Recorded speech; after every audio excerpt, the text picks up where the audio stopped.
Good morning, this is Newswire. Dennis Aseto. The Kenya Catholic Bishops' Conference has rejected a 5.6 million shillings donation from President William Ruto and Nairobi Governor Johnson Sakaja during their visit to the Soweto Catholic Church last Sunday. In a statement, the Archbishop of the Catholic Diocese Nairobi, Philip Anyolo, said the funds already received by the church would be returned to the parties involved. Bishop Anyolo said politicians are welcome to attend church services, although they are encouraged to do so as ordinary believers without using their political funds and positions to show off any grandeur. The bishop stressed the importance of religion maintaining the dignity of places of worship without allowing them to be used for political purposes, a statement that is in line with the statement issued by the Anglican bishops in the country. They should go slow on their attack on the Catholic bishops and the church leaders whenever we speak against corruption in this country. We are soon going to call for a national prayer to call all corrupt people into account, and for those who fail, we will courageously declare curse upon them.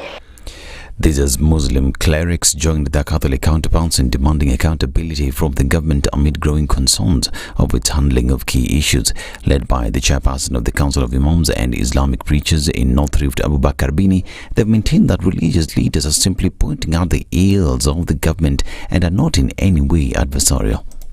Wasilichukulie jambo lolote ni siasa kujibizana katika mikutano ya hadhara, kujibu viongozi wa kidini, bali wayafanyie kazi ule ushauri utakaotolewa, kwa sababu viongozi wa kidini wana wajibu mkubwa wa kuitumikia jamii.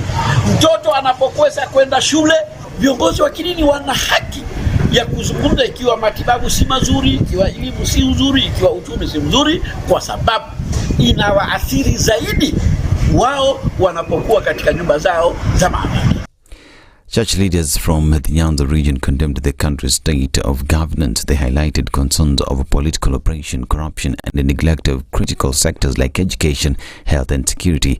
They emphasized the urgent need for the government to address the challenges that the country is facing, including the chaotic transition from NHIF to SHA.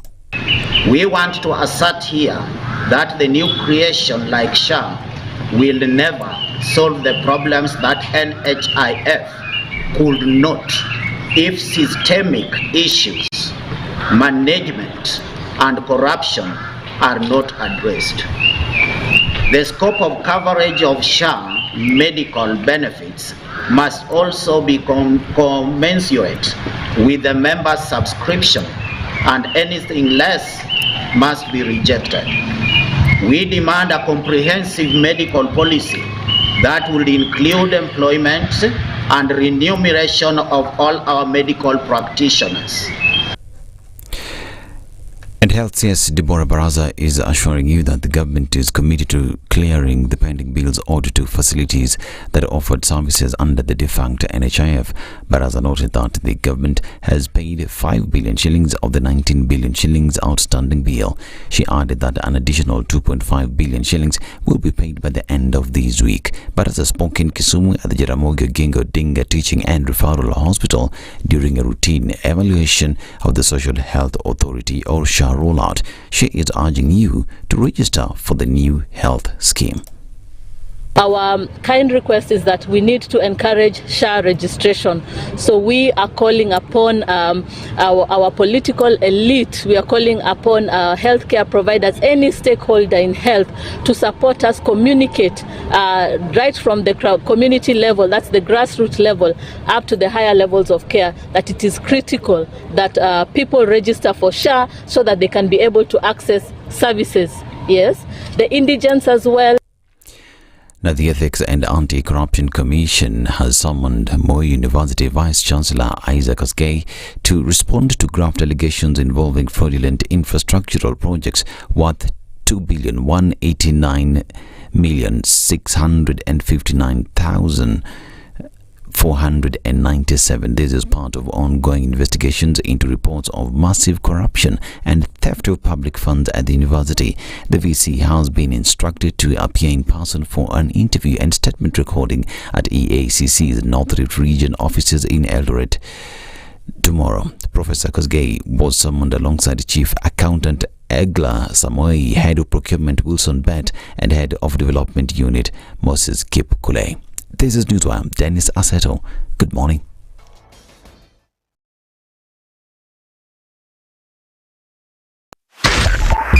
.5 SpiceFM, Kisumu. The following takes place from 6 a.m. to 10 a.m. every weekday on SpiceFM. The man who looks at a beautiful girl and doesn't talk to her will end up serving lunch at her wedding. Hi, City. Do like that. My father has killed a mouse. Will he fail to kill a man? Ameua panya. Small mammal, big mammal. Mtu atamshinda. I mean, I don't understand. What are they How saying? are we comparison? I mean, you kill a mouse. What are they saying? What they're saying is, my father has killed a mouse. Will he fail to kill a man? Name, surprise. Someone's name. The name surprised you? No, the name is surprise. No, what am I saying? I'm from Nigeria, man. I met somebody called I Believe. So See? Your name is I Believe? Yes, my name is I Believe. But that's the short form. I said, excuse me? I said, yes, my name is I Believe. So what's the full name? I believe in the goodness of God. The Situation Room, Kenya's biggest conversation. One of the things that are ailing our country is negative ethnicity. You find you as a state officer, instead of thinking as a Kenyan, you think like a tribal person. Let me tell you something. The biggest problem we have had in this country is a leadership deficit. There is nothing that you are going to do in the process of change if you are not a risk taker. So you really have to pursue your vision to a logical conclusion and even be ready to step on people's toes. When it comes to the economy, you can't run away with it. They say statistics are like bikinis. They reveal a lot, but they conceal the vitals. And so government people would throw statistics at you and tell you they're revealing a lot of information to you, but it's really concealing the real vitals. We need to get out of that because when we want to grow our democracy, one basic thing that really requires to be understood by the political class, by all of us, is institutions are critical. This is the Situation Room, the only way to start your day. You tuned into Kenya's biggest conversation. My name is Ramanya. Amen. Amen. So 1 hour is over? Yeah. Oh, yeah. Okay. It gets over Can you imagine in 20 minutes. what the big boys have also done? I'm very proud of myself. When you understand about partnership in politics, it's like the way marriage is these days. When you're looking for a wife, you're like, oh, you know, maybe you can help me pay for fees as I pay for the rent. Why should you have a lioness living in your bedroom?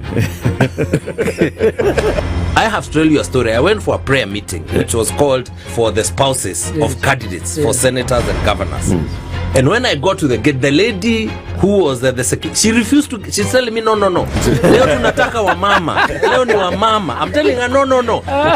She said, no, sio siku yenu.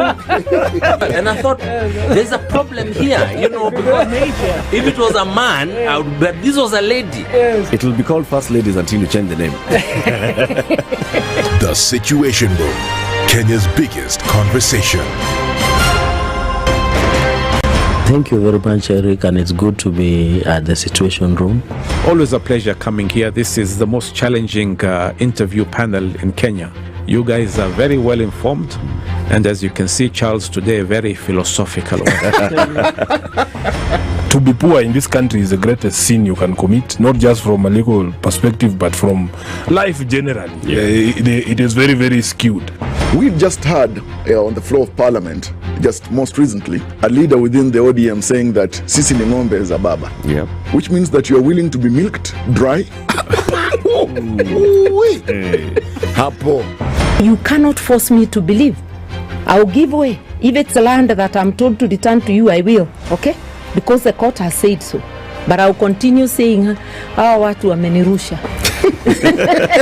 That's all that I'm doing. The Situation Room, Kenya's biggest conversation. When you're impeached, you're impeached. When you're sentenced, you're sentenced. Madam Chief Justice. Until the sentence is set aside. Ukibeba vitu kwa roho utakufa. If you carry things in your heart, you will die.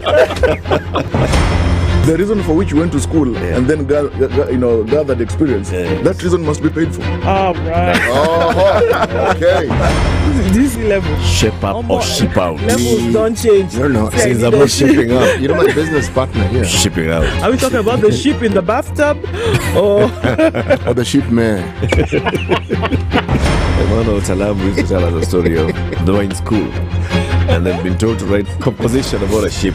His classmate raises a hand. Teacher, are you talking about the ship or a ship goat?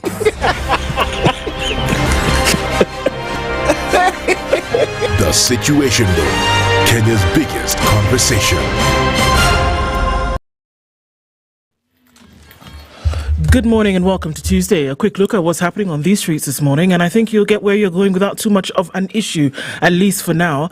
Traffic coming off of the Eastern Bypass is moving swiftly through towards North Airport Road. Some of that will spill over towards Outer Ring.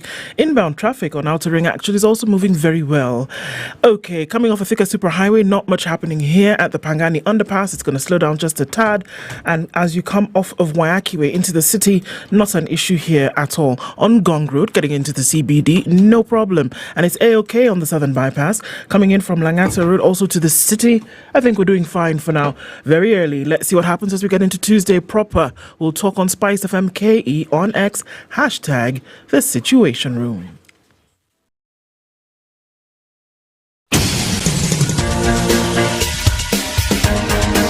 This is The Situation Room, the home of hard-hitting political commentary and penetrating insights about the state of the nation. This is a talk radio experience like no other. The Situation Room, a place for hard truths, debates, and elevated conversations. The Situation Room, witty, political, engaging, deep, controversial. In the room, we have C.T. Muga, researcher, academic, seasoned political observer, a fountain of wisdom in these politically uncertain times. Ndu Okoh, Nigerian by birth, Kenyan by choice, communications expert, Pan-Africanist, a truth seeker and believer in people power, and Eric Latiff, agent provocateur, the man in the chair, seasoned journalist, news hound, a man who believes in punching up, not down.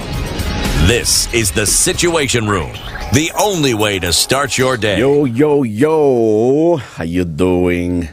Ndu. Good morning. Hey. Ni wewe huyu kweli? Huyu ni wewe kweli? Ni mui. Huyu ni wewe kweli? Ni mwa. Oh my goodness. Kweli huyu ni wewe? Kweli huyu ni mimi? Hey. How are City. Yeah. Huyu ni yeye kweli? Bwana. Kwanza anafanana na yeye sana. Ay. Kweli. Anafanana na yeye. Hey. Sasa unaona bila anafanana? Kabisa bwana. Na si Mungu ni mzuri. Mungu ni mwema. Mwema kabisa. Kabisa. Amina, amen. Very good. Tuanze kwa top. Hebu mute. Hii iko mute. Gani hii? Mute ndio tusichome picha. Haya, twende basi. Angusha.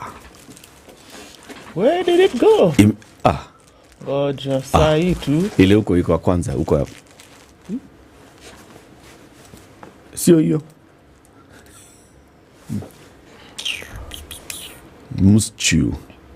Serious Muschu. I'll find it just now. Do not be dismayed. Meanwhile, Siti. Yes, please. How was your day yesterday? Good. Yes. Very good. My day? My day was good. My day was good, bwana. Taka namna hiyo.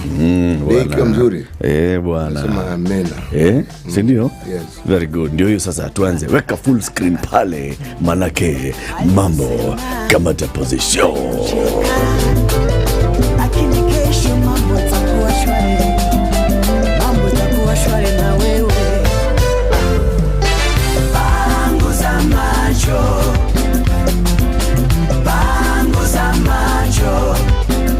Panguza macho ili uone mbele.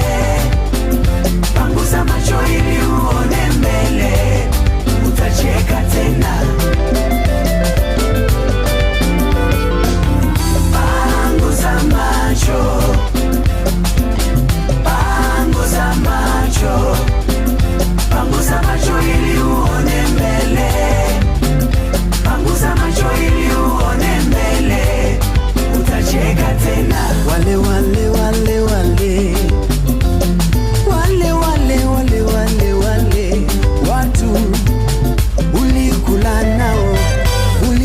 uliruka nao, hata kutembea ulienda nao, ulikula nao, ulicheka nao, hata kutembea ulienda nao, unaonana nao, wako wapi?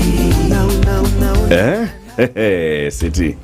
Mambo kemkemba. Hey, top, sinio? Maridadi kabisa. Top. Yani, panguza macho. Nasikia mziki mpaka naingia kwa mfano. Panguza macho ili uone wapi? Mbele. Uone wapi? Mbele. Uone wapi? Mbele. Very good. Utacheka tena. Amen.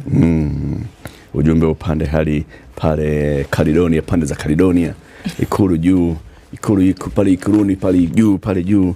Waambiwa wale watu walio pale Ikulu wapanguze macho ili waone mbele. Mambo yalivyo hapo mbele. Unaona wewe uko sawa leo? Mimi niko poa bwana. Fantastic. Nimepokea ujumbe mdogo hapa dada Ndu.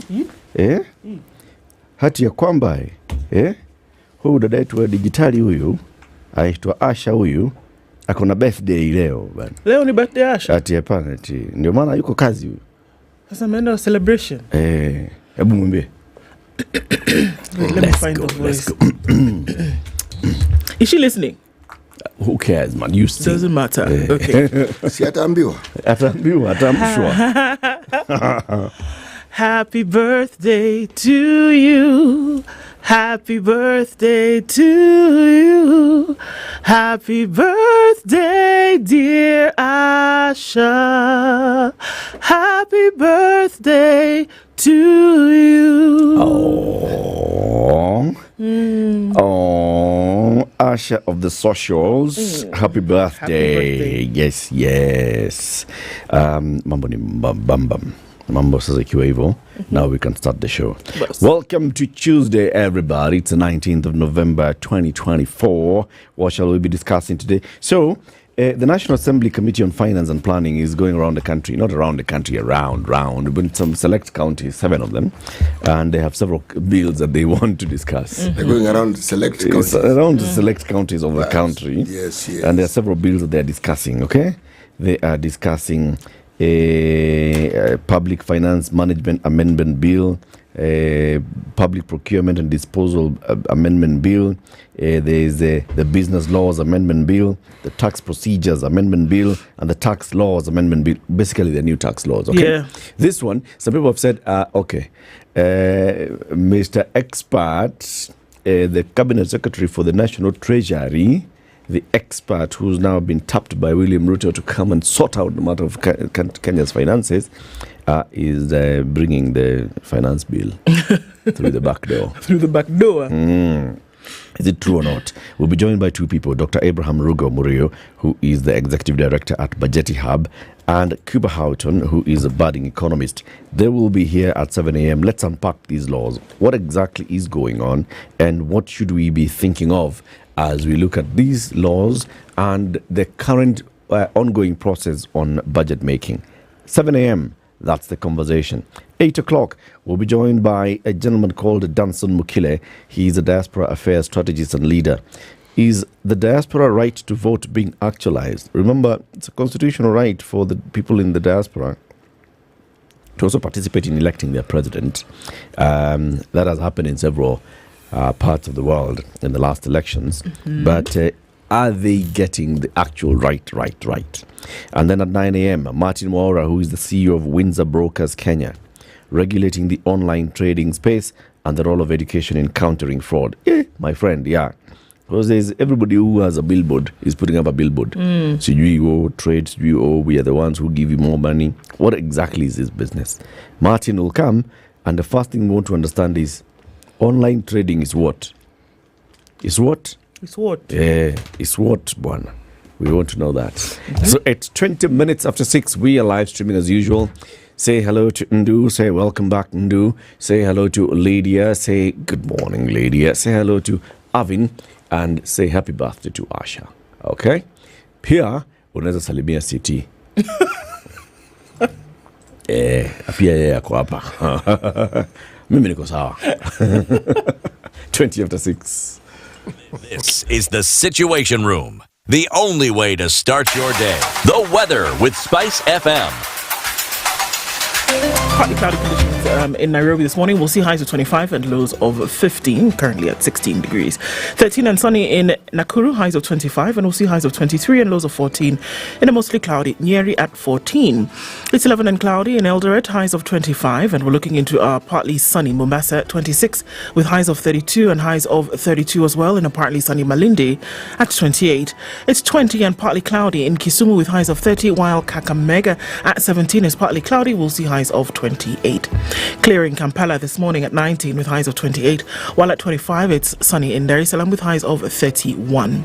Johannesburg is cloudy at 16 with highs of 29, while Mogadishu at 24 is sunny with highs of 31, and it's 10 degrees and sunny in Addis Ababa with highs of 23. Lagos is clear at 25 with highs of 32, while into a mostly clear Kinshasa, highs of 32 and lows of 24. It's 6 degrees and sunny in Beijing Tuesday afternoon, 11 and cloudy in Paris with highs of 12 and lows of 3, while it's raining this morning in London at 10 degrees. We'll see lows of 1. New York is clear Monday night at 13, coming into Tuesday, highs of 18 and lows of 8. Mature, intelligent talk every morning. Spice up yourself.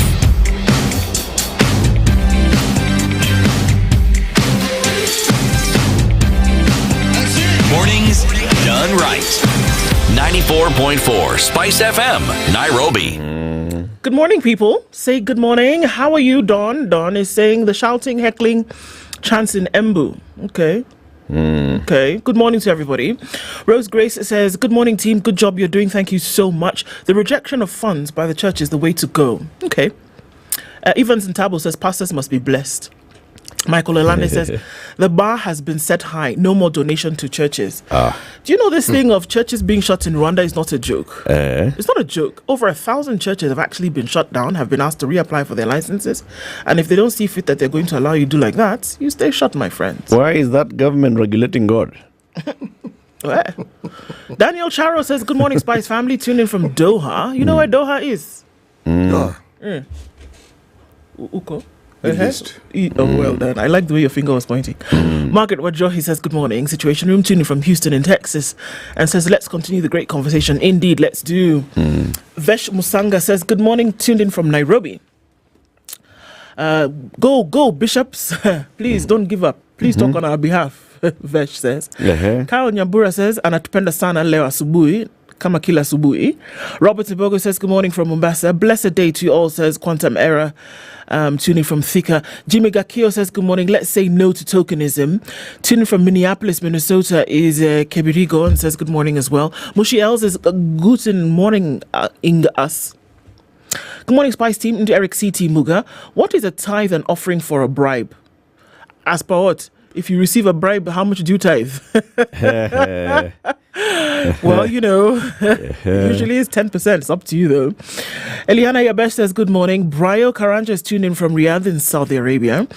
Papdi wants Ndu to ask Eric if he's aware that Carol Radul attended Kenya High School where lawyer Betty Murungi and Auma Obama were taught geography by Ida Odinga.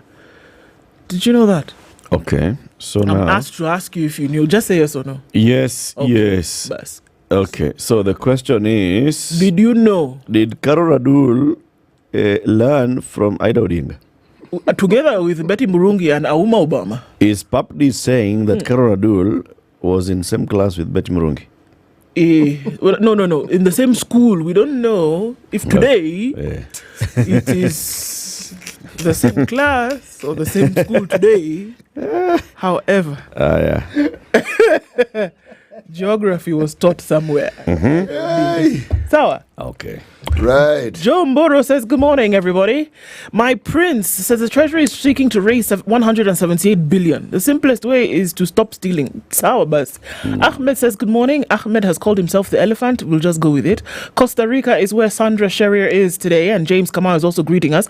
Patrick Musembi, Ivan Amondi, Vinny Bet also tuned in. We can see you this morning. John Paul Obai, welcome back. Thank you very much. Nick Bala is also tuned in. And says, why don't we see mosques doing harambes? Mosques and temples. Why don't we see them doing harambes? Why do we only see churches doing harambes? They do. That's what I thought. But okay. They do. Leo says, good morning. He says, we stand the Archbishop for not mudding the altar. Good morning to you, says Princess Eric. Not Princess Eric, but Princess Me, then Eric, and then CT. Mula. And then Ednah Salimia, by the way. Remember Jana. Margaret Wajo here to Salimika. Sawa. Gidit Jiga Tobu says, good morning. Kinyati Wahom says, how are you? He's speaking in a language like au twe hamwe munoguko kiawara. Tuko pamoja sana hapa Kiawara. Did I butcher the language? Completely. Fantastic. Zachary says good morning. Sylvester Kengo is here. Francis Kivindu. It's interesting to see you guys dance. I know we should do it every day. We will dance like David danced. You know how David danced, you guys? Have you read the story of how David actually danced? Bana. Good morning. I see the Catholic Church for Meridusha Fair. Imagine.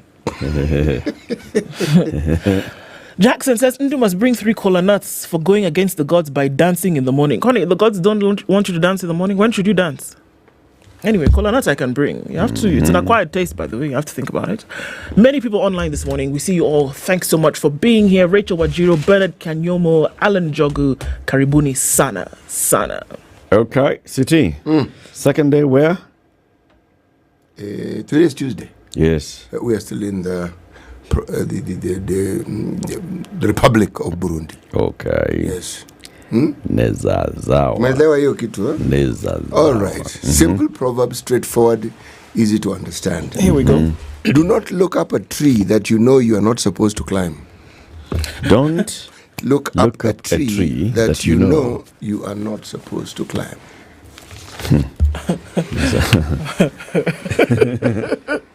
Okay. It's and early, it's tree here. It's early in the morning. Okay. It's early in the morning. Okay. Let's rein in the imagination. Okay.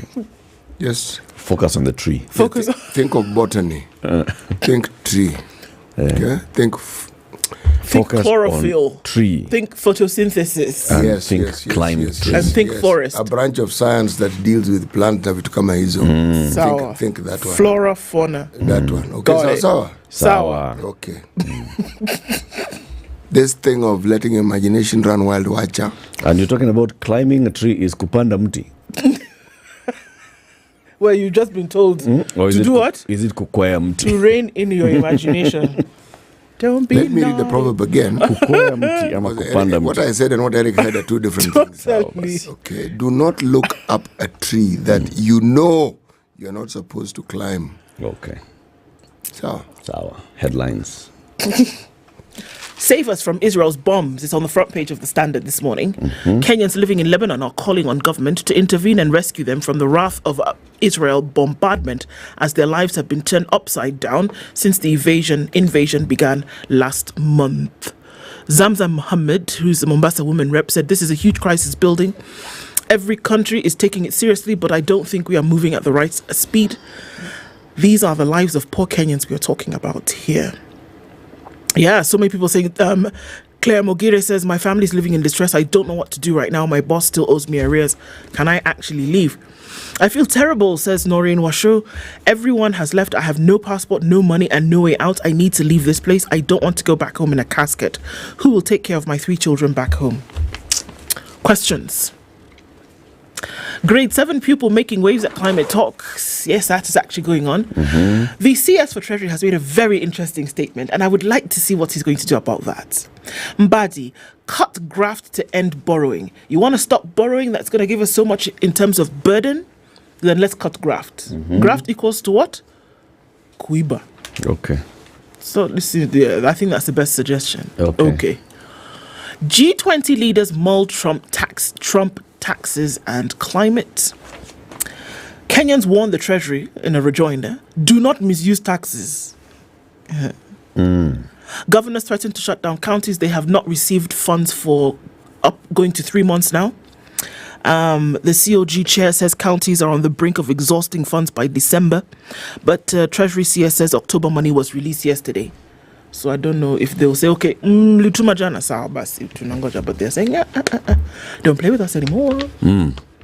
On the front page of the Nation, Ruto's major purge of Gachagua allies. The shake-up scheduled for this week affects 14 members of parliament serving in influential National Assembly committee leadership positions who are viewed as sympathetic to ousted Deputy President Rigathi Gachagua.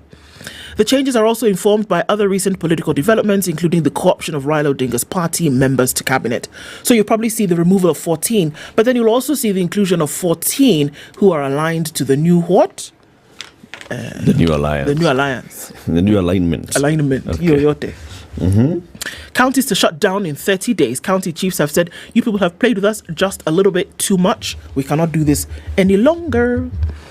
Anglican Church backs Catholic bishop's scathing attack on Ruto. ACK Archbishop Jackson Olisapit says calling church leaders' names is misleading, erroneous and false. So stop it forthwithly.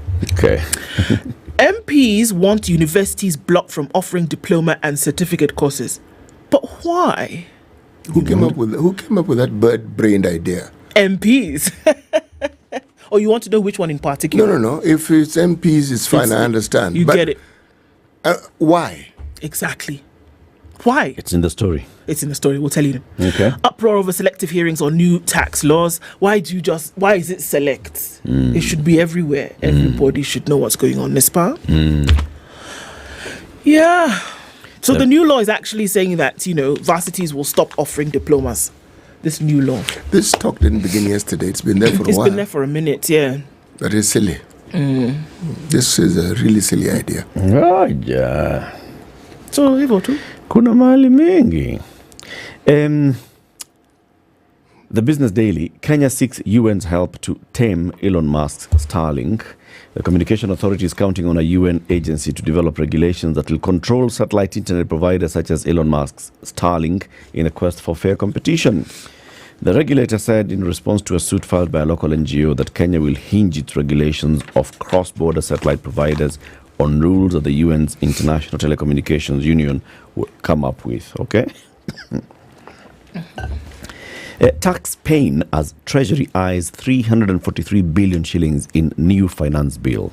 The Treasury will be looking for an additional 343 billion shillings in tax revenue in the next financial year, signaling additional taxes that could raise the risk of fresh round of social unrest. The Kenya Revenue Authority will be required to collect 2.73 trillion as tax revenue, according to Treasury projections, being 14.4% or 343 billion more than the current 2.389. Okay, leteni tu tutadiscuss kwa streets. New SHA policy to improve access to maternity services. The Social Health Authority has introduced a new policy to ensure that all expectant mothers receive essential maternal health services. Okay. The one that they said they'll do before, have they done it? SHA is new. Now the new SHA has a new policy. In a letter to all contracted facilities offering primary health care, Robert Ingasira, the chairman of SHA, Koni SHA has a new chairman. You see, the other one was told to come and go and sit down a bit. Dr. Nani Abdi has left. No, just keep reading. Okay. Robert Ingasira, chairman of SHA, said the initiative is a critical step in reducing maternal and perinatal deaths while improving healthcare access and equity for women, particularly those who face financial challenges. Ingasira. Who is Ingasira? Confusion topmost. I think there's an error there with chairman. But they're quoting Ingasira throughout. But the name they've given, the title is probably why the issue is. Yeah. Maybe. Because chair is Abdi. Yeah. Bamburi bidders have 7 days to change their offer price. So, there are two companies that are bidding to buy Bamburi shares, right? And shareholders have been told, look at these two offers, all right?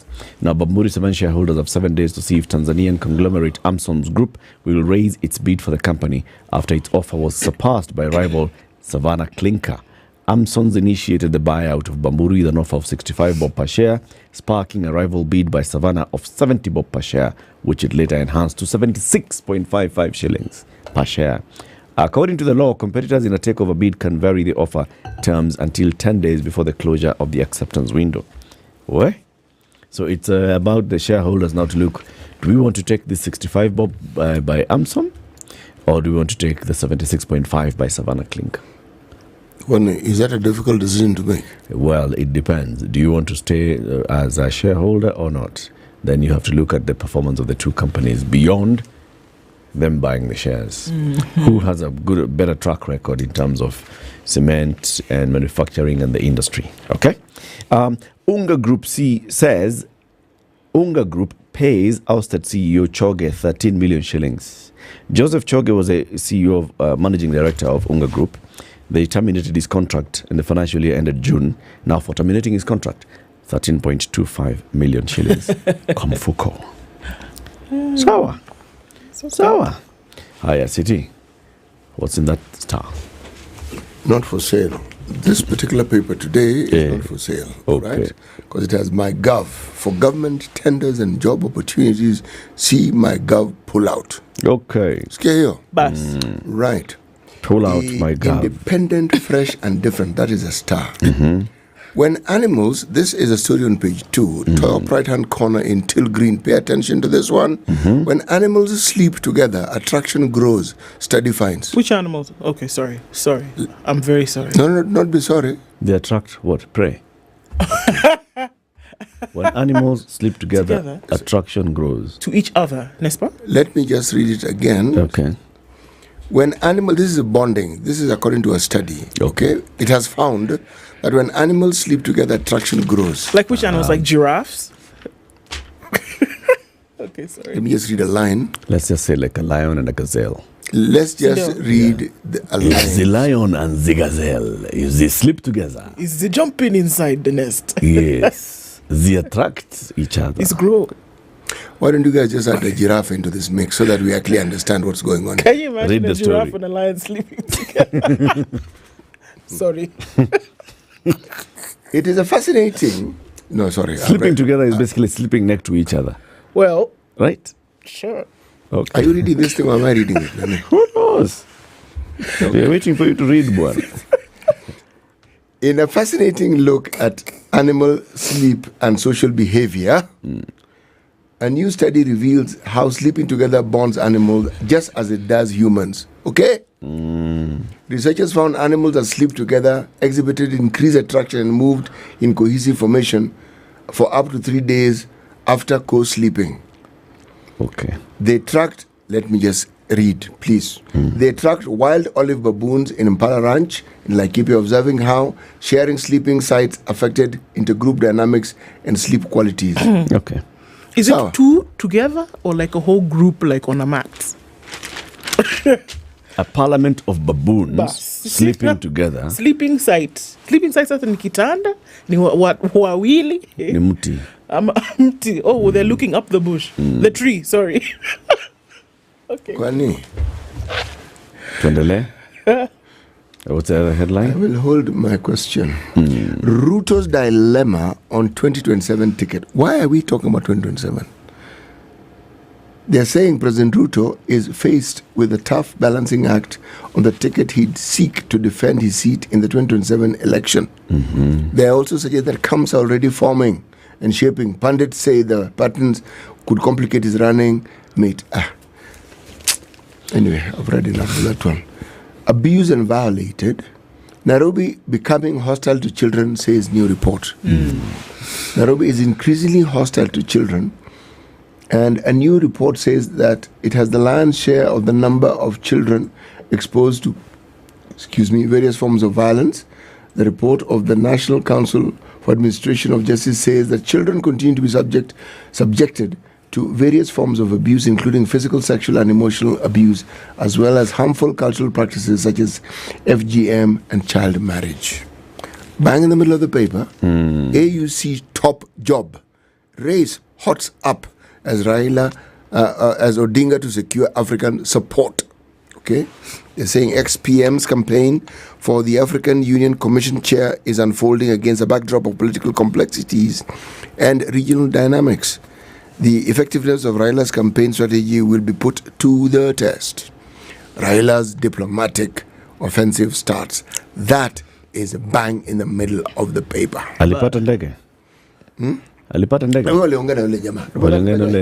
That guy. Yeah. The Middle East guy? The guy, yes. That friendly fellow. Yallah, baby. You want to become You want to become president in Africa?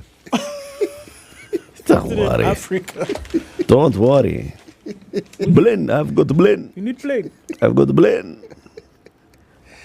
It has mafuta. Taifa leo, mataifa 19 yaingia fainali za AFCON. Kenya iko mmoja wao? Hapana. Mwangaza anyenyekea. Gavana wa Meru awaomba madiwani wake wapatane naye huku kesi kuhusu kutumuliwa kwake ikiahirishwa. So Mwangaza is telling the MCAs, njooni tusemezane, asema Mwangaza. Serikali kuokoa Moi University. Waziri wa elimu Ogamba Bigos asema serikali haitaketi kitako chuo kikianguka. Yeah, can you imagine the students of Moi University? You are enrolled to Moi University. University is shut down. Even if it opened, there are no lecturers and all those things. And you're studying medicine. Already medicine takes you how many years? 6 years. 7. And now you have been delayed at year 4. As in, you're going to just get the undergrad in 10 years. And for you to practice, you must do the 1 year of internship. And for you to specialize, you must then work another 3 years before you go for to do your postgraduate studies. Yes. No, man, it's not all. They should be transferred. They should. Let me ask the question, but we can answer it later. What about the university, this particular state that it's in? Moi University. Mambo mengi. It has to be. Mambo ni mengi. Ni mengi kweli? Yeah. Is it the same problem facing other public universities? Probably. Probably not. All right. Matatizo ya bima ya SHA yatesa wengi. Wagonjwa watakiwa watoe pesa mfukoni baada ya bima kukataliwa. This SHA is really shocking. Haya, sadaka ya milioni 13 hisani. Jumapili Ruto walitoa milioni 5.8 kwa kanisa Katoliki la Soweto, Nairobi, na kumtuma naibu wake kupeleka milioni 5 katika kanisa la AIPCA Kirinyaga. Wametoa pesa hawa bana. Rais pekee atoa takriban milioni 11 kwa makanisa mawili Nairobi na Kirinyaga, kiasi kilichoibua mjadala. 5.8 million pesa ambazo rais alitoa katika kanisa la Katoliki Soweto, 5 million sadaka ya Ruto katika kanisa la AIPCA Ndia Kirinyaga Jumapili, 2 million sadaka ambayo naibu wa rais alitoa katika kanisa la AIPCA Ndia Jumapili, 12.8 million jumla ya pesa zilizotolewa na rais na naibu wake kanisani Jumapili. Sorry, I just ni pesa zao, ni pesa zetu. I have just one question before you go. This money that they normally remove, where is it coming from? Is it our money or is it their money? They go to treasury on Friday and say, okay guys, I'm going to church on Sunday. Unakumbuka ile kitu ilikuwa inaitwa there was something in the budget called what? Something miscellaneous fund. No. Something fund. Confidential. Confidential. Yes. Is it that one? I don't know. Because if in one weekend you're removing 13 million, you know your salary is not 13 million. I don't know. And you're removing tithe. I don't know. I'm just asking. They have a big photo here of President William Ruto in prayer. And then they have a small photo here of Archbishop Ole Sapit. Askofu Sapit Aspit. Hapana. Askofu Sapit amgeuka Ruto. Hayo ndio yaliyomo hapo. Let me tell you about the people daily quickly. Clergy speak truth to Ruto. Let the political class come down from their high horses. Listen for once rather than perpetuate the culture of impunity, say the Anglicans. Smart agenda culture stole my dreams. And they also talk about a survey. Top 20 most impactful Kenyan women. There's a photo there of Mother Karua. I don't know whether she's among the top 20 or she's the one who's listed her top 20. I don't know. It's in the story. It's 6:45. This is the Situation Room, the only way to start your day. 102.5 Spice FM, Kisumu. All right, where are we? A few minutes heading towards 7 o'clock. Traffic is starting to build in the city, but not too crazy at this point. So yes, good things. Coming off of Thika Superhighway, traffic is just on right around Survey and going towards Pangani, and that's just about the size of it. A little bit of traffic is sneaking its way in from Kasarani out towards the Allsop stage, and we'll see some traffic also build on Kangunda Road getting towards Outer Ring. Apart from that, really nothing else is happening. Everybody's getting where they need to go real quick this morning, but we're not in traffic hour yet. Let's wait and see what happens when we get there. We'll talk on SpiceFM KE on X, #The Situation Room. Mature, intelligent talk every morning. Spice up yourself.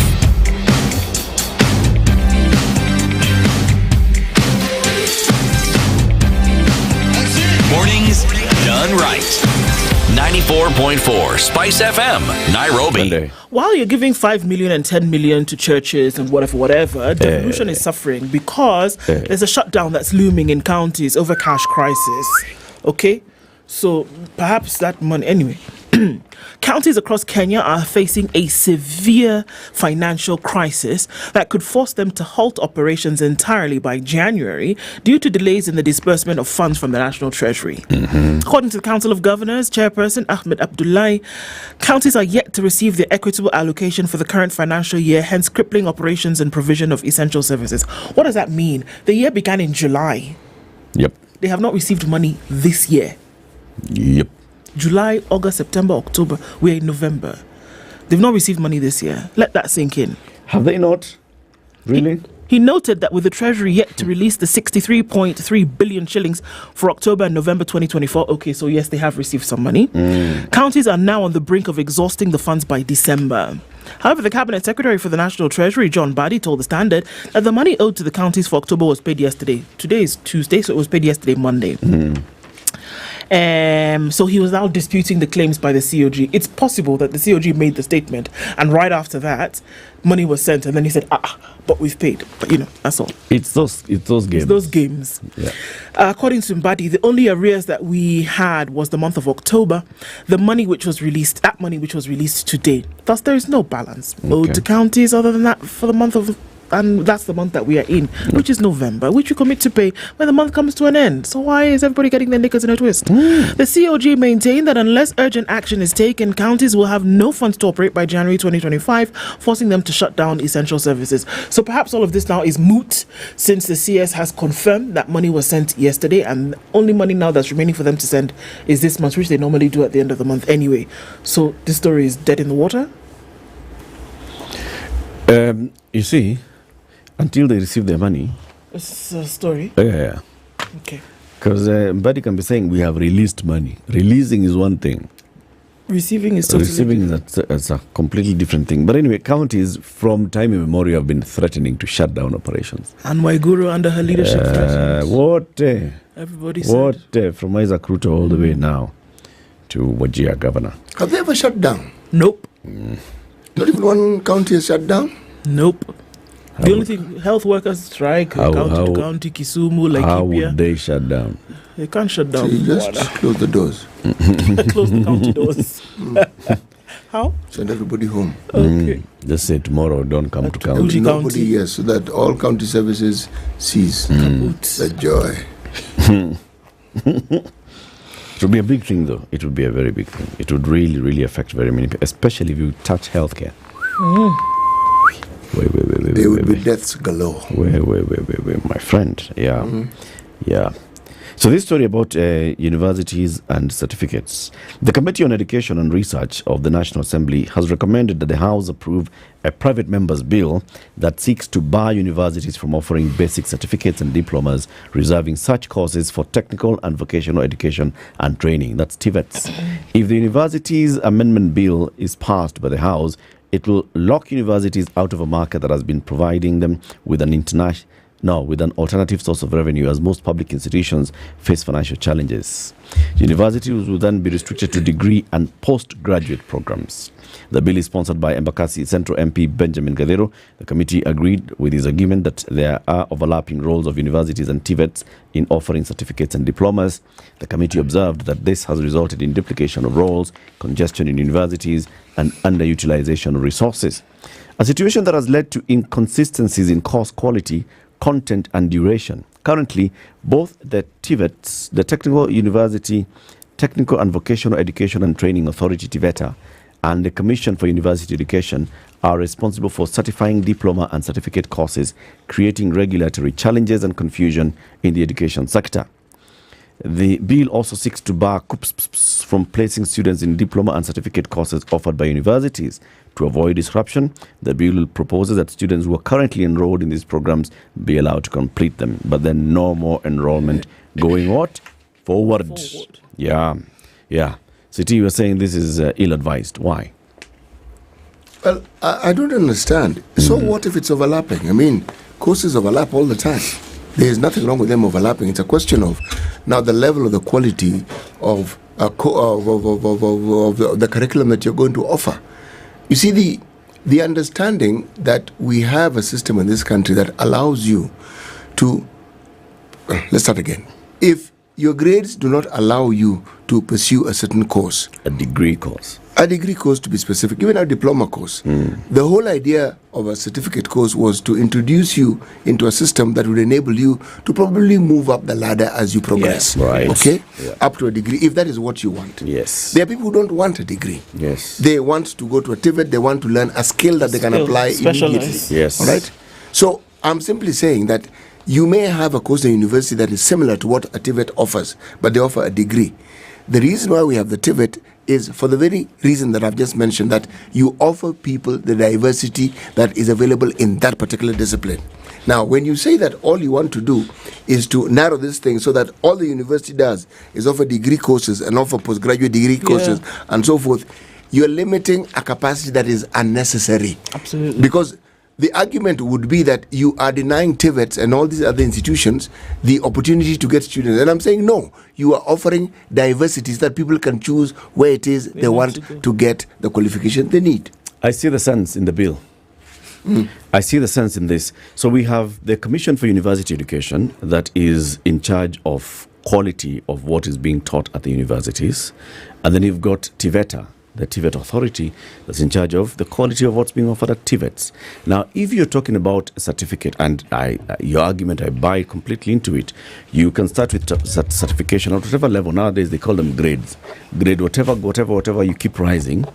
Up to diploma, you keep rising. If you want to pursue a degree, then the qualification authority says, yes, this is actually a certificate that is recognized in Kenya. Then the university at that point, you want to pursue a degree, you can then go into university. The problem that we have is that universities have now become everything, a shop for everything, and they don't even offer quality. You're offering a certificate in, say, mechanical engineering. You don't even have enough sufficient infrastructure to offer this certificate course. Yet there is a technical university, a technical college, a TVET, say Kabete Polytechnic, that can offer this certificate and offer good quality in it. So somebody gets that certificate and they're better, higher quality than this other one who just did a lot of theory. Keep rising into that. If you, as a university, you want to offer, then offer at a certain level. This is a degree program, or it's a postgraduate program. Postgraduate certificate in something is okay. But the grade 1 certificate at a university level, I don't see why. I think the whole idea should be, you want certification, you go through a TVET, even start with even the village polytechnicals. They are now called what? They're called vocational training colleges run by counties. Vocational training run by county. You get your certification from there. Then you can get into a TVET. You get your certification from there. Keep rising. You want to pursue a degree program? Fine. You want to pursue a postgraduate degree program or certification program? Fine. But separate those two. This is one of these situations where every argument that you have actually has traction. Because what you're saying makes perfect sense. But remember that for the longest time, when we had what we called polytechnics, polytechnics provided people with the sort of training that would enable you to actually fit into a workplace immediately. Yep. Because it's like every year you had an attachment. Every year, by the time you finish your 3 years or so, you had sufficiently attached. Yes. Okay? Now, it was argued that the university courses that offered, and I'm talking about technical subjects, okay, offered these things, whether it's engineering, whatever it is, offered more theory than the practicums that were required, okay? Now, I am simply saying,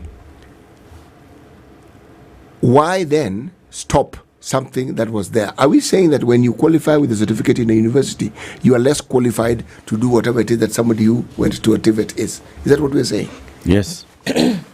then it means the problem isn't with the university, the problem is with the institutions. The argument here is that because you have two authorities that are regulating this, right, have one. If it is about all the way certification up to this certain point, let TVETA handle that. If it's about now degree programs and postgraduate programs, let the Commission for University Education handle that. So we are clear, right? And the same thing you're saying, those national or polytechnics at whatever level, even going all the way to national polytechnics, because they still have them, right? They are offering that. There's a polytechnic that you'll go to and get a diploma course, straight up into diploma. Yes. There are those ones where you go and you start a certificate and you go rising. We actually, remember we had interviewed the PS for TVETs here one time. And talking about that graduation. Well. Start at this level, you can keep rising, keep rising, keep rising. As you see fit, as you want, you keep rising. At a certain level, you'll get that diploma. And that diploma, because of what it gives you, the National Qualifications Authority then also says that with this one, we can recommend that if you go and take a degree program, then you don't even have to do the full 4-year course. So essentially you're saying that with regards to technical subjects, this ought to apply. What about other courses that are not technical and are offered? Because TVETs don't only offer technical all subjects. of them. Yes. You see, all of them. If it's certification in what? In say, hospitality? Yes. Yeah. Go into a TVET. I always keep saying I went to Egerton University and I saw that they're advertising there. They're doing some diploma certificate in tailoring. And I was like, Egerton is known for, is the premier agriculture university in Kenya. It was offering tailoring. Yes. So that and when dressmaking. Uniform Kleta Shida. You want tailoring and dressmaking? Go to a TVET. Yes. It's actually the vocational training colleges run by counties. Eric, you made a point that was valid. You see the problem with this thing, and that article points it out. It's revenue. Pesa ndio watu wanataka. University wanataka pesa. It's revenue. It is. At whatever level, it's revenue. Yes. Me? Yes, you. How many Hindus are there in this? Wait, tell us about the sleeping animals. And you guys are determined that the story must be told, huh? Yes. Yes. Okay. This is the gazelle. And the gazelle is also the gazelle. Let me read the story for you. Let me continue from where I left. Okay. Okay. The findings are published in the Proceedings of the Royal Society of Bee Journal. They open new insights into the complex interplay between sleep and social behavior in animal groups. Our study shows nighttime co-sleeping can have remarkable effects on the way these animals behave together during the day. The author said that their study, titled Sharing Sleeping Sites, Disrupt Sleep but Catalyzes Social Tolerance and Coordination Between Groups. The baboons are the ones who are being studied. Okay. The baboons that shared sleeping sites showed a clear pattern of spatial attraction to the groups they co-slept with. Meaning, the people, they slept in the same area, they're more likely to hang out with the people whom they shared the sleeping sites with. The people? Just checking. On the days following shared nights, the morning after. The chance of groups moving cohesively increased nearly 5-fold, indicating social interactions established during the night carried over into social dynamics behaviors in the daytime. So it's all about like what happens at night. Yeah. That they have slept around the same area. Yes. And in peace, more or less. Yes. So the likelihood of then for you to wake up in the morning and get into a communal kind of thing then is greater if you've slept in the same I'm not seeing what's new in this study. This is what this is what we human beings call a family unit. Yeah. Yes, it's a clan. Yeah. You're sleeping in the same general area. It's called a village. That sort of thing. Yeah. Yes. I mean, and this happens all the time with animals. I mean, this study, what's the new thing? Okay, which other study have you heard of that has? Why did they need to study? Because they didn't people who live in the same village are likely to call each other village mates. What? Yes, it's like this. Allow me to explain. Explain. It is like this. Research seeks to answer questions. We know this because we've lived with animals. You remember, you're talking about a study that took place in a place where beetles are considered wildlife. Yes. Okay. Lizards are considered wildlife. So this baboon thing is a little, Jamani. Walikula pesa ya research out. 7 a.m. news time.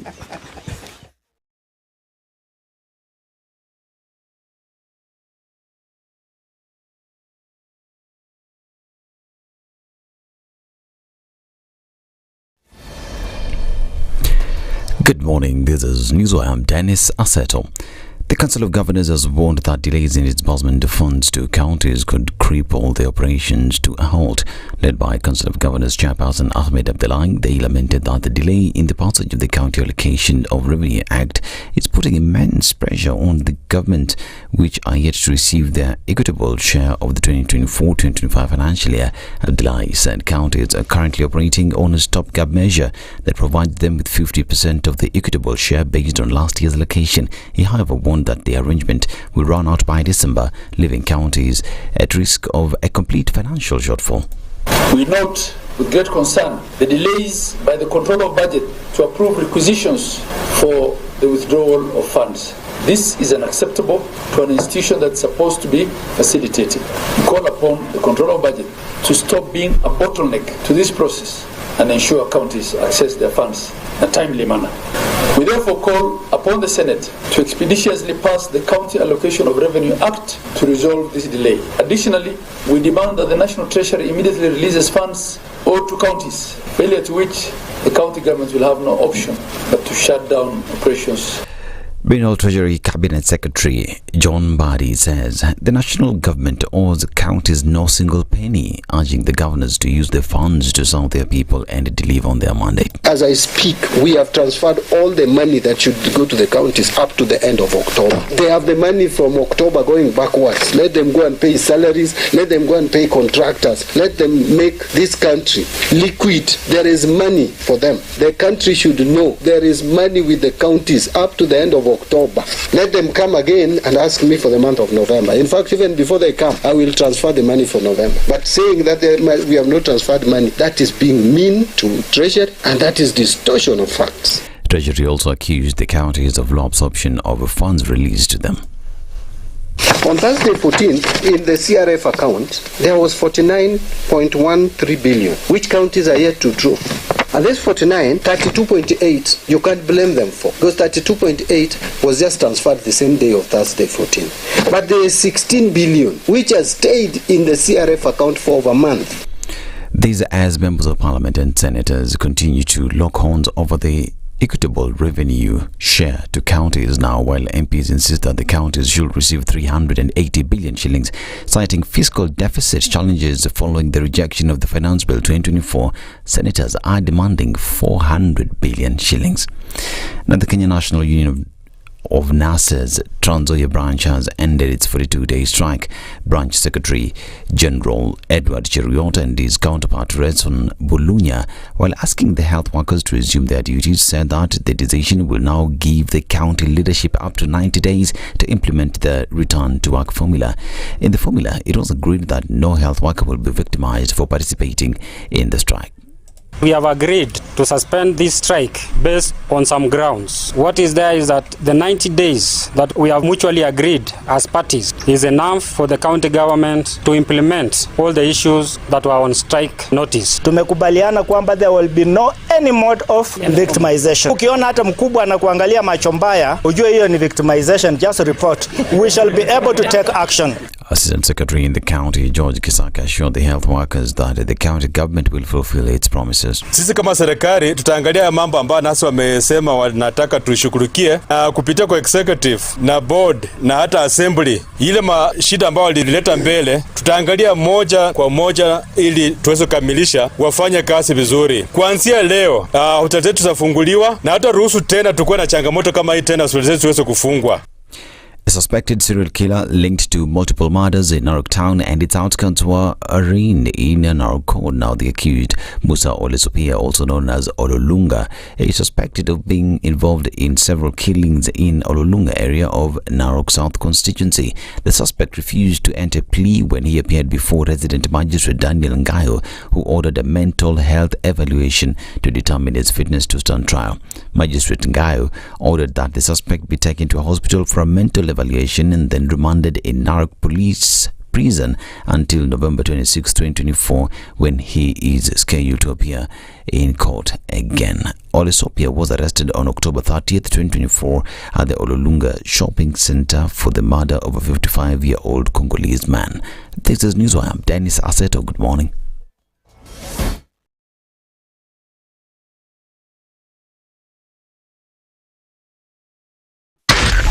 SpiceFM, Nakuru. All right, a few minutes after 7 o'clock, let's take a quick look at what's happening on these streets this Tuesday morning. And actually, not much sure where everybody's gone, but all right. On Gong Road this morning, getting to the city, a little bit of traffic is forming, but as you get past Adams Arcade, you'll be fine. On the Thika Superhighway, traffic coming in from Kasarani through towards the Allsop stage, and then out onto Survey. So Survey is where we see the busiest of it right about now. Bumper to bumper as you get into the CBD. There's also traffic building on Kangunda Road, touching on Outer Ring, a little bit of that on Manyanja Road. Outer Ring is looking good all the way through towards that Embakasi loop, as I like to call it. Also on the Eastern Bypass, this is when it's starting to build up as well. It doesn't look too bad on Mombasa Road, heading out towards the city. Take a quick look at what's coming off of Waiyaki Way, and not much. James Gishiro is not spilling, at least not for now, and the Red Hill Link Road looks good through towards the other side of United Nations Avenue. We're going to keep an eye on all of this and see what happens as we get into Tuesday morning. And you tell us what's happening in your neck of the woods. SpiceFM KE on X, hashtag The Situation Room.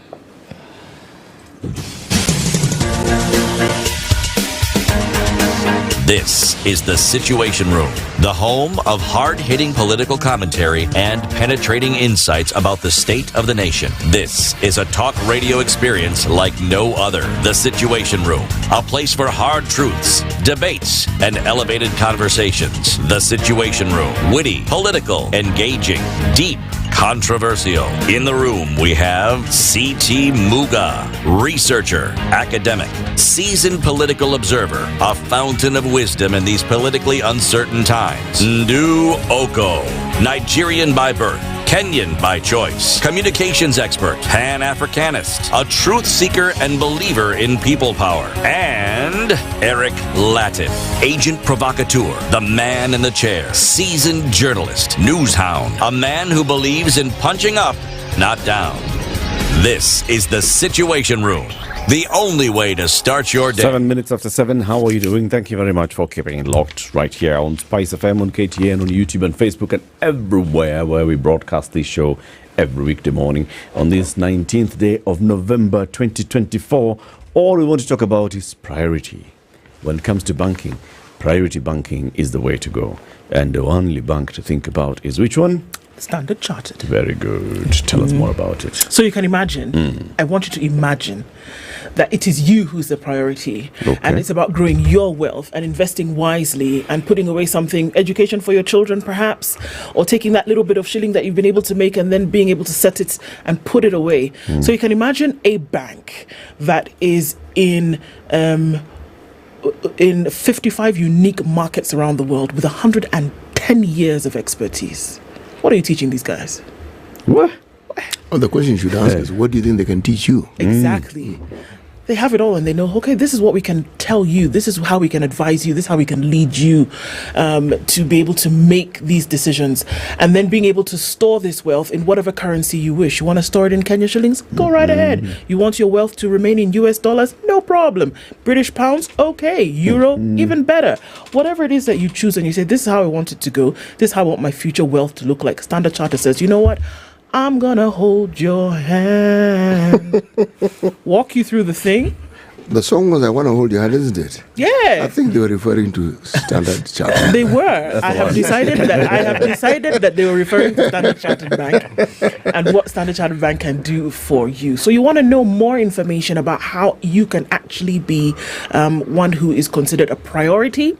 prioritybanking.ke at sc.com. Priority is not just about banking, Priority is just anything about finance. For example, Standard Chartered, treats you as priority, as their customer. They think about how they can help you grow your wealth. The government also treats you as priority, as source of revenue. They think about how much money they can get from you on a that's daily where we're going. All right. basis. See? Okay. It works very well. And that's why Kuria Kimani, the chairman of the Finance and Planning Committee of the National Assembly, is not in Nairobi today. He's somewhere, Okoh, talking to people, treating them as priority and asking them their opinion, because the government is looking at, ways in which they want to make business easier, make your life easier, so that you can give them more money. Okay. There are 6 bills right now under consideration by the National Assembly. It's considering the Public Finance Amendment, Management Amendment Bill, number 3 and number 4, the Public Procurement and Disposal Amendment Bill, Business Laws Amendment Bill, Tax Procedures Amendment Bill, and Tax Laws Amendment Bill. All of them is just about what? More money. Oh, sorry. Priority. Getting them. It's the government getting its priorities right. It needs money. Okay? Yeah. And we have decided let's have this conversation about how do we actually understand. Did we know that there were 6 bills? And Let's they're start seeking there, bills first of all. on the 6 bills. And what are these bills all about? There's 2 people who do everything that they do on a daily basis, thinking about budget. Their own domestic budget, hopefully, but national budgets as well. Okay? Dr. Abraham Rugo-Murio is the executive director at Budgeti Hub. When did you start calling it Budgeti Hub? The last time you were here, you told us something about it. So we were transitioning, and in July 26th, we officially changed our name from International Budget Partnership Kenya, formerly leaving the global organization, and now rooted Kenyan, Pan-African, and going deeper in the work of budgets. Okay. And that, Budgeti Kiswahili. The budgety. The budget. Sounds even better. Budget. Like baguette. Should get local iterations. Yes. Karibu sana, Daktari, and Cuba Houghton, who is an economist as well at Budgeti Hub. Good morning. Good morning. How are you? How are you doing? I'm doing great. Very good. Good to have you here, Cuba. Thank you. Yeah, Cuba Gooding Jr. It has to go, right? Had to. I was like, okay, do I say it? Do I not? Okay, let me just. Okay. So we want to understand from you, this issue of all these tax laws and the amendment.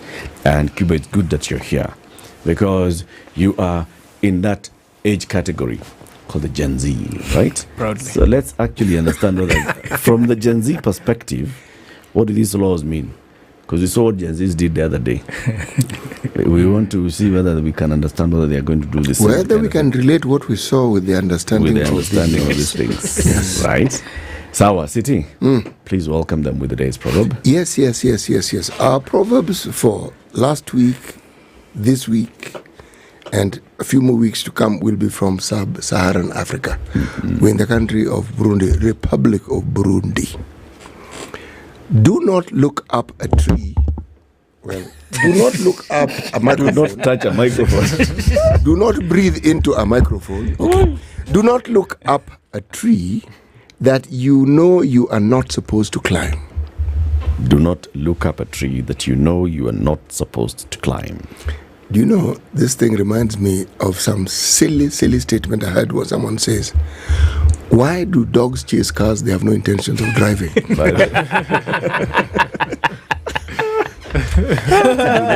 It's the thrill. Yeah, that's a good one. Kiba, what's your interpretation of this proverb? I think it's 2 parts. One is probably it's a lesson on temptation, which is don't look at perhaps things that you can't access, or maybe things that aren't good for you or not accessible. And the other one is just generally a principle perhaps of ambition, right? Don't try and achieve things maybe that are outside your reach, or that maybe you're not supposed to do. I think for me, I've been. It's really do not tempt fate. Do not try to push expectations for something that you definitely know you're not supposed to be focusing, like the kind of current conversation we are having. You don't provide services, but you still want to gain something out of it in form of taxation. You are not supposed to actually be eyeing that. But definitely, it's of course a stronger message on temptation and the things you desire that you should actually be focusing. So it's about focus on the right things. Focus on the right things. Yeah. Don't be too ambitious. So these particular bills are going through amendment now. They're to impact the current budget, is it? Correct.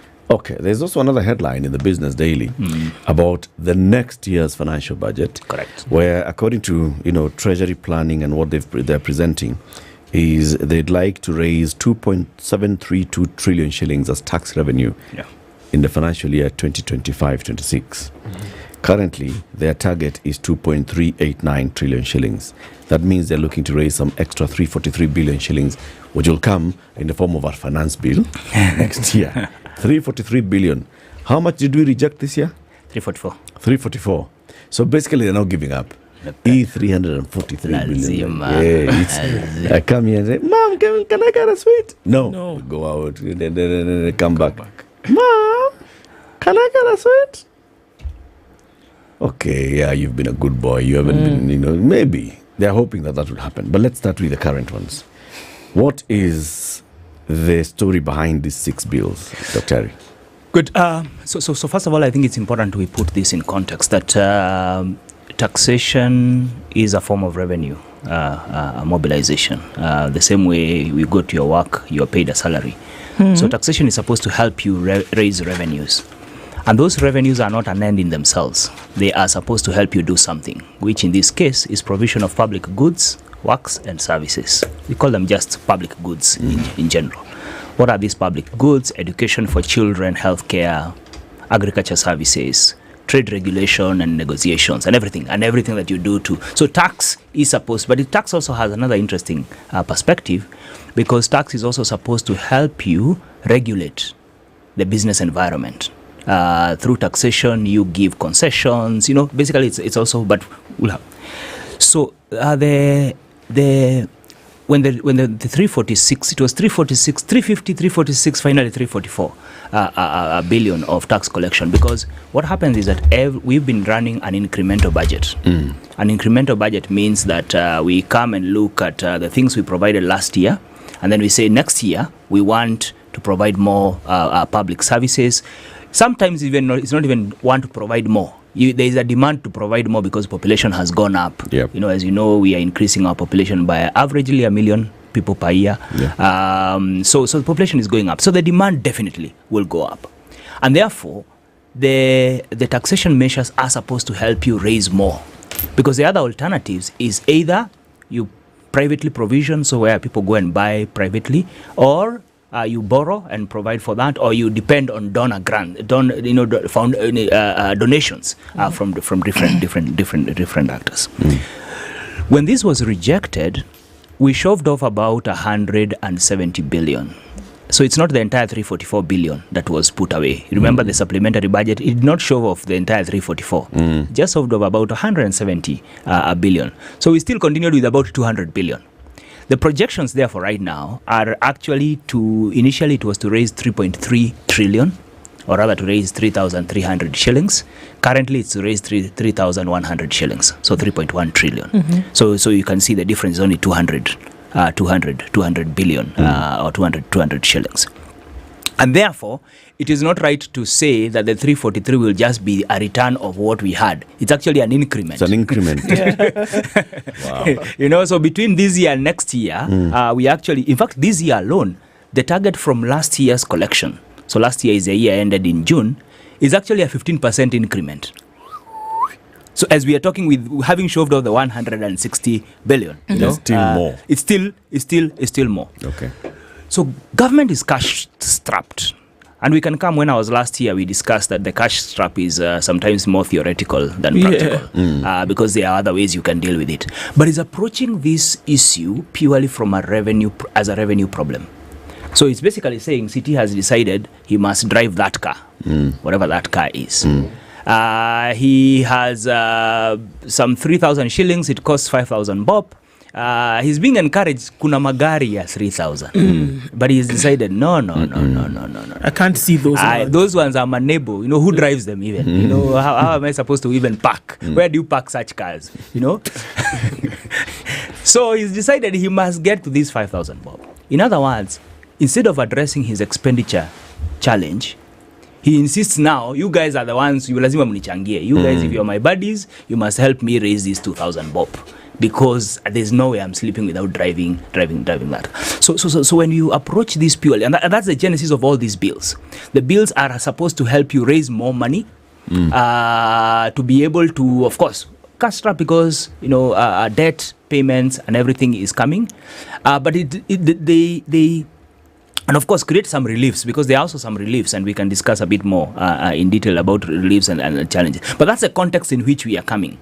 But remember, when people were rejecting and saying we don't want this taxation, Kenyans were not saying we don't want to pay tax.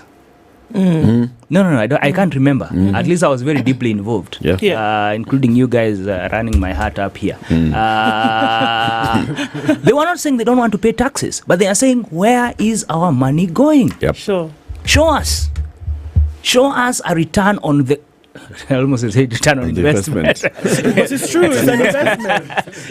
Only that it's a cost one. It's by law. So show us where the money is going, but also show us the prudence with which you are adjusting your own expenditure. Yes. So you read the reports, they all say, rationalizing, fiscal consolidation, all those are big words to simply say we need to spend more prudently.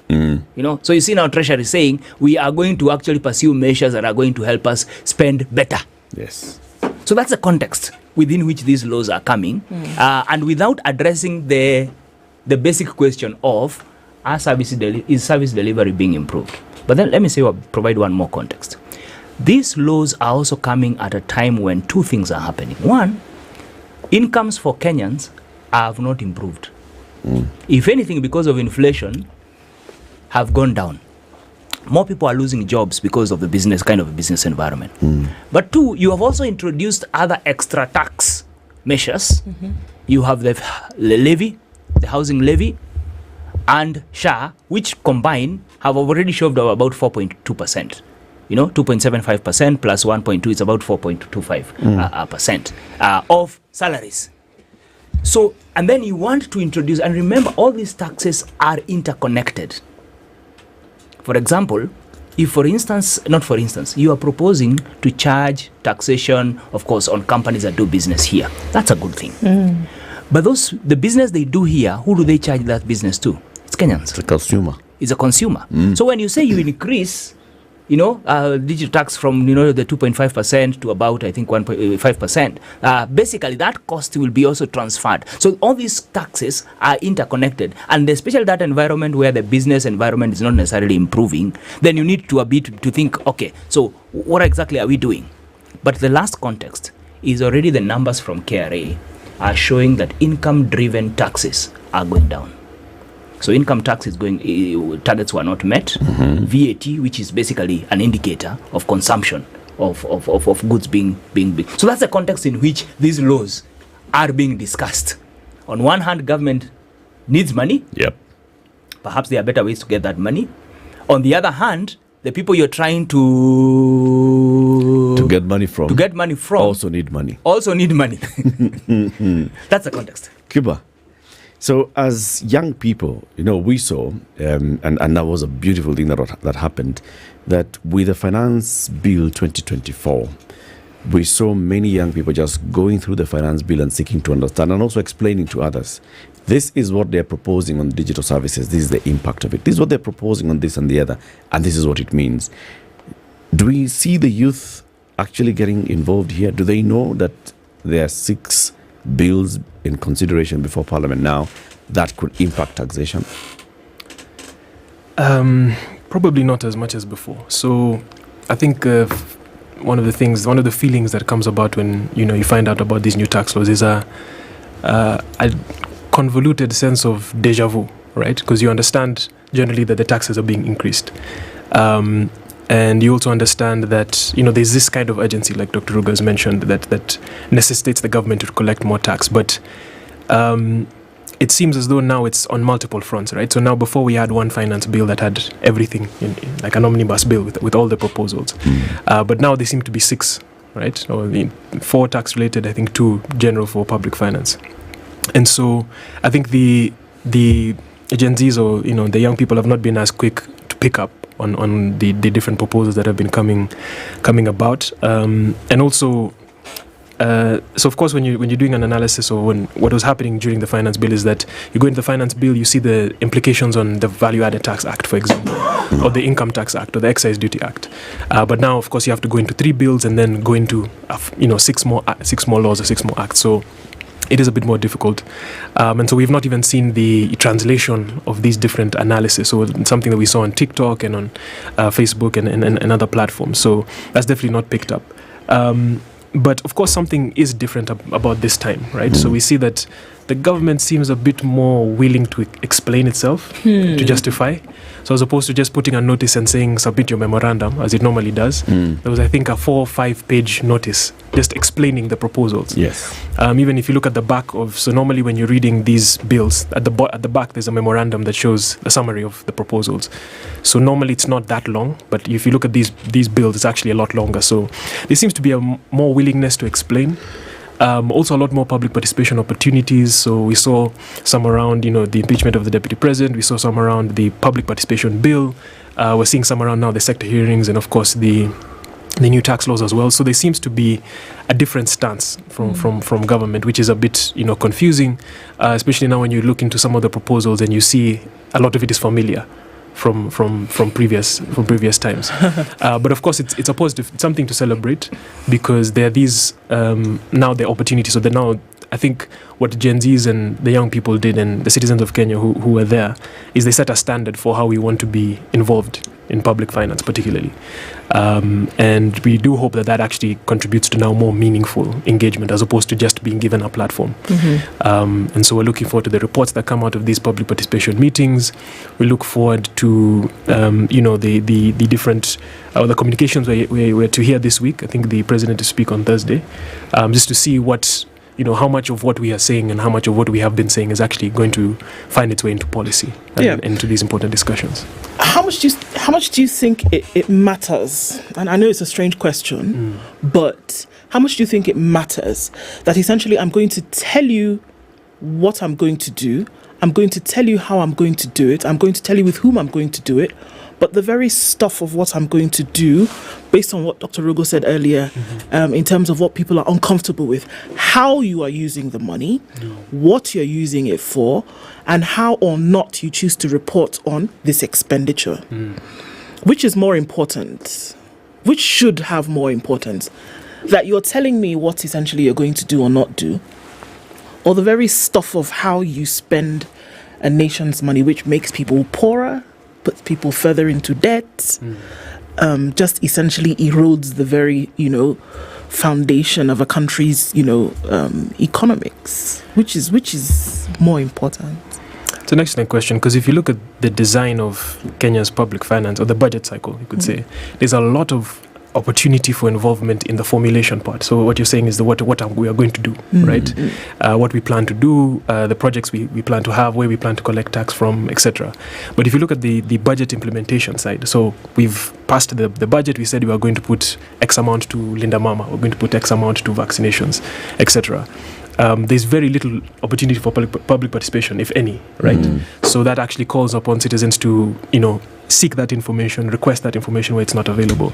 So in terms of the design, it seems like a lot of emphasis has been placed on what we will do, what we say we are going to do, but very little has been placed on the actual implementation. So what actually happens in practice? And I think that's definitely one of the places, areas of reform that we've not seen much conversation about.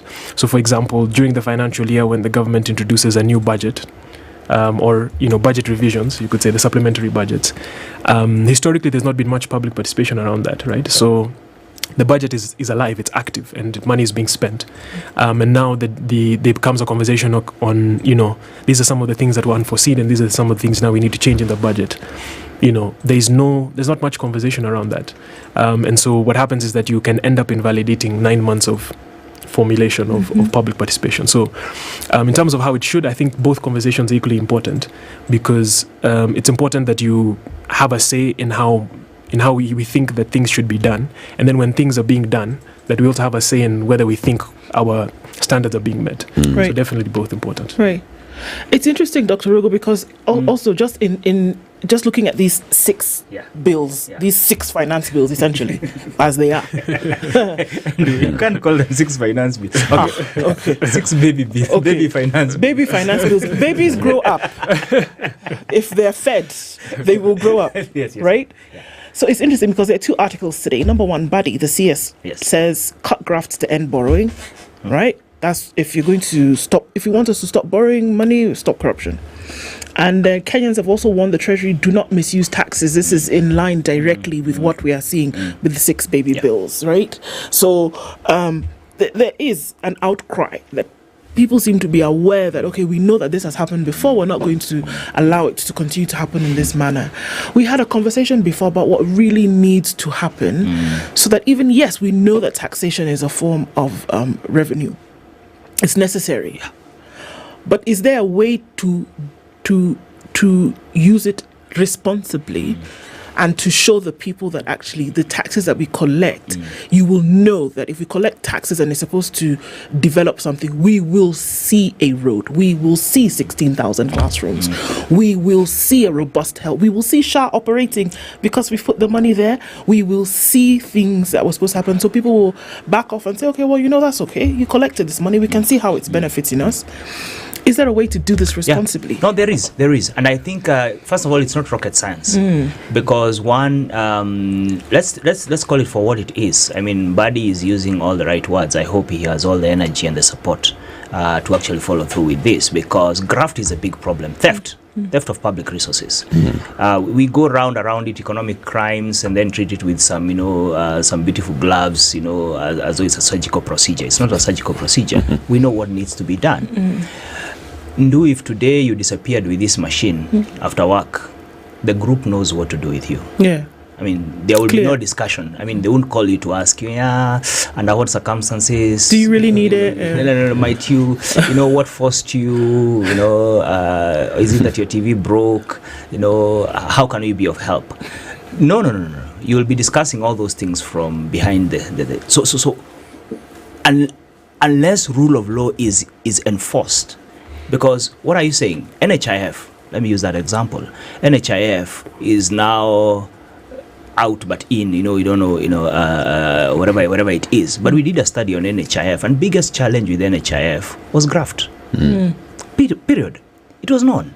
I mean, those numbers did not enter themselves that a clinic, a clinic smaller than, has more surgeries than KNH. I mean, somebody entered those numbers. Right. And they entered them in a machine that has a number, that has an IP address. It is known who was using that machine. So why we don't take action on that? And then you go up the education, even in the education sector, we know capitation doesn't get to schools, or books are not being bought. For me, that is a starting point, because all countries we admire have one thing in common: rule of law. It's not that they are not thieves. They are there, but they know that there are consequences. We have made graft very cheap. There is no cost, and the more you steal, looks like the more you become the king of the streets, and all that. So for me, that's a starting point. But the second point is that we have systems in place, even as we address that basically, so we have a very long budget process. We have a very extensive and expensive IFMIS, Integrated Financial Management Information System. It has been altered many times, especially on two modules of it have always been a matter of debate: the procurement module and the payment module. Everything else seemed to work until there. The day of payment is either there is no electricity, the computer is down, we have to pay manually. By following through those systems, it basically means, because what it was supposed to do is, when you budget, you enter the numbers. When you get the service for the service to be provided, you key in the numbers. When it comes to time for paying the contractor, you pay through the same system, because the bank details are supposed to be there, and therefore there's very minimal, knowing CT who is the accounting officer, knowing who is the procurement guy, I know a guy kind of a thing. There's not much of that. Following through with that already starts to make sure. But thirdly is just the professionalism of providing the services at the cost for which. Why is it that we are crying, as much as we are crying about SHA, we are crying about education sector, but we also have some significant absenteeism of public officers. At one study, actually, in health services, I think we were an average of about, I think it was about 53% absenteeism. What? People who don't show up in some facilities for at almost half. That's basically almost half the year. That's ridiculous. No, it is. It's there. The report is there. And it's so the question is, why is it that these people? You go to a health facility, because then the leading challenges, especially in healthcare, over and above the financing, which is a big one, is either the person who is supposed to provide the service is not present, or the facility itself does not have the necessary equipment, or the people cannot afford that particular service. So it's there. So you're dealing with issues that are behavioral in nature, but we are trying to make them technical and give them some new language, Yet it's a matter of rule of law. It's a matter of professionalism. It's about, standards and ethical standards of work. You cannot show up here at 6:30 every day and people are not supposed to understand. You have a contract. You have an agreement. So which for me then starts to show Kenyans that the services that we want are actually being provided, because service provision, Kenyans do not interact with public finance or with government at the point of hearing government exists. No. I interact with government when I take my child to school. I interact with government when I drive my car. Because that's the time when now I go, the road is either good or there's a pothole. If the road is good, I'm happy. I interact with government when I go to a police station. And I need to process. I interact with government when I go to court. That is my point. So that point of service delivery becomes the most point of interaction. That's a point of interaction. And that's a point where this government must be focusing on. But that's where people are crying. That's it. Let's take a break. It's 24 minutes to 8. Dr. Abraham Rugo Murio is the Executive Director at Budgety Hub, and Cuba Houghton.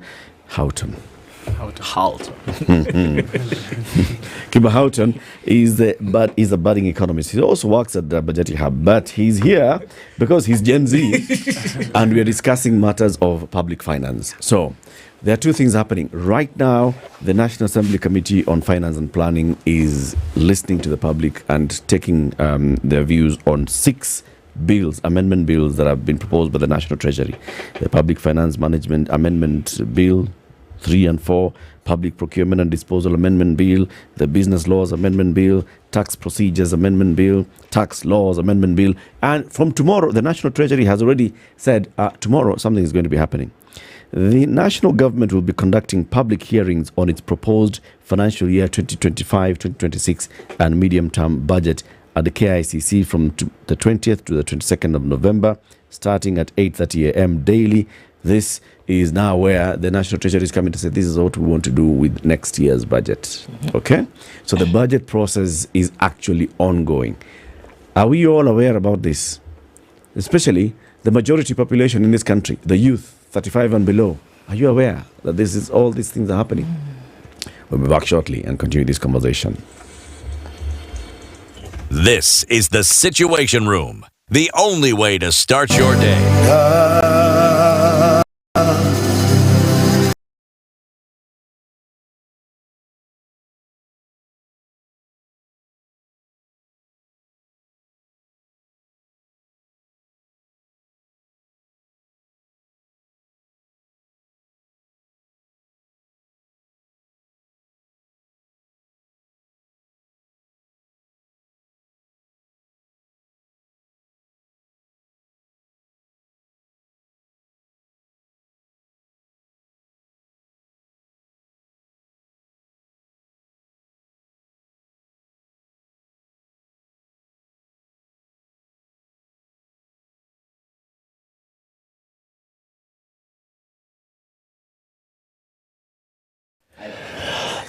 Cloudy conditions in Nairobi this morning is 17 degrees. We'll see highs of 25 and highs of 25 as well in a partly sunny Nakuru.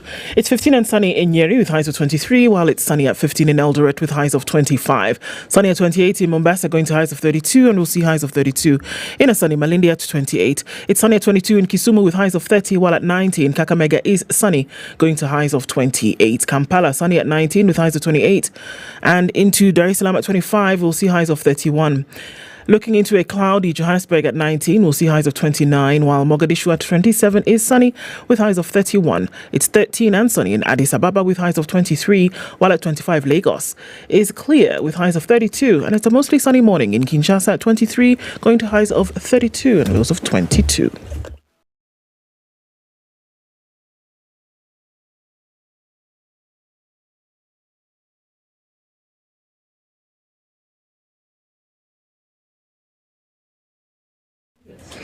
All right, a little bit of traffic starting to form as you come in from Lower Kabete out towards Spring Valley.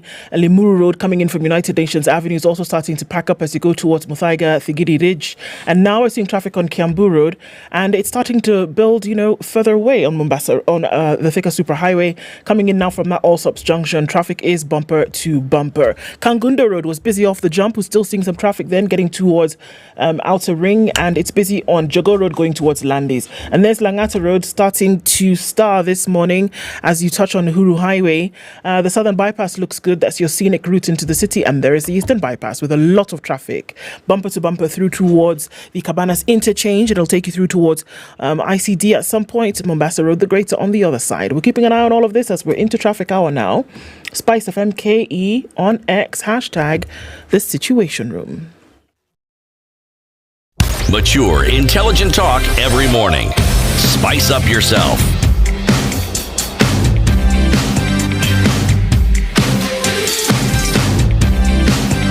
Mornings done right. 94.4 Spice FM, Nairobi. It's 20 minutes to 8. Our conversation with Dr. Abraham Rugo Muriu and Cuba Houghton continues. We are talking about the budgeting process and seeking to understand what's currently going on. So, budget for next year, conversations going on. National Treasury says tomorrow, kujani KICC tuzungumze watu wa mataifa yote come to KICC tomorrow. And then currently, the National Assembly is planning on Committee on Planning and Finance and Planning is in 6 counties. Today and tomorrow, they are expected to be hearing to hold 4 sessions in Mombasa, Siaya, Taita Taveta, and Kericho counties today and tomorrow. All right? So only 6 counties, and now that's already a big issue. Why 6? Why 6 counties? That's sampling. Yeah? But they need to explain to us how but give it to them. I think let's appreciate when there is. So the National Assembly started a process 2 years ago of going around. So they've been actually every year they pick different counties. Okay. They've been going around the different, especially the Budget Appropriations Committee, for many reasons. Though now they cannot justify after the impeachment, they proved that within a weekend they actually can sit. They can have sittings on one single day. One single day in every county. Yes. So we can no longer excuse them. But for this one, they actually have been going through. So they've been doing it rotationally. Yes.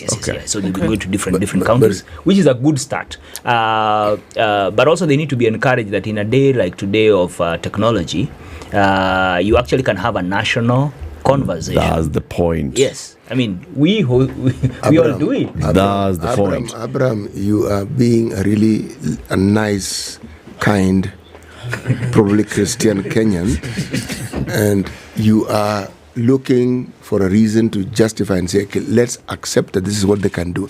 Actually, no, not really. Yeah. I cannot agree with you there. I am not going to give them credit for something that is done in the manner that they're doing it. They know full well that what they're doing is to give us the impression that something is actually being done, and yet when you look at the results, you ask, okay, what exactly have they done? They've been going around the country.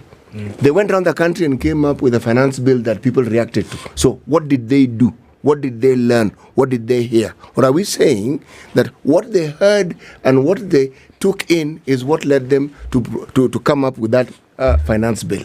That's one. 2, when you look at the way this particular parliament has behaved, There is absolutely nothing that this parliament comes up with that must not...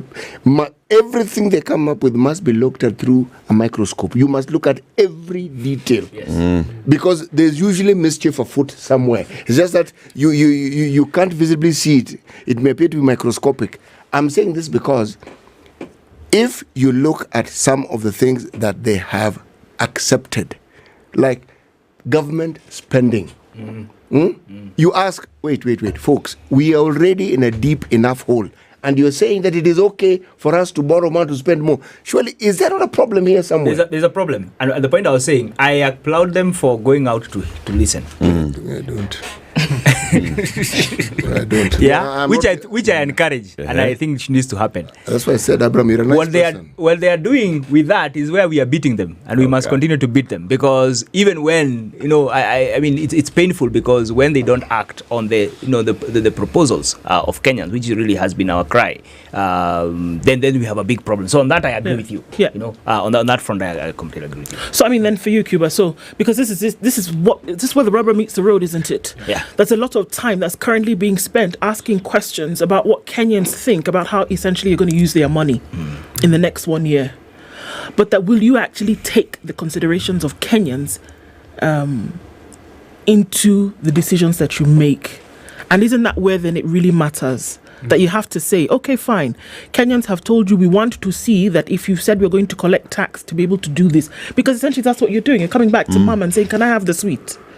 So if we give you the sweet, right, how are you going to ensure that what Kenyans have said you do with this little morsel of goodness that we've given you, that you will actually make it count for something? So does that, and we come back to then, isn't that what really matters? And how can we be sure that what Kenyans are saying right now will actually be put into practice? Because that's why June 25th happened. Exactly. Yeah. And I think it is possible to side with CT here, which is that even though those public participation opportunities sometimes are made available, there's of course a question of the quality, right? So if you look at the amount of time that's been allowed for the sector hearings that will be happening Wednesday, Thursday and Friday this week, I think it's an hour 15 minutes. An hour 15 minutes per sector. And you see? Those are 10 sectors. Within those sectors there are probably hundreds of programs and sub-programs, right? That someone may be, interested in or may think is important. So it is an important question that we do need to face, which is how do you move a nation forward in a way that's reflective of the interest of everybody? And even though it's not reflective of the interest of anybody or of everybody, how do you do it in a way that at least you capture the aspirations and views of at least the majority, right, or the Gen Zs in some representing? So how is it that you make sure that their views are actually captured, and that it's also a thing of how you feel, right? So when you go to a public participation or you see that notice, do you feel like your input is valued, right? So if you go to a public participation, I don't know, in Isiolo, and it's on a Friday and it's hot, right? You've all been put in a social hall and you're being told, here's a 300-page document, we need your inputs, right? Or even worse, you're being told, in your ward, we are giving you 5 projects worth 5 billion, right? Just decide what you want. And then you're given 30 minutes and you're supposed to now present your views, and then you're told after that, we need to go and depending on the culture, you need to go and pray, or we need to go have lunch or whatever it is, right? So then how do you feel after coming out of that? Like, do you feel like your government is actually listening to you, right? So like Dr. Rugo was mentioning, there is the way you interact with government at that point of accessing the service, but there's also the way that you interact with government in terms of having your voice heard, right? And it can't just happen every 5 years when we vote. It has to be a continuous process. Just be continuous. Yeah. How would you do it if you were to do it, Cuba? Well, I believe that communication starts from the listener, right? When you're communicating with someone, you don't consider what you want to say first. You consider what the other person would like to hear, how they would like to hear it. So, for example, in the perspective of the Gen Zs, I mean, perhaps if we had younger civil servants, that would help. But more of, how do you find these different parts of the population where they are, right? So the suggestion Dr. Rugo made around leveraging digital technology, right? Because talking about roughly 16% of the population, that's relatively digital natives, right? So people who are actually generally found online. So are they initiatives that we can make or take to actually leverage that? There's also some guidance that would be useful in terms of the standards for public participation that are set for civil servants and for public institutions. And of course, there's some reforms already going around with the public participation bill. We have the revision of the public participation guidelines at the subnational level, at the county level, which is supposed to provide that guidance, right? Because at the end of the day, it's that accounting officer or that CEC that's sitting at the county level who decides how that forum goes, right? Yeah. So are they standards within the law? Are there guidelines for what are the best options? Because even within a specific county, like for example Isiolo, you're dealing with many cultures, right? So there definitely needs to be an understanding of what is the best way to hear the Kenyan population, but also what are the guide rails that we can use, or what options can we actually have for that? Yeah. And that's why now the Sigei campaign that we've been talking about and we've been involved in is dealing with this. So you're talking to a majority youthful population. Yeah. Many of them, like you've said, are digital native. So how do you reach out to them? Now, the Sigei campaign has been saying, all right, so let's see if we can actually have these conversations happening among the youth. Last week, we were talking about the proposed bill by the Attorney General on public participation and what is it that people want to hear. And many of them were saying, all right, so this bill, okay, is it addressing the needs of Kenyan people in wanting to engage with their government, in wanting to tell the government, this is what we want, this is how we'd like it done, right? Or is it just ticking a box? It's the same thing you're saying now with these finance laws. These finance law amendment bills and the budget making process, the hearings that start tomorrow at KICC, and giving them 1 hour.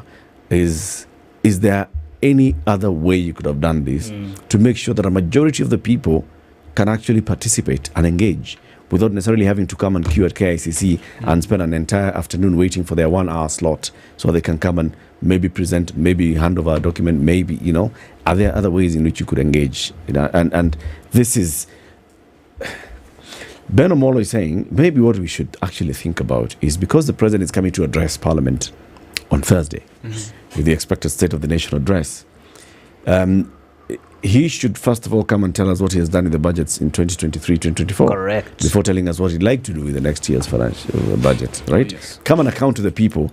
This is what we've done with a 3+ trillion shilling budget for 2 years since I became president. 6 trillion shillings you've given me. This is the value for it. And then we move forward from there and say, and now we are currently in the process of making the next year's financial budget, and we expect this to happen.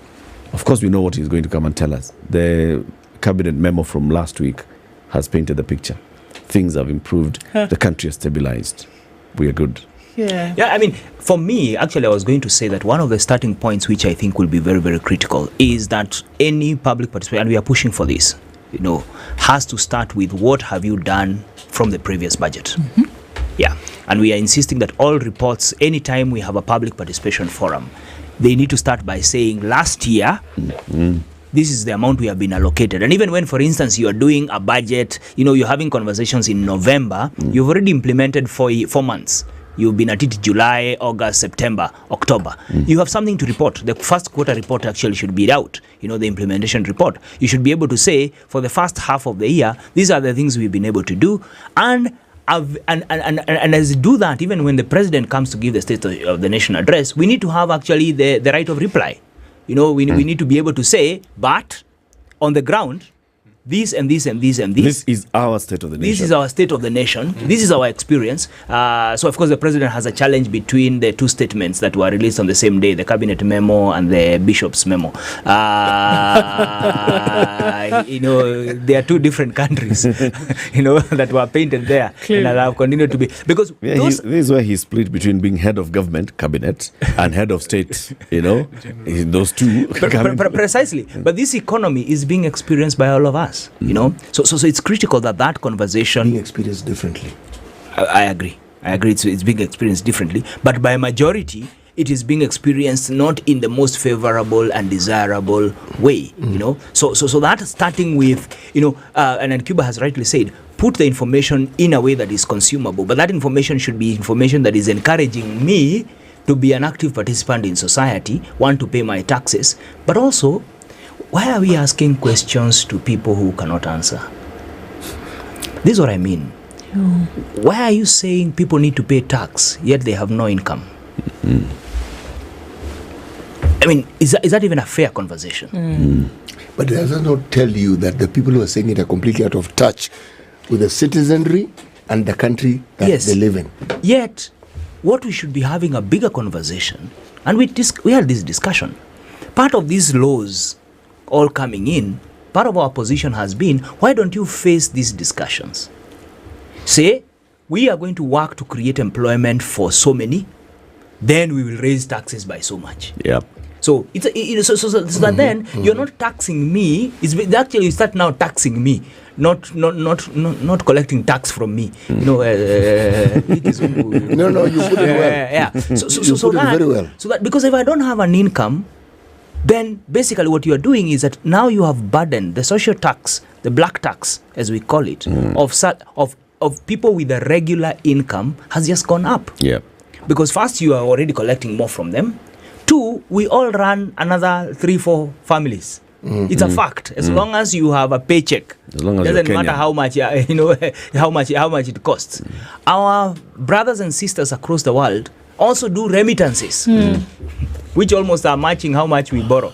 Sometimes, because they are significant. Yes. And that money is coming because of the needs.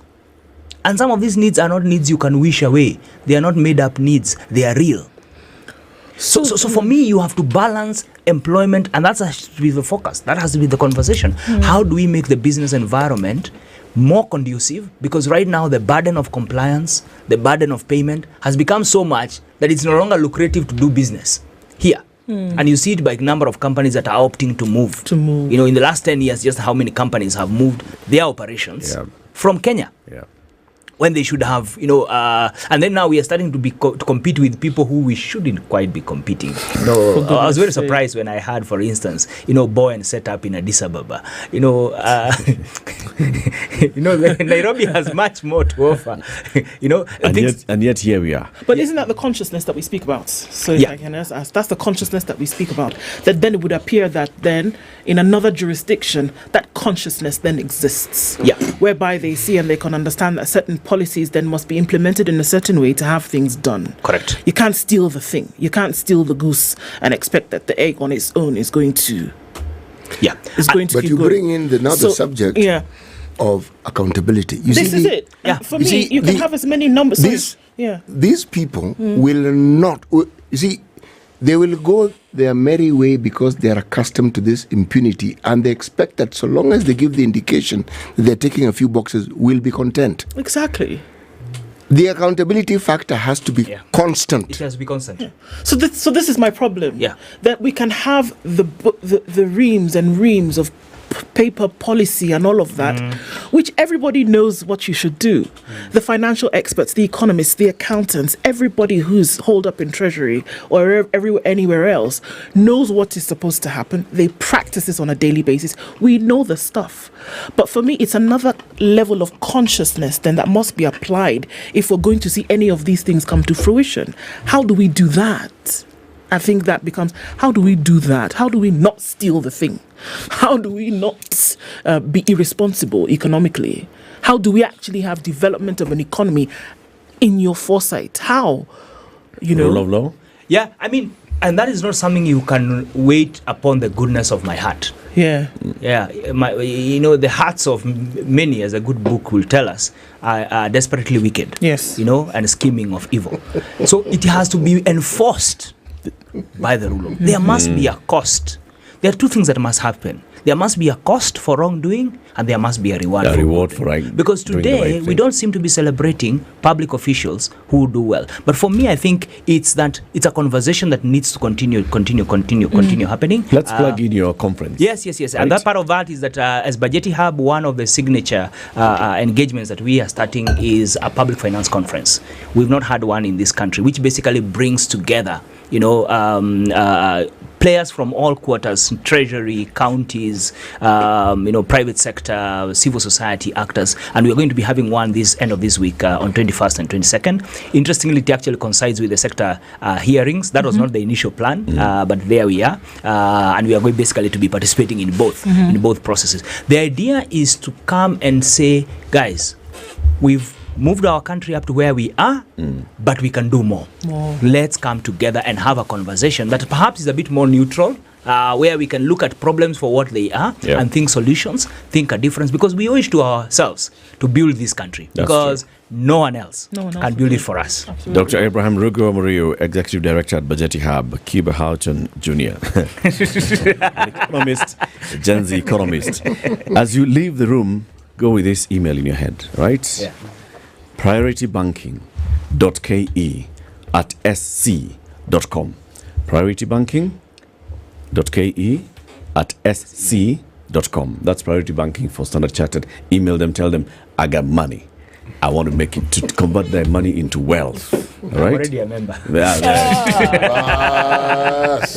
Wapi your card yako? Kwa card? Asante sana. Keep it here for more conversations. It's 8 a.m.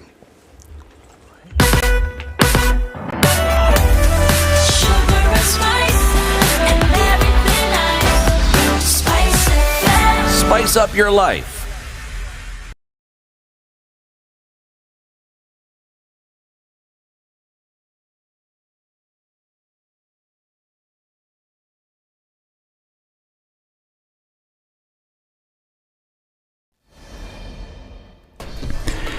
Good morning, this is Newswire. Dennis Aseto.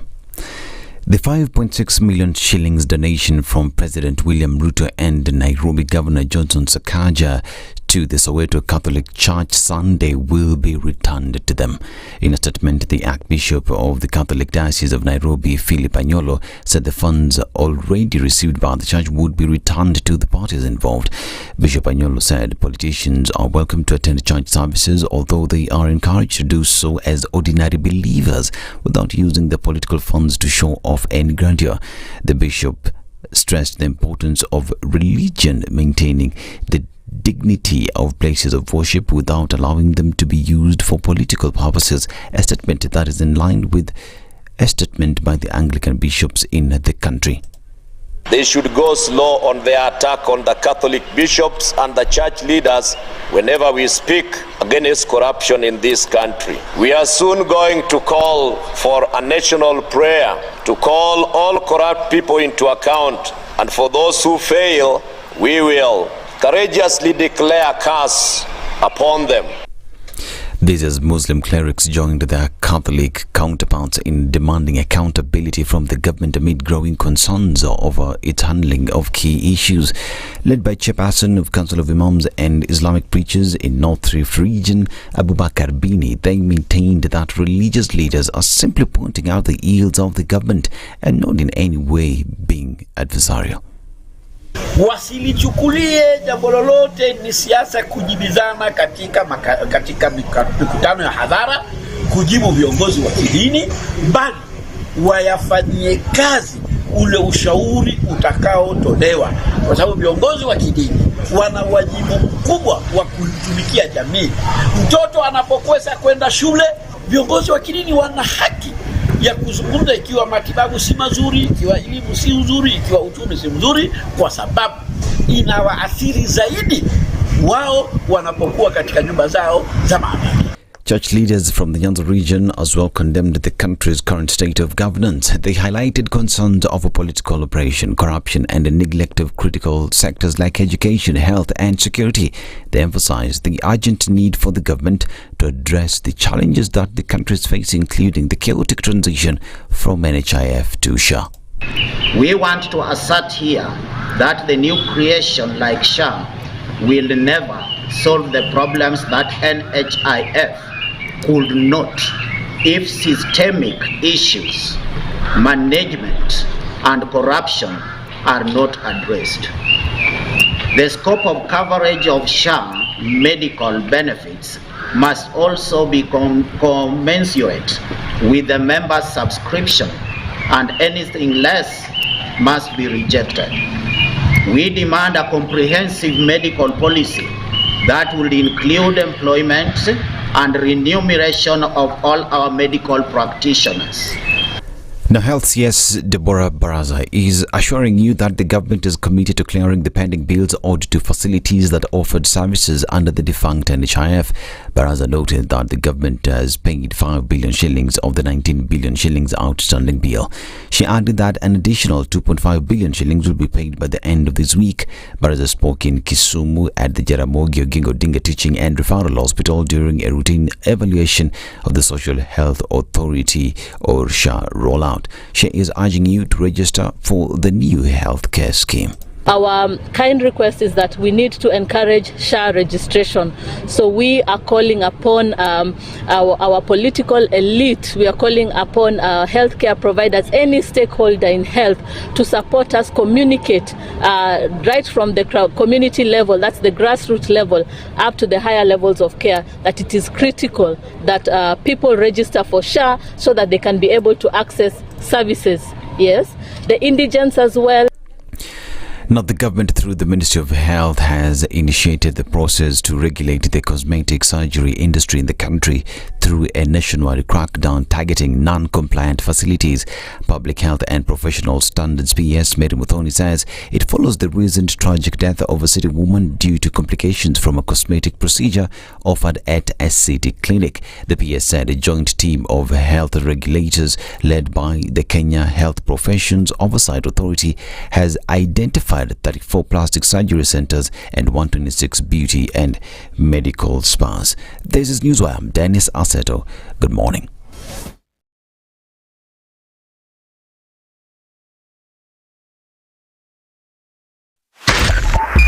.5 Spice FM, Kisumu. Traffic coming in on the Eastern Bypass, very busy this morning, bumper to bumper, getting through towards North Airport Road and then on towards the Cabanas interchange. Some of that traffic is coming off of Outer Ring, and so there's bumper-to-bumper traffic here as well. Taking a look at what's coming off Kangunda Road, and it's busy. In and outbound traffic is starting to get to bumper-to-bumper status as well, and we're looking at the Thika Superhighway through towards Survey and out towards Muranga Road and onto the Globe Cinema roundabout. That it's busy. Landis Road is busy as well, as we're talking about getting onto the Kamkunji roundabout, and then also looking at the other side of things, traffic coming off of Ngong Road. It's busy coming in from Lower Kabete through towards Spring Valley. So I think we're in traffic hour now. It would look like it's going to be a busy morning. Some bits and bobs where there is traffic. Others, they'll just flow. We'll keep in touch regardless. SpiceFM KE on X. Hashtag the Situation Room.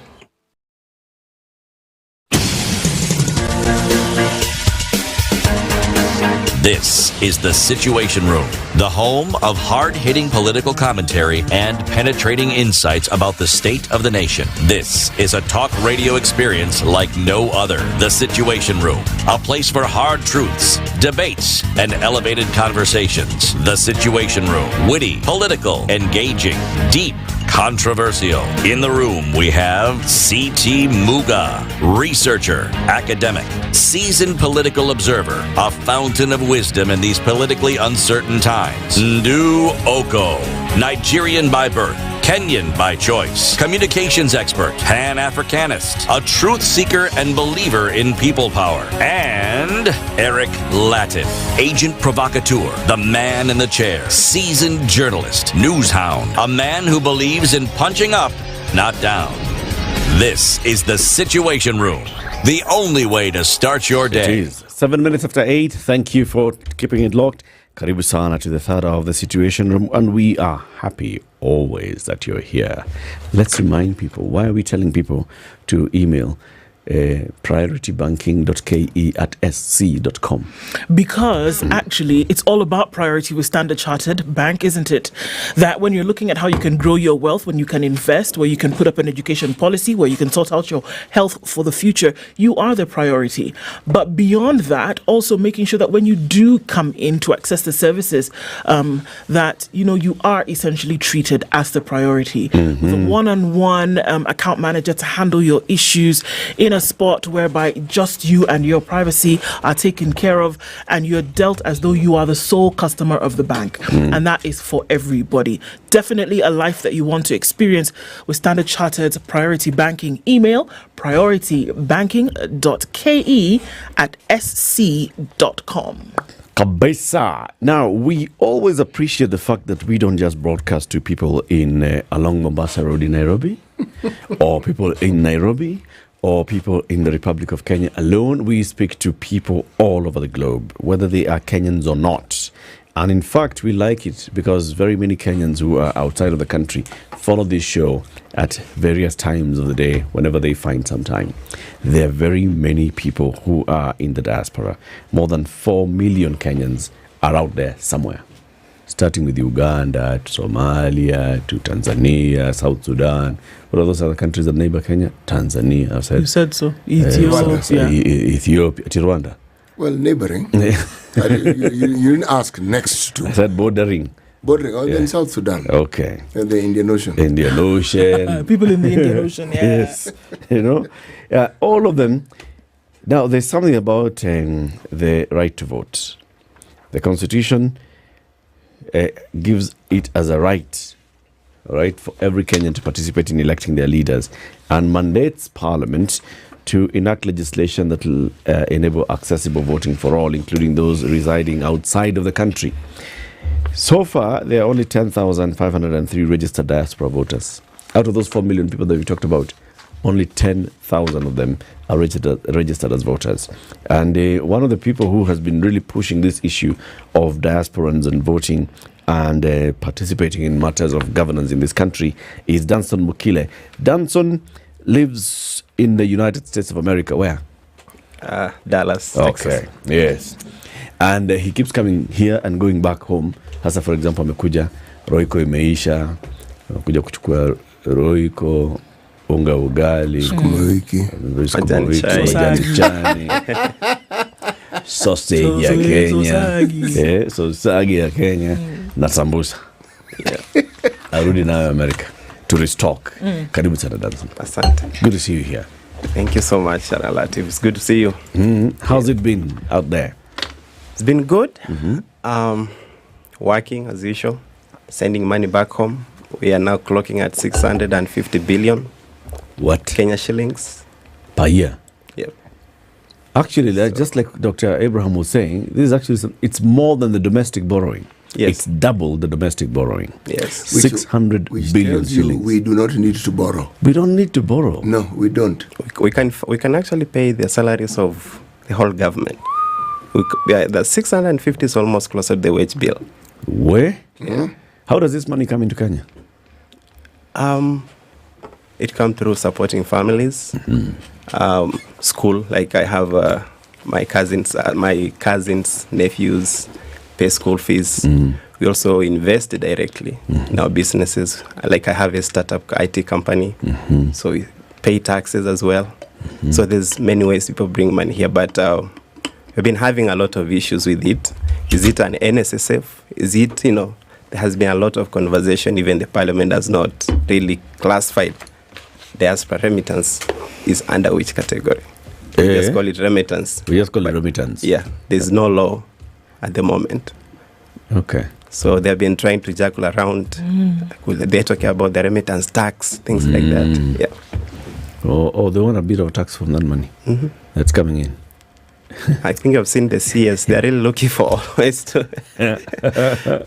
Karibu sana. Siti, please welcome Danson with the day's proverb. Yes. Yeah, Danson, as you know, now that you're in Africa, what we do in Africa is proverbs. Okay? Yes. And Siti has now been in south of Sahara, north of the Limpopo. Yes, and we are in the Republic of Burundi. A very interesting country. Supposed to climb. I think I'll say, if you know that this particular task, you can't do it, just don't try, because you may end up failing. Yeah, I think Kiswahili, if you are to do in Kiswahili, I think there's an interpretation in Kiswahili, but I would say if you can't do a certain task, just don't force yourself, because kijaribu kumuiga tembo kunye utapasuka msamba. That's the one. Yeah. That's the one. Okay. Now, we've had several conversations with you, whether it's virtually or with you here in studio, and particularly around the election time, on mobilizing Kenyans to participate in the election, to participate in matters of the election before the election itself, and thinking, so we are seeing these are the candidates, what kind of leader would we like as Kenyans, whether we're in the country or not? What kind of leadership would we like in this country? And then how many are going to actually be able to participate in electing their leaders?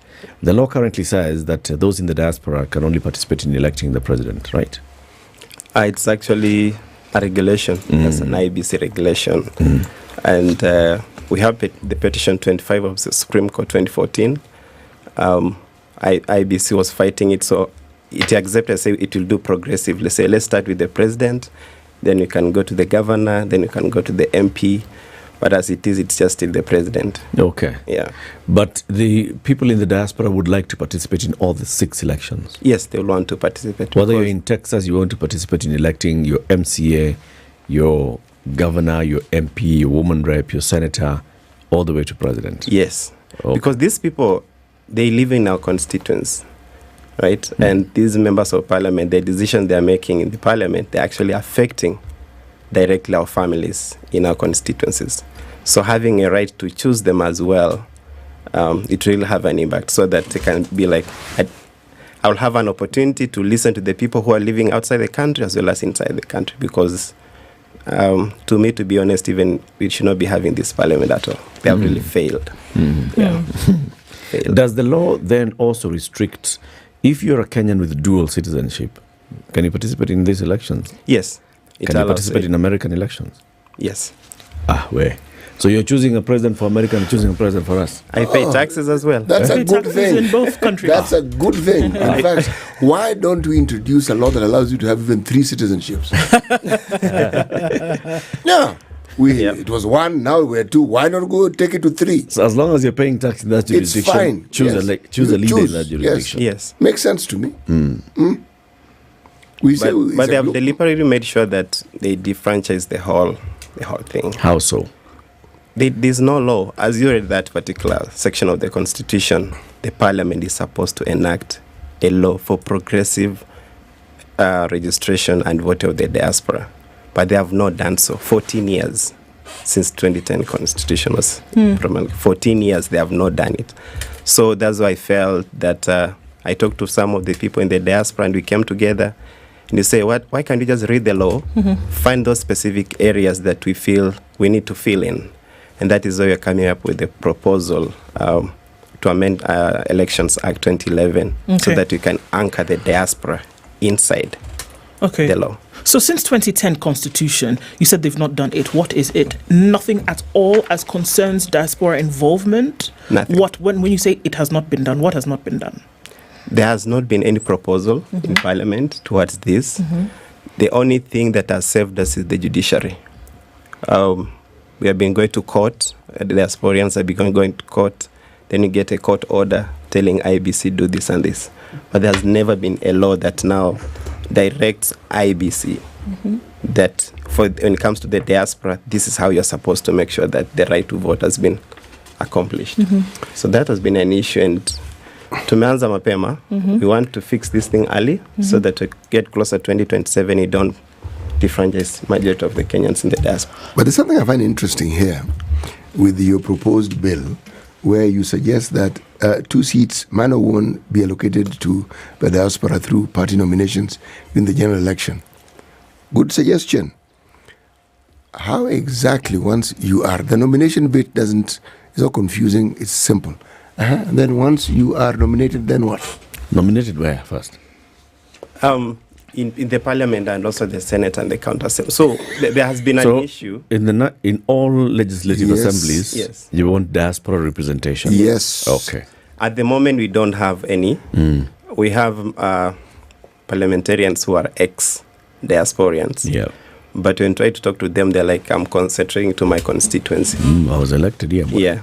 So still, we don't have a representation, no voice in Parliament. So our proposal, and that's why we propose, and people can also bring in their suggestion and how well it can be made. And yesterday we met with JLAC, and they also gave some feedback on it, including the LSK as well. Is a proposal, and it's a conversation that people really need to think about. Mhm. If through nominations, through the political parties can give us a representative, then so be it.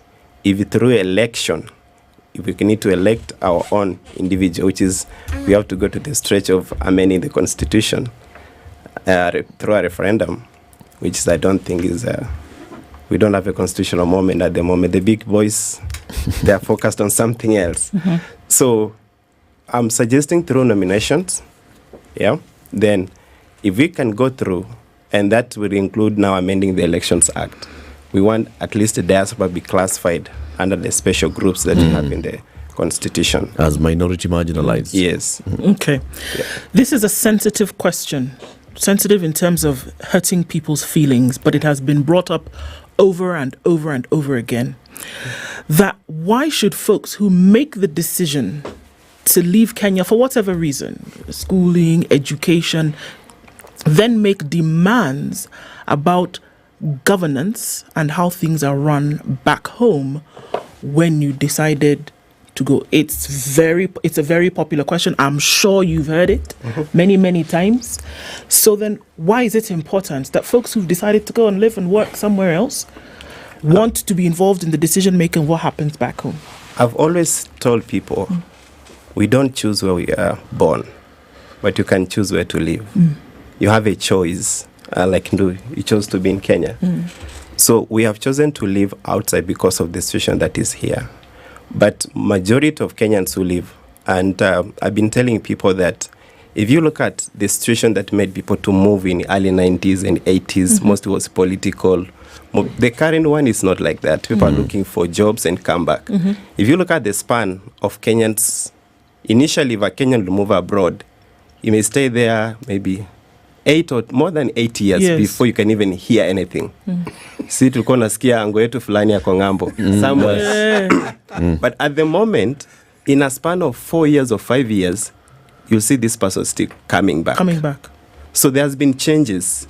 And once they get comfortable, they come back. So we just want to be fair that as much as we are supporting our country in terms of governance, policy, and our remittance and investment, at least the demands you're putting ahead, they're justifiable. I mean, I've just got a question to ask, and because it's a valid question, it keeps being asked all the time. The question is, if you were born in, say, Muranga, right, and you have moved to Busia, and you're voting in Busia, should you be asked why you're voting in Busia? No. And Latiff on that. Or even if you live in Busia, there are very many people who live in Nairobi, but they don't vote in Nairobi. They vote, they go back home to vote. Many. Yeah. So can the people in their shack say, unakuja hapa kupiga kura na hata uishi hapa? Even our members of parliament, where do they live? Si hapa tu hapa. Nairobi, they spend much more time in Nairobi. But during elections, they go back to look for votes. So it's justified. It's a good question, but we really have a good justification that as much as we live abroad, we need to have that voice. It's important to put it out there, you know, and always as a response to those questions that do come. In terms of numbers, because then one would want to imagine why a legislative body like Parliament then for 13, 14 years has not done anything about this, you know, like you talk about. So what would be the challenge in your opinion? Is it just nonchalance? Okay, it doesn't really. What would be the challenge that it has kept coming and coming? The president was in Germany with entire departments just a few months ago, and this issue came up. It did. It was mentioned. The town hall that was had in Germany, and folks were saying, okay, what happens about voting? What are we going to do in terms of nominations for representatives here in the diaspora? It happened last year when there was again travel, when there were talks about the diaspora and their remittances. We hear all the time in terms of conversations that are coming up when we speak with PS Rosenjogu. Those questions keep coming. So why do you think that there has been no action to the constant talk? One of the main thing is data. Actually, I would say the government of Kenya doesn't know the exact number of Kenyans that live in out the diaspora. there. Even today, we were to meet the president and ask him, Mr. President, how many are we in the diaspora as Kenyans? He'll give you an estimate figure. Because the government hasn't given the Kenyans in the diaspora trust to give their information. They will come to us, right, asking us to give information, not involving us. For instance, if you come to Dallas, leaders are known in Dallas. If you talk to those leaders and say, I really want to know how many Kenyans live in Dallas, they'll do that job for you. But if as a government officer come to Dallas and tell them, guys, come here, I want to know how many are you, they will not. Why not? Because they don't trust the data, the information that you're going to give the government. What do you fear? We don't know. Some people, when you go to the diaspora, Latiff, situation happen. And you want to go underground to fix your situation fast. Right? So you feel exposing your data. So you think the government will snitch? Yeah. On what? See, and tell the host government that you're there. Yeah. And this documentation. But if there is, so there could be an issue with the documentation. Yes. So the trust issue. But for us, even for me, I know people maybe who don't have the documentation, but I don't bother. They are friends. We work together. They are supporting their family. Yeah. What does the government need to do to build that trust? Bring diaspora on the table. And this, but they're not coming. On the table? Yeah. These are some of the because things they don't want to be known that they're there. These if are we say some of the things. Kenyans in Texas, please come. Not all Kenyans in Texas are going to come.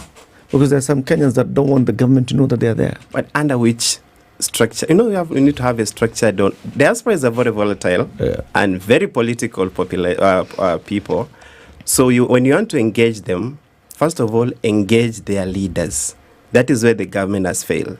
Engage them. And when you go to the leaders, don't maybe focus on this particular group. Just anyone. Don't divide and Don't rule. divide them. We have religious leaders. We have political. We have those who are doing investment. Just bring them together and ask them that I want you guys to do this and this.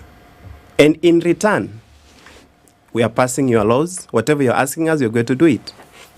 Because they don't feel that there's something they're getting back as much as they are doing all this. Okay. And we are asking the basic principle. Can you help us to vote? Can you make sure that people in Dallas don't need to travel 23 hours to Washington, D.C. to vote? To cast their ballot. It's unfair. So, okay. Right now, we have regulations that mandate the IEBC to register Kenyans in the diaspora so they can participate in the presidential election. Yes. Right? Only about 10,000 have registered so far out of a possible population of 4 million. Yeah. Why the 10,000? Why not 20? Why not 100,000? Why not 1 million? So there has been a lot of issues on IBC. It looks like it's only the court that has forced IBC to be doing some of these things. If you look at the 2022 election, of which I was highly involved, there were some issues. Like, for instance, during registration, we are given approximately 10 days. Someone has children, is working 24, picking 3 shifts in a 14 days. How do you expect that person to change his schedule to come and register as a voter? And how is the registration happening? Physical? Yeah, physical. You've got to go to a certain office. Washington, D.C., for instance, or go to Berlin. Someone in Belgium has to go all the way to Berlin. And it's a 10-day window. Yep. Justification by IBC? No money. Capacity and resources. And that's what we're telling. We have a solution for them. We say, involve the diaspora. Come up with a program, maybe you say voluntary program. We just did the U.S. election, and many Kenyans were actually, and congratulations to our lady in Minneapolis, Minnesota. And we volunteer ourselves. So if you come to us and say, we are IBC, we want you guys to help us to do registration, people will sign up. They will participate. But if you want to take people from here in Kenya, get visas, get them the hotel, get them the cars, rent the car, per diem. That's expensive. But if it's me, I'll just get my car, drive to or maybe one of the stations, let's say the church in Atlanta, Bishop Jen. Set up out there. Set up a hema kidogo, Wakenya wanakuja, I register them. Okay, so one would expect, or one would assume that the numbers that we see, whether it's numbers in terms of population, I mean, you mentioned 70,000 strong Kenyan population in Dallas alone. Yeah. And if you're looking at other major cities where a lot of Kenyans go to, Minnesota, Washington, in Seattle, you're looking at Atlanta, huge populations. We're talking about hundreds of thousands of Kenyans in the US. Yeah. So those numbers, significant. 650 billion shillings every year in remittances, significant number. I mean, we talk about not having to borrow if that money was now seen. So we're looking at significant numbers. We're looking at significant spheres of influence. So then one must ask, why is it not prioritized? Because for me, it's an issue of priority. If you took those numbers and they were able to equate to significant change, right? Whether it was now that you had a whole bunch of people who were at the table and they were saying, you know what? We're going to insist now that our money comes back to Kenya in order to do 1, 2, 3. And we're going to see how now this can be formalized, right? You can't have a conversation with folks that you're not putting on the table about their money and about their numbers. Yeah. So I hear what you're saying. But at the same time, I feel as though it is not prioritized. We see government doing things, and we see them doing things that they have prioritized. Yeah. So I think the question here is, what is it going to take for the diaspora agenda to be prioritized by governments? What's it going to take? I think we have started the conversation. If you can look at the amendment you are suggesting, we are saying this is our priority. And to be honest, this week you are meeting almost all of them, including the political leaders, and you are telling them this is a priority. We are going to marshal our numbers, our people, and to be honest, if they are not very careful in 2027, if there will be any deciding vote like the one we had in last election in the US, Diaspora will do. It will. We may decide, yes, somewhere. even if they're giving us that limited access, we can mobilize ourselves and say enough is enough. Because they are not prioritizing our things. They are doing what they want, especially looking for money. And to be honest, you have seen the president is now the one who advertises jobs. It shouldn't be like that. It shouldn't be like when you go somewhere and mostly unskilled. The president is supposed to be actually just giving directions on what is supposed to be implemented. But now when you come that we are not utilizing the diaspora effectively on these opportunities and looking at some of the red flags, when you are negotiating for the labor migration agreements, you are not involving the diasporian themselves. And to be honest, most people were so annoyed in the diaspora because they felt they were left out when they are doing these negotiations.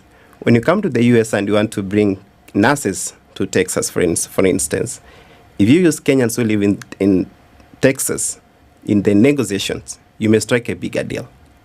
But if you want to do it on your own, we know how Americans think. We know how the Germans think. We know how. So that has been also an issue. And we are hoping there could be some changes that the diasporans are brought on the table in every conversation. Because we are the taxpayers. Not controls here. 28 minutes to 9. We are hosting Danson Mukile, who is a diaspora affairs strategist and leader. He and a few others, and he'll tell us how many, have a proposal to amend the Elections Act so that we can allow more and more Kenyans to participate in elections. In the last election of 2022, out of 66 missions that Kenya has globally, only 12 countries participated in an election, 18 polling centers, 10,503 Kenyans voted. 10,503 Kenyans are registered as voters. 6,000 voted. Only 6,241 voted. That's about a 59.4% turnout of voters. So what is it that can be done to then have more and more Kenyans who are in the diaspora? And diaspora is from next door here, Tanzania, going all the way to Papua New Guinea, right? And making sure that all of them can participate in choosing their leaders in this country. 27 minutes to 9. We'll be back shortly. This is the Situation Room, the only way to start your day. Chilled Spice.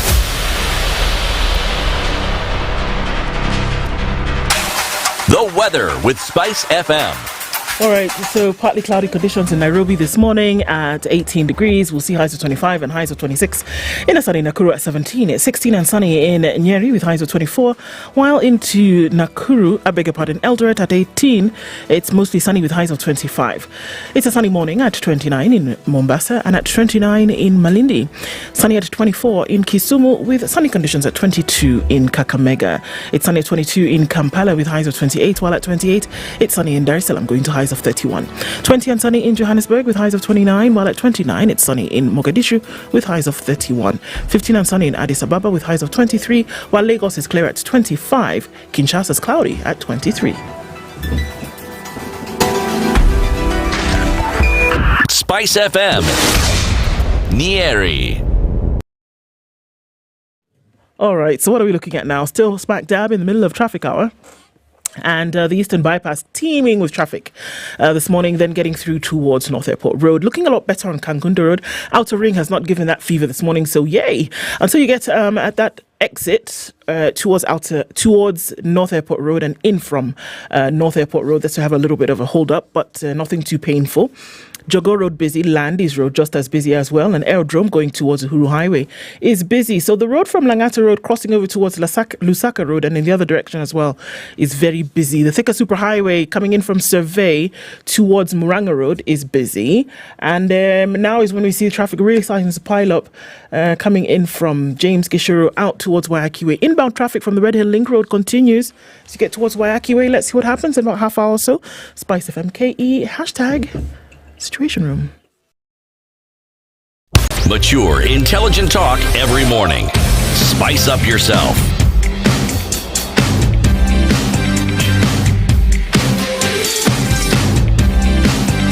Mornings done right. 94.4 Spice FM, Nairobi. Okay, so can Kenyans participate in the 2027 election? More and more Kenyans who are out there in the diaspora, can they participate? According to government's own estimates, and this is, we are quoting the Principal Secretary for Diaspora Affairs, Rosalind Jogu, says around 4 million Kenyans are out there, okay? So the ones that the government actually knows about, knows about a certain number, and the ones that the government estimates are out there are about 4 million. Only 10,000 of them are registered as voters. And of the 12 countries that participated in the general election, there were very many challenges that happened then. And now you and other Kenyans have come together and said, let's come up with proposals on how this can then be sorted out. Question number one, though, when I talk about diaspora, you guys are not homogenous. I mean, there are different people who've gone there in different time zones. They're living in different countries, and their motivation for being out there are completely different. Just like those who are in Kenya. There's nothing different about that, right?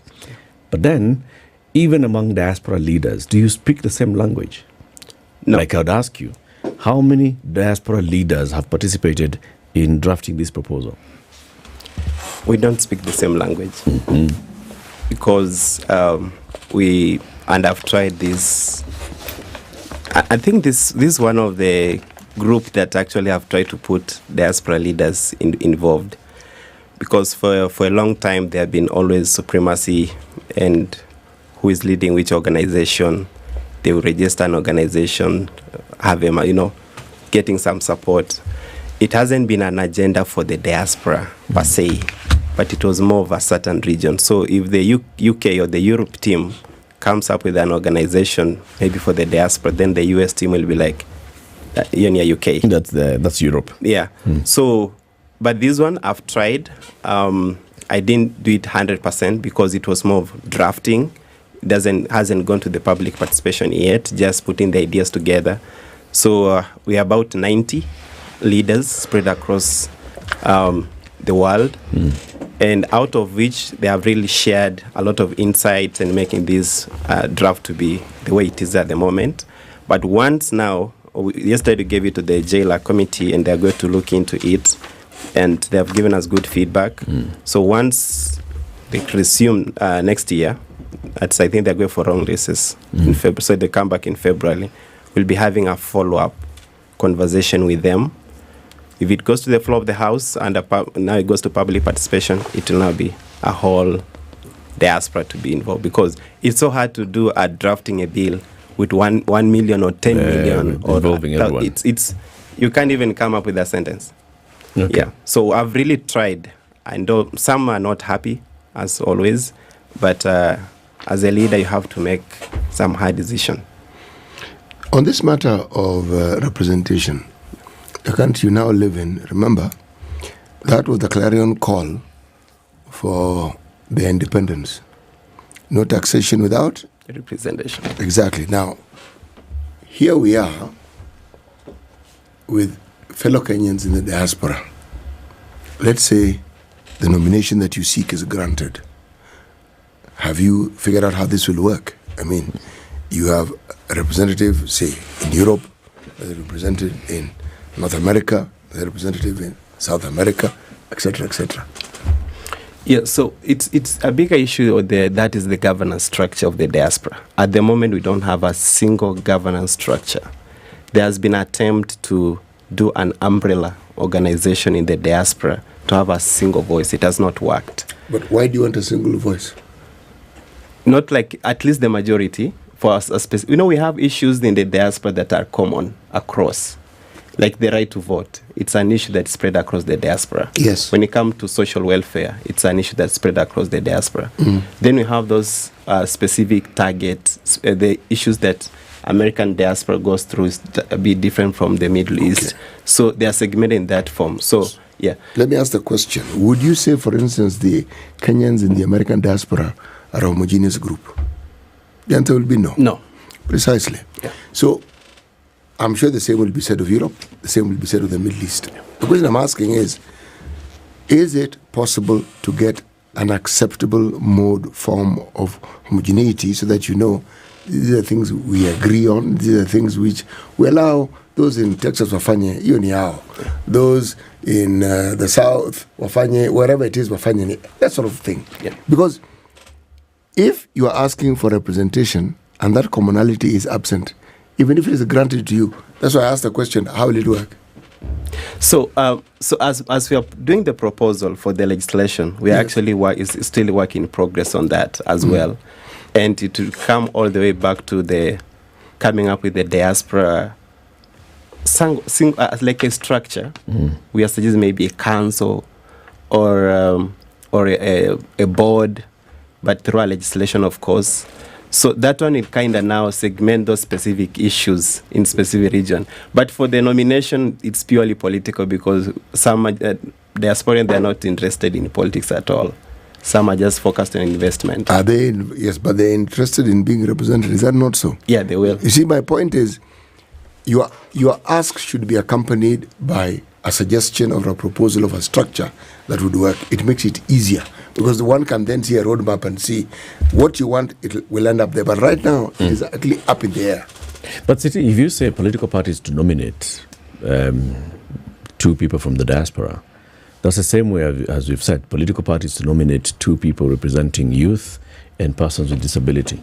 Yes. Because beyond that, then you don't start saying, oh, this person with disability must be rotating across the counties. It's the parties now to decide their own internal mechanism for putting together their list of nominees. Like now, when we say political parties in the Senate are supposed to nominate people who will be senators representing women, youth. It's the parties to decide.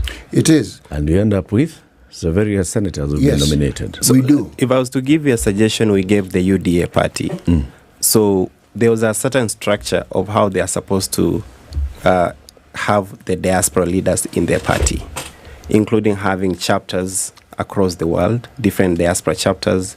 Then those chapters have leaders. Then the leaders now in specific chapters come together to form a specific region. Then that particular region, they come together to form the whole diaspora leadership of the party. So that specific structure, it can be used while they'll be selecting or nominating someone to be nominated through the UDA party. Another ODM can do a different approach. But my idea is at least we have a representative who we can hold to account or send to Parliament and speak on our behalf. I think that now the other challenge will come whether that person is speaking on their behalf. All right?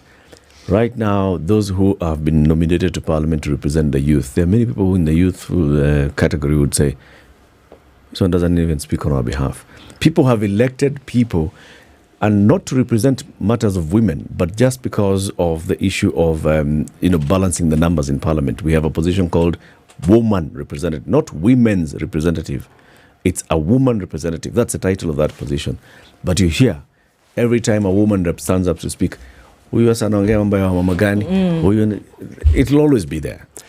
Satisfying Kenyans is a hard thing. How do you propose to, just like coming into cities area, how do you propose to actually see that then there's a proper balance, that the person who's nominated from diaspora is, people will feel that they represent them, or there shall be a level of accountability so in the beyond the nomination? In the bill itself, we have given a certain criteria of who this thinks he or she must have. So we have also highlighted the specifics, including because we have diasporians. They live in Kenya. Maybe they went to South Sudan, stayed there a few months. They came back. They may not qualify to be. They are not supposed to qualify. They're not currently resident abroad. Yeah, they're not currently. So there's certain criteria that we have set up as well. So we make sure that whoever will be selected, number one, is a person known in the community. Yeah? By that, there's some advocacy has been doing, and there's evidence to attach to that. Okay. That this person has been doing 1, 2, 3 in the diaspora. Okay. If there's any something that maybe has wrong reputation, I think the diaspora can try as much. I know changing the Parliament of Kenya is so hard, but if we can start the diaspora doing things in a clear and structured manner, it may have an impact in our democracy. That is going to be very difficult if the diaspora or the Kenyans who live in the diaspora cannot find a way of finding commonality. Because again, even when the selections are made, the voices that will oppose it, the same thing we keep talking about will occur. I don't think it is an impossibility for you to find a commonality. It's not. Because there's certain interests that unite literally all the Kenyans who are abroad. Yeah. Now you start with the things that unite you. And then you work along those ways. Because as it is now, as somebody who lives in Kenya, I look at what the PS in charge of diaspora does. That lady does a sterling job. She's been doing well. My friend, if there was a ministry that could be dedicated to the diaspora, if you consider just the amount of money they generate, that lady would represent the diaspora very well, because she, as you say, gets it. Yeah. She understands it. Now, she can't be the only one. There are other like-minded people who would serve your interests well. Now, you have to go about this particular matter and go beyond seeking to have a representation in Parliament and ask, what other representation do you need to have that could be effective? Because what you're seeking to have is what is effective. You send someone to Parliament, this particular Parliament, this one. It'll be the next one, not this one. Yeah. So actually, as you say, the PS, she has really been trying, and with very low budget. Unfortunately, even having a diaspora conference this year is not possible because she doesn't. There's no budget. You guys, you mchange mfanya kitu. 650 million mtoto. No, you see, when government is doing these things, there's a lot of cartels. They want to cut corners here and there, and she's standing firm and say no. Leave government alone. All of you come and say, all right, so this is how we shall create a side thing that can do a diaspora conference when we shall invite the government. We always try. Okay. The diaspora always try, but as you say, there's always infights. The person who is driving that agenda is normally the issue. That specific conference. I want to come to this issue of, leadership of caucuses, right? Yeah. So I remember a conversation that we had, I believe it was late last year or early this year, and we're having this diaspora conversation. There are leaders in the UK, there are leaders in Germany, there are leaders in Australia. I believe the other country was New Zealand. There was, of course, for the US. And I believe we had a South Africa conversation as well. There was one other country I can't remember. East Africa as well. Yeah, there was one other I can't hear. But what struck me was that there are individuals who are representatives, at the very least, from each of these countries. There are individuals who represent and are known to others, because I think often the temptation is to say that, you know, Kenya diaspora is in the US, but it's not. It's across the world, and it's Saudi Arabia. So there's Saudi Arabia as well.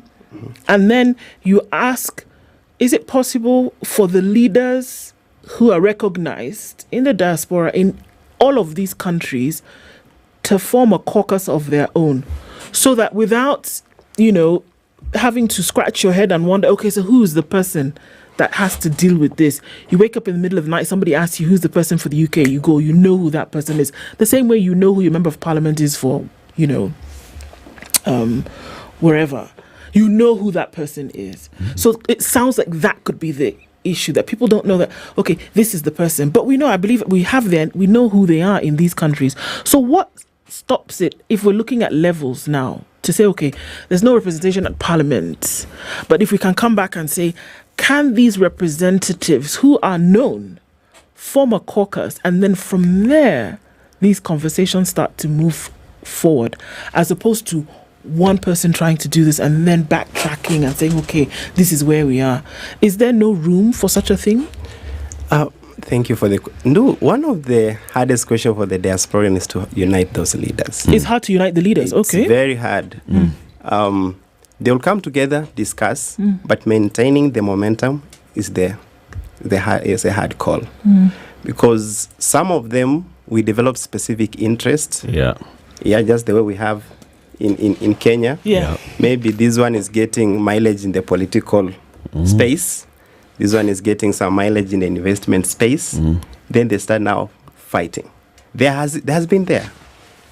Even as we speak today, if you go to US, Europe, and even South Africa, kila mtu ni kiongozi. The diaspora, like almost everyone in the diaspora, is a leader in a specific. Yes. And he wants also to appear as a leader whenever they. So uniting these leaders has been a problem, and even PS will tell you, handling diaspora, it's hard. Yeah, because you're dealing with people who they have their own jobs, they are comfortable, they just talk to you, they are not expecting you to give them money. So isn't that the challenge then? Yeah, the that leaders, is the challenge. The main challenge. It's on the diaspora side. If you're not able to coalesce around a particular issue, how then will you come to Parliament and say, okay, well, this is one united voice. We want 1, 2, 3. When it's clearly evident that you're not able to unite. The leaders in the diaspora. Yeah.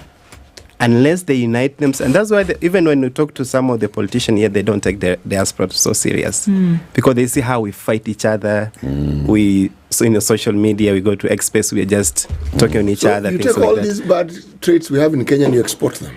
Yeah. Mkenya ni Mkenya. You broadcast them across the globe. Yes, this is how we go about our business. But I thought actually, I don't see a need for even you being united. There's no need. In this country of ours, go to pick a constituency, Dagoretti South, all right?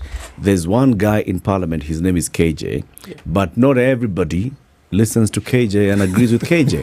It doesn't have to be.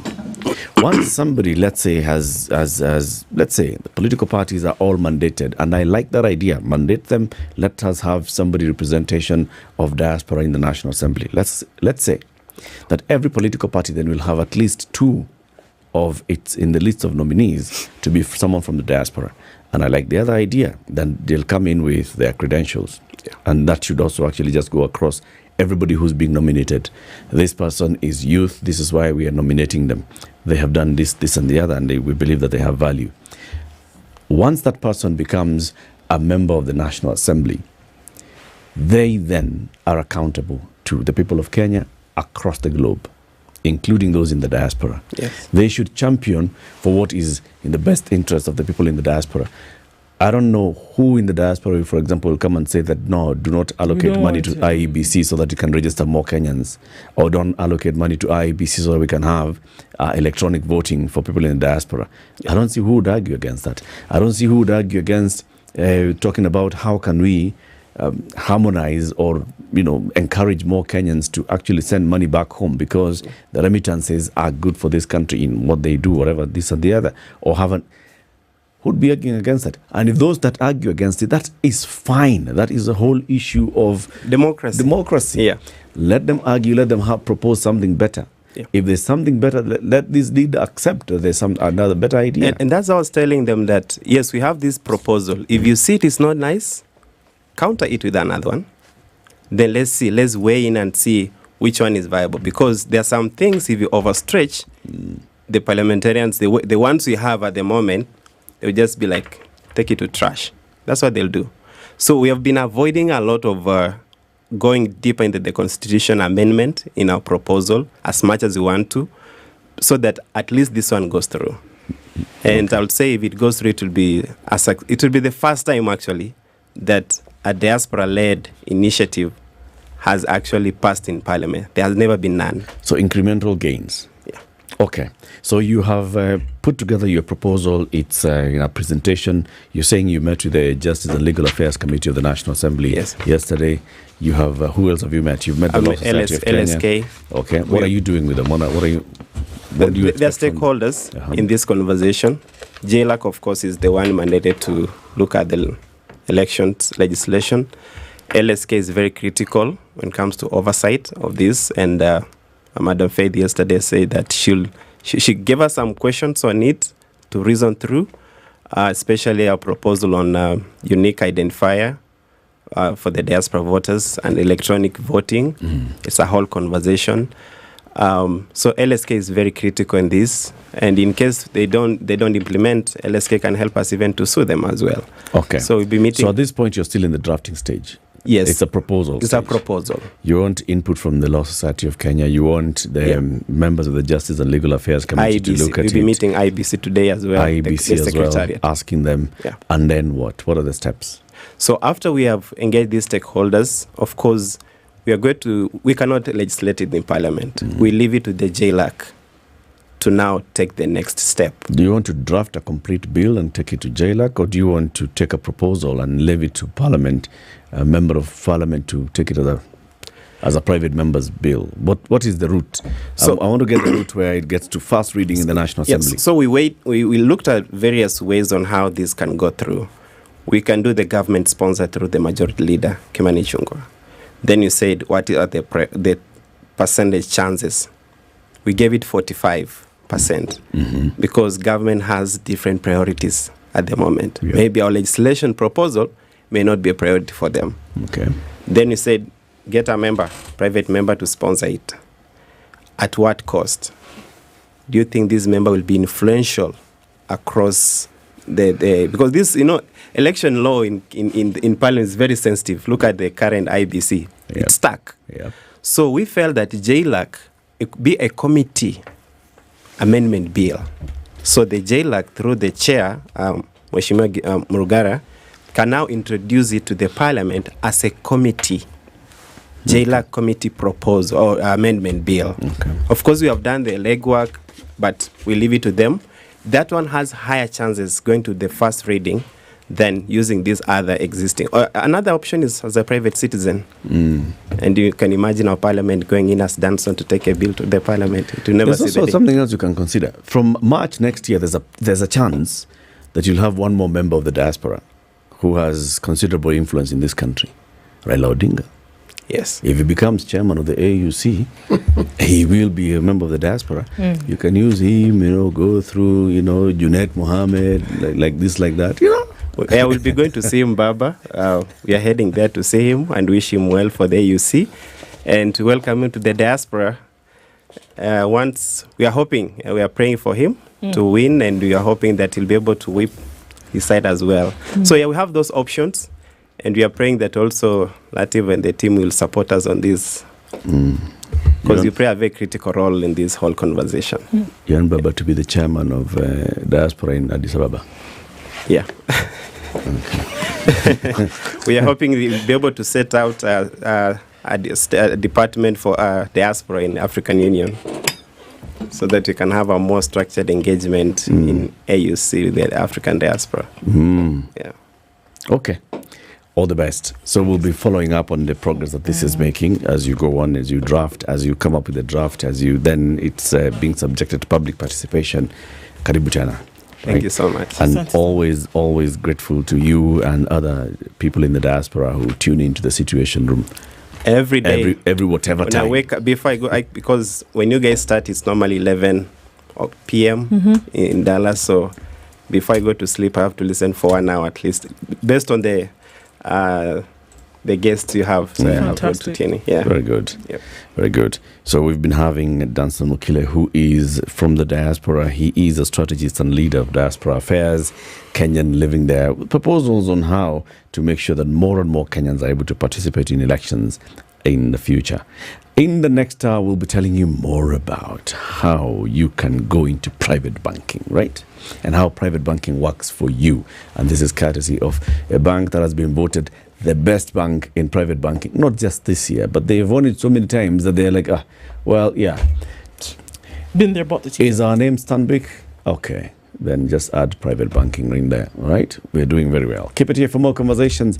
A very good morning, broadcasting from the SpiceFM in Nairobi, on KTN, on YouTube and Facebook. We've been having issues with our radio garden. People are really complaining about it. Yeah, we're going to grab a whip and whip the guy who's supposed to be doing this so he can sort it out. It's 9 a.m.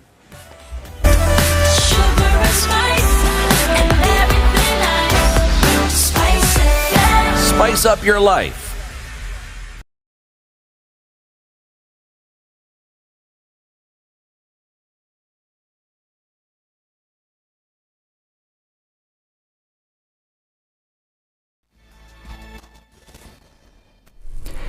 Good morning, this is Newswire. Dennis Asseto. Interviews for Talib Mbarak's replacement at the helm of Ethics and Anti-Corruption Commission kick off today. Mbarak has been the CEO of the Anti-Graft state agency since January 2019, and his 6-year term expires in January 2025. From the 172 applicants for the role, EACC shortlisted 14 candidates: Stephen Ngowa, Doreen Muthaura, Jackson Mue, Joseph Onyango, Paul Maina, Victor Okoh, Peter Lemulen, and Obadiah Keitai. Now, High Court Judge Alexander Muteti will today rule on an application where suspects accused of murdering former Kabete MP George Mushai challenged their prosecution on charges of robbery with violence. Eric Isabwa, Raphael Kimani, Mustafa Kimani, Stephen Astiva, Jen Wanjiru, Margaret Nyeri, and Simon Ombugu argue that the charges of robbery with violence against them do not exist in law, as the High Court had declared their provisions unconstitutional in 2016. The suspects were charged in 2015. Chief Magistrate Lucas Onyina was scheduled to deliver judgment in the case on October 22nd, but the suspects informed the court that they had secured orders from the High Court stopping the delivery of the judgment. The suspects were charged with 10 counts of violently robbing 6 victims, including 2 sisters, Gladys Waithera and Irene Mudhoni, on the same night they allegedly murdered Mushai. Now, High Court in Eldoret has sentenced to 15 years in jail 2 casual laborers linked to the brutal killing of their co-worker during a Chang'an drinking spree. Appearing before Justice Ruben Nyakundi, the duo Daniel Kiprotich and Mesha Kipchirchir were convicted for the murder of Nicholas Tenai on September 28, 2019 at Baharini Trading Center in Tarbo, Uasin Gishu County. Nyakundi said the prosecution proved its case against the duo beyond reasonable doubt. The court held that the two assaulted their co-worker during a drinking spree, where he died 4 days later at Moi Teaching and Referral Hospital, where he had been rushed in critical condition. Now, the Rapid Support Forces in Sudan have expressed their willingness to negotiate with the Sudan Armed Forces to reach a ceasefire and restore peace to the war-torn country. Speaking in Nairobi, Omer Hamdan Ahmed, the head of the RSF delegation, emphasized that the RSF has no interest in continuing the war, which he believes only benefits the opposing forces. He reaffirmed the RSF's commitment to supporting the formation of civilian governance and reforming the Sudanese military. He also highlighted that areas under RSF control had witnessed violence, with some civilians being targeted, which he condemned as unlawful. Furthermore, he reported that individuals had been arrested and sentenced for residing in RSF-controlled regions. On the humanitarian front, Ahmed called for aid to reach those in RSF-controlled areas, which have been heavily impacted by infrastructure damage, including power outages and water contamination, leading to widespread health issues. Now, with just days remaining, negotiators at the COP29 Climate Summit in Baku are striving for breakthroughs on climate finance commitments, which have been the focal point of this year's conference. As the talks edge towards a close, UN Secretary General Antonio Guterres has underscored the importance of immediate substantial financial contributions to support vulnerable nations.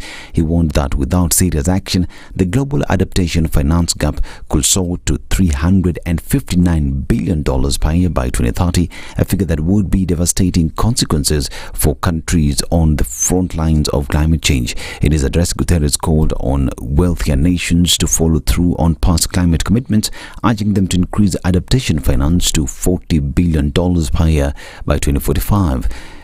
He emphasized that these funds should be accessible and transparent, ensuring they reach those most in need. Now, multiple students were injured when a car crashed outside a primary school in central China's Hunan province. China has witnessed a spate of deadly incidents in recent months, from mass stabbings to car rammings, in a rare development for a country with a proud reputation for public security. The issue has prompted soul-searching about the state of society, with some despairing about why an increasing number of individuals seem willing to take revenge on random civilians. This is Newswire. I'm Dennis Aseto. Good morning.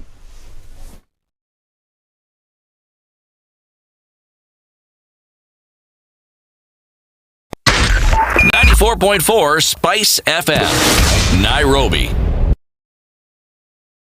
All right, still knocking on traffic hour this morning.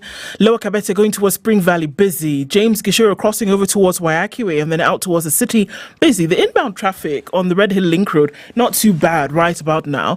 Looking at the crossover from Wairimu to Parklands Road, there's traffic here coming in from Woodvale, so that going to have to watch out if you're there. Hang on a minute, you'll be out of it in no time. Uhuru Highway is busy getting into the city, and Jogo towards Landis Road, all of this busy inside here. Ring Road, Ngara, looking also over at Muranga Road into the CBDs where most of this action is happening. Lunga is busy, and also a quick look at the Eastern Bypass now, and that seems to have whittled away. So not too much drama there. Let's see what happens when we're coming out of traffic hour. In the meantime, talk to us on SpiceFM KE on X, hashtag The Situation Room.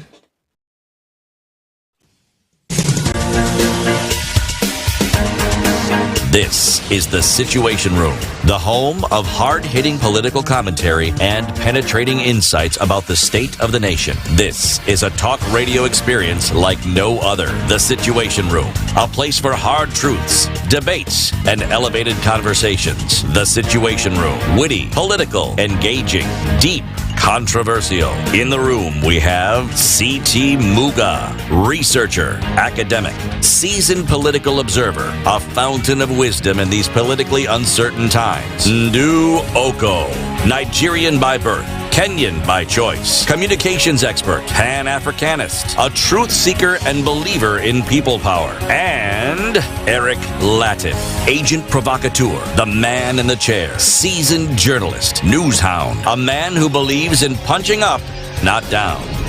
This is The Situation Room, the only way to start your day. 7 minutes after 9. How are you doing? Welcome to Kenya's biggest conversation. We are on to the final hour this Tuesday, the 19th of November. Yes. So we've said, as we come into this hour, we are going to be talking about a bank that has been voted best bank in private banking. Not once, not twice, not 3 times. They just got so used to it. They're like, in fact, you just come up with another category because this one, this one, we've got it in the bag. So what else? Took this one and knocked it out of the park. So imagine Stanbic Bank, the number one bank for private banking in Kenya, and we're asking ourselves, okay, so what does that mean? So the different things that can be done for you. Stanbic, these guys have understood and they get it that, ambition never stops. So you can keep striving for better and better, and they'll be right there with you to make sure that you do. It's more than banking, it's banking easy.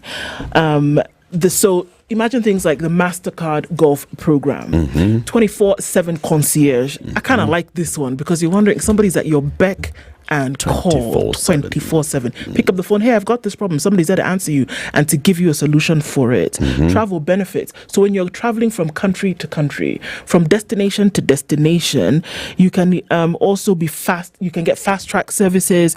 You can get lounge access and a seamless travel experience just because you're a member of Stanbic Bank. MasterCard booking platform. Book exclusive hotels or special rates and enjoy them.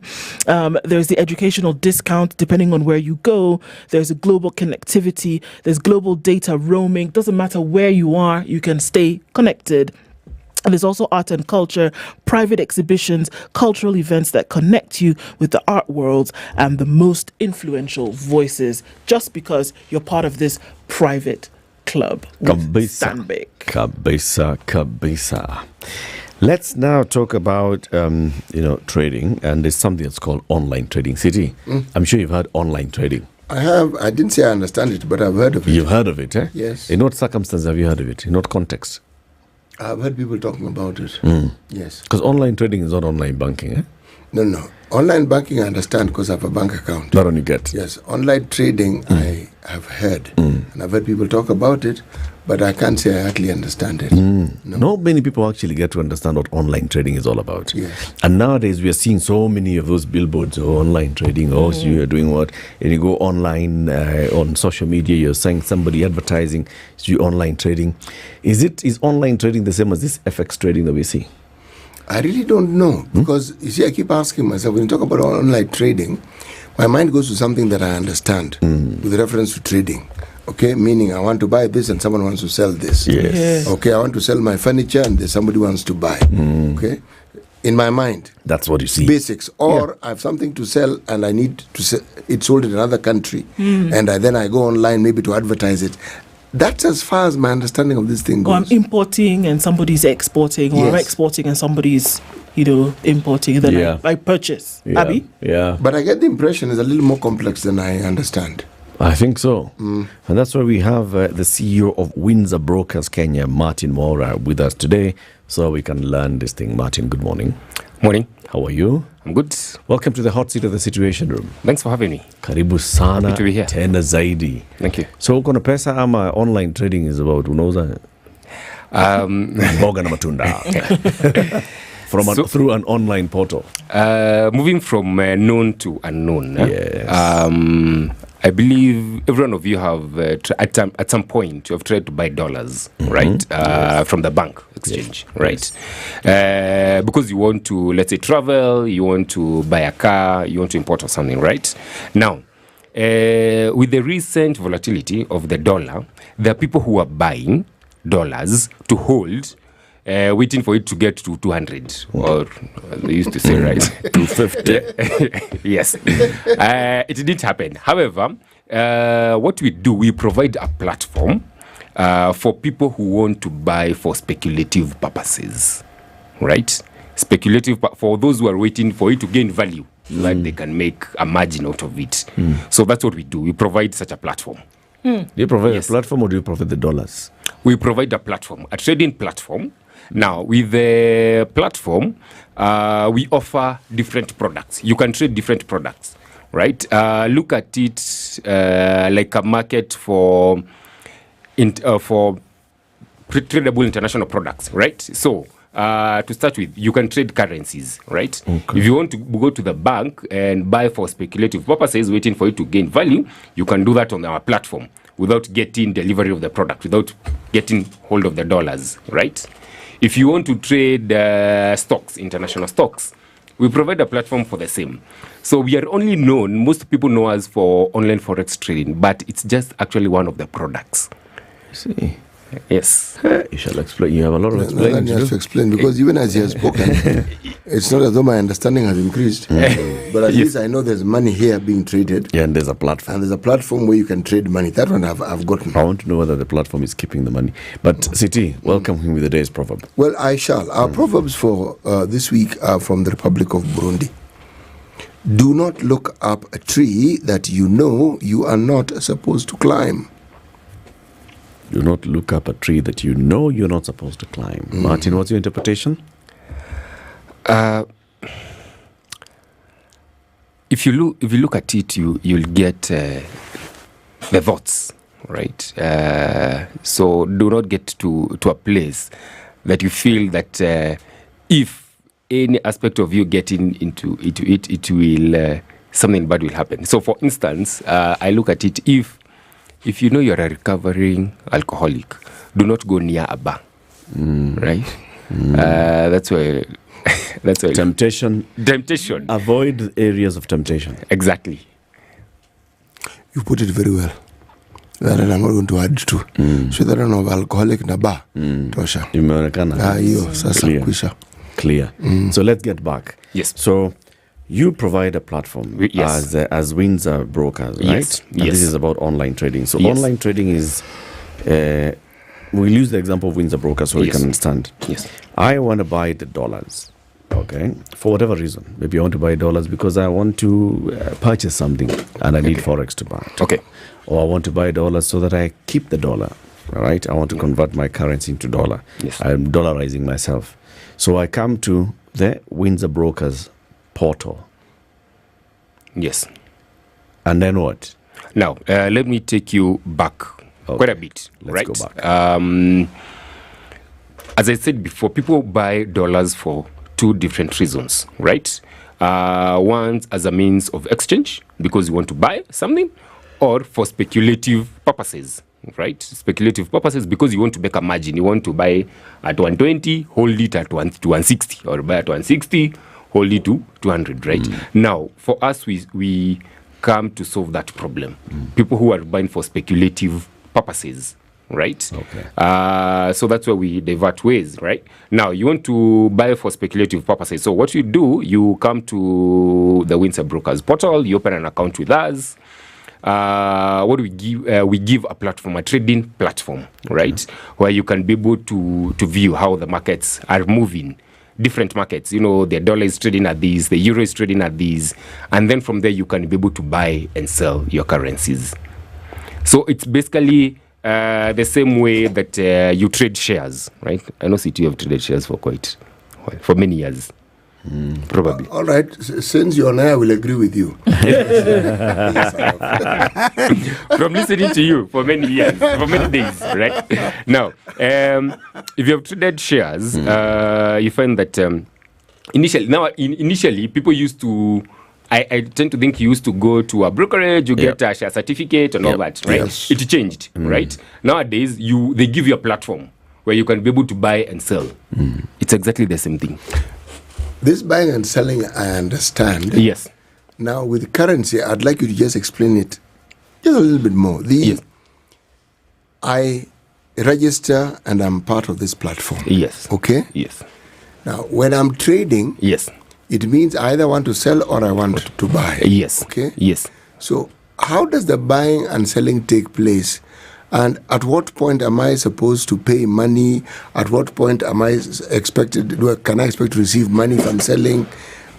What details do I need to give the platform so that this transaction is made possible for me? So normally what you'll do, the moment you open an account with us, let's assume at that point you are already proficient in your trading, right? Because it's a skill that you gain. It's a skill. So you're already proficient. So you'll open an account, deposit whatever amount let's say you want to trade $1,000, right? At that point, you deposit the funds with us on our trading account. And then from there, now you can be able to, you expect, let's say, the dollar to rise. So that's why you go and buy $5, right? Against the euro, hoping that it will gain value, or against the other currency. Yes. Okay. Is it a gamble? Okay, let me. Yes. What's the difference between this, where you're not sure what the numbers are going to look like, and then a gamble when also you're not sure when the numbers are going to look like? How I look at it, the moment you're trading, I'll go back to what actually makes movement of currencies, right? Because, number one, that's what we are majorly known for currencies. Number one, there is... we look at two aspects, right? Let's give an example of trading of maize, right? Right now, if you look at how the price of maize moves, let's say it oscillates between 2,000, okay, for argument's sake, 2,500 a bag to 4,500 a bag, right? Depending with the time. Yeah. Let's say right now it's the harvesting time, 2,500. Around June when things are dry, granaries are dry, 4,500.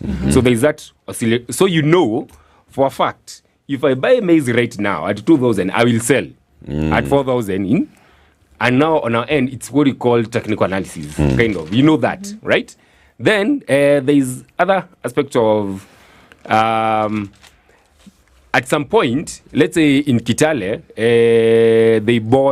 they used maybe, and the seeds that they use were low quality. Yep. So the output is low. So those are, you don't know exactly, it's kind of, we call it fundamental analysis. Things that come in every now and then, Things that will impact maybe harvest, the rain, they will impact. You're not sure. So you have to do your research, right? It's the same thing with currencies.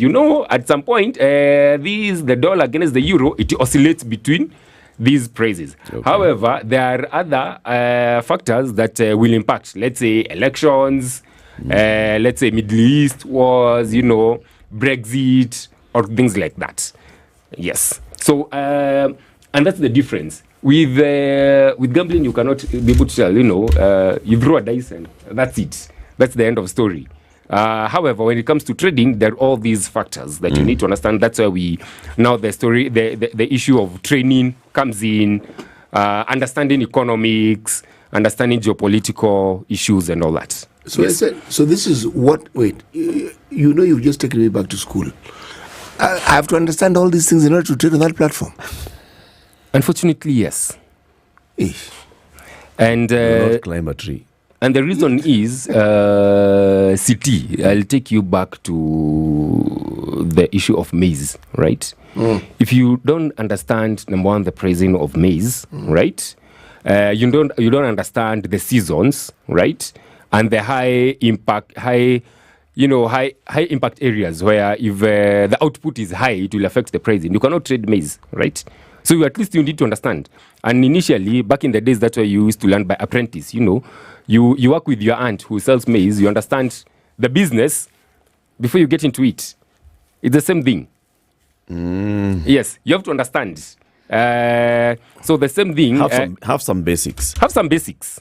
Right? And basically when I'm having a conversation with my clients, I will say, for me, I just want to put money, look for somebody to trade for me or something like that. Then at least understand so that even the moment you're having a conversation, let's say with your fund manager, you can have an intelligent conversation on the same, right? You at least to understand. If somebody tells you, funds, we sent your funds to Japan, they're not coming back because the bank failed. At least you can be able to to look in between their eyes and understand. So people get into the stock exchange, they buy shares. I mean, it's a euphoria. You go, you buy shares, and then a company goes under. Yes. Say it's a large chain of supermarkets goes under. Like pesa yangu iko wapi? And nichukue unga kwa hiyo supermarket. Equivalent of my shares. Even as you're saying this, you see there's the education part, yes, and the need for the people who want to participate in this platform. There's a need for them to understand. Why I say this is because every time one puts their money into something, fixed deposit we understand, straightforward we understand. Yes. But this one, the question that comes to my mind: are you going to double my money? Now, we'll go back to what we do as Windsor Brokers, right? We are a Forex brokerage company regulated by the Capital Markets Authority. So we are licensed in Kenya by the Capital Markets Authority under the online Forex trading regulations, right? Under those regulations, there are different licenses, two major licenses. There's a brokerage license and there's a fund manager's license. We have a brokerage license. A brokerage license is where we are licensed to give a platform to investors to trade on the platform, right? Same thing, we look at shares, right? If you want to trade Safaricom shares, you go to a brokerage, you put your money, you trade. Let's say nowadays you deposit, they give you a platform, you trade, right? They don't trade for you. It's you who's doing the trade. It's the same thing, right? Now, this is a challenge that arises, and then there's another license of fund managers. So if you are, they call them money managers. A money manager, if you're a money manager, your clients will go to the brokerage. Now will come to us, open accounts with us, deposit money with us, and then they give you the rights. You the rights to trade for them. Okay. Right? The same way you can give the rights to your fund manager to trade your shares. Okay. Right? Now, this is a challenge that arises. Those stories of fraud that come in. It's where people out there, they'll go to unsuspecting Kenyans and tell them, bring your money, I'll be doubling every 2 weeks. I'll giving you 20% return. Every 2 weeks, every month, right? Now, that's the they collect money, right? And tell you they're going to trade for you, right? And generally, it's we can call it's actually an illegality. It's not supposed to happen that way. And actually, CMA as a regulator envisioned the same. What they did, in their regulation, they said if you want to trade for clients, they go to the broker.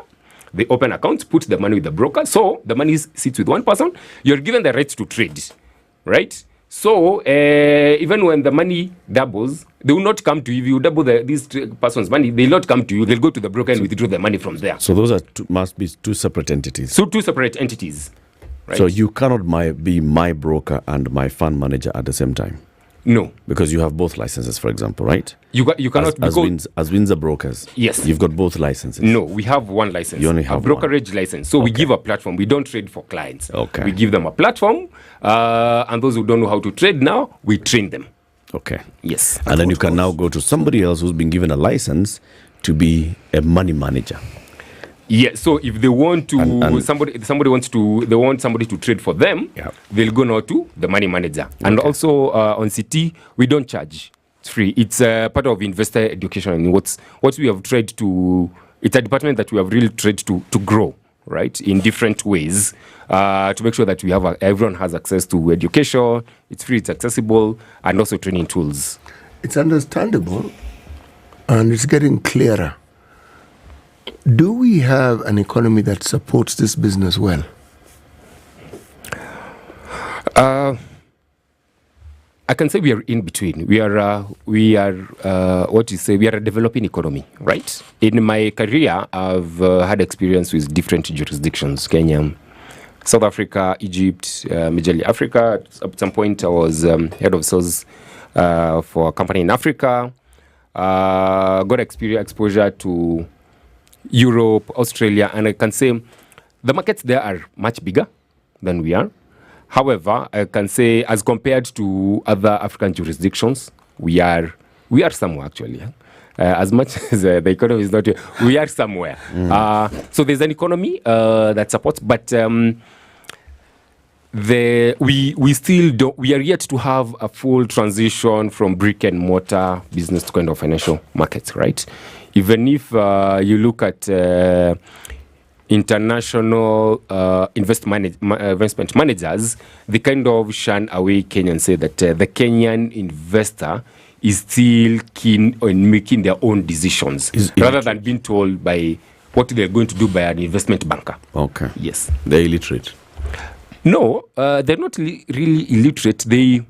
It's because as of now, at some point the brick and mortar is still working out. It's like, there was this euphoria of 50 by 100. Yes. And I think it's declining.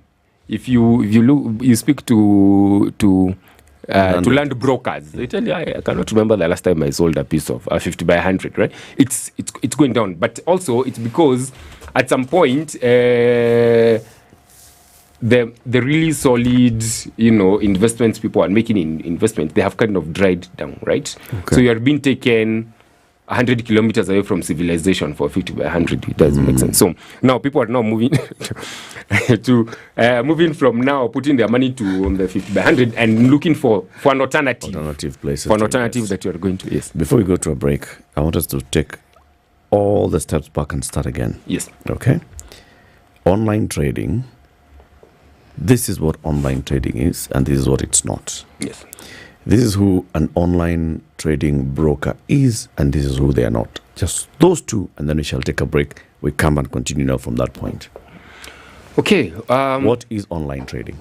So online trading is simply an online platform where you can be able to trade different financial markets, right? You can be able to trade currencies, you can be able to trade shares, you can be able to trade precious metals, you can be able to trade agricultural commodities, energies, right? Okay. An online trading platform or brokerage is not an entity that collects your money and gives you back return and promises returns that are 500, 1,000% above normal market rate returns.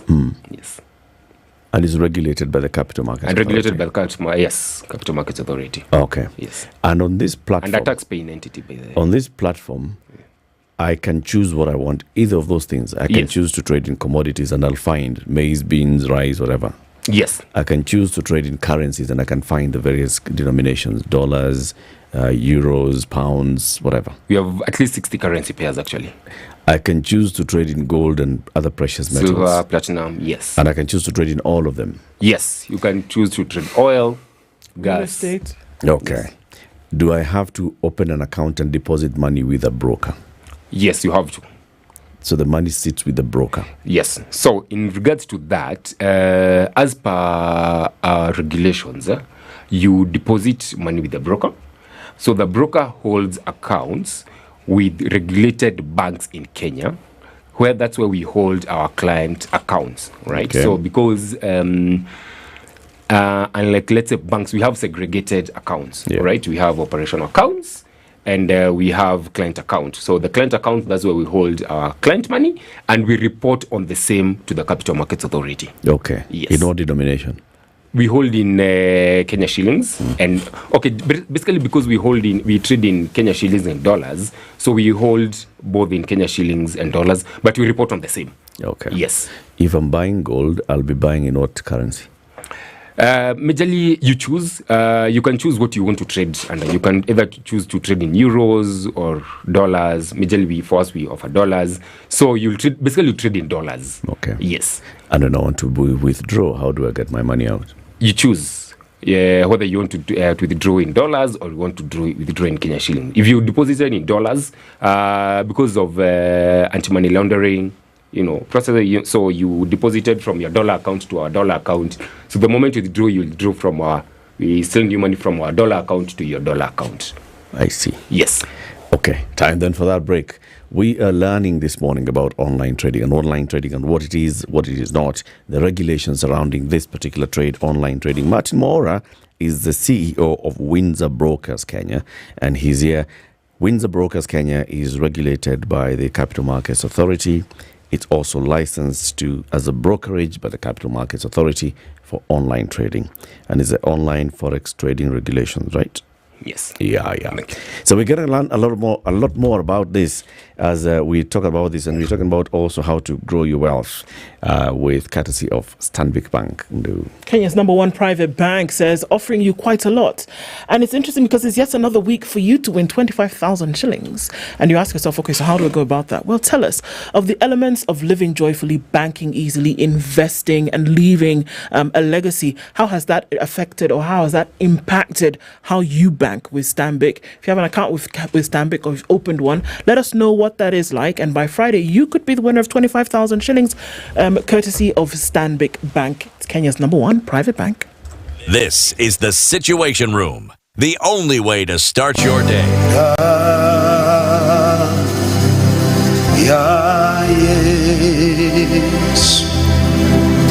New Life Prayer Center and Church chini ya Pastor Evangelist Ezekiel inakutangazia ibada kubwa ya meza ya Bwana. Tunapokutana kwa mwili wa Yesu na damu ya Yesu, tunapeana chakula kwa yule mtu wa ndani. Baraka za kufunga mwaka 2024, kupokea nyota, uponyaji, unabii pamoja na kufunguliwa kabisa. Ibada hii itafanyika tarehe 4 hadi tarehe 15 mwezi wa 12 2024. Mahali ni Mavueni Pwani, Mombasa nchini Kenya, watu wa dini zote, watu wa mataifa yote, mnakaribishwa. The weather with Spice FM. Sunny conditions in Nairobi. We'll see highs of 25 and lows of 16. Highs of 26 and lows of 14 in Nakuru, and highs of 24 and lows of 14 in Nyeri. Eldoret is sunny at 20. We'll see highs of 25, and we're looking into a sunny Mombasa at 30 as well. In Malindi, it's sunny at 30. 26 and sunny in Kisumu with highs of 30, while at 24, Kakamega is sunny with highs of 29 and lows of 16. Kampala at 23 is sunny with highs of 28, while Dar es Salaam at 28 is mostly sunny, going to highs of 31. We're looking into a sunny Johannesburg at 23 with highs of 29, and Mogadishu is sunny at 30 with highs of 31, 17 and sunny in Addis Ababa with highs of 23, while it's cloudy in Lagos at 26. We'll see highs of 32 and highs of 32 in a partly sunny Kinshasa. 10 degrees and sunny in Beijing Tuesday afternoon, going to highs of 11 and lows of 0. While it's cloudy at 11 in Paris, we'll see highs of 12 and lows of 4. It's raining heavily in London at 3 degrees, highs of 5 and lows of 1. And round things off in New York, where it's 11 degrees Monday night, coming into Tuesday, highs of 15 and lows of 9. Mature, intelligent talk every morning. Spice up yourself.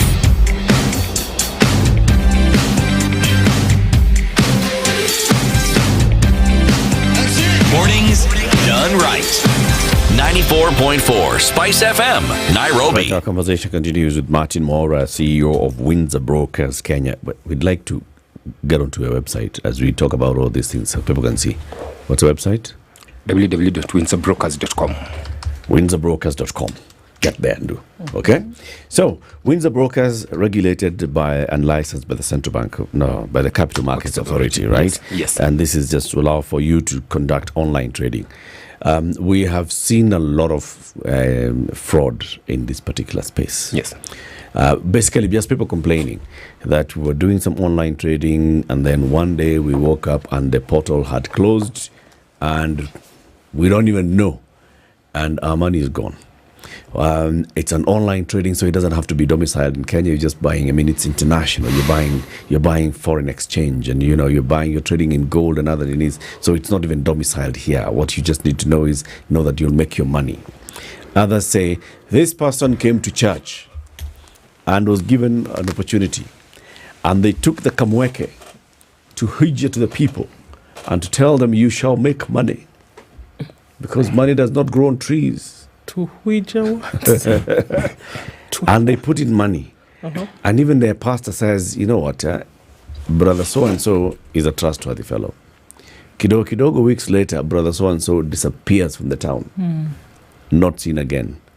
And people are wondering, huyu mtu alikuwa anatuambia we are making money and we are getting money out of it. How does it work? So this brings in that aspect as well of pyramid schemes that come in this clothing appearing like online traders. Can you just clear the air on all those ones?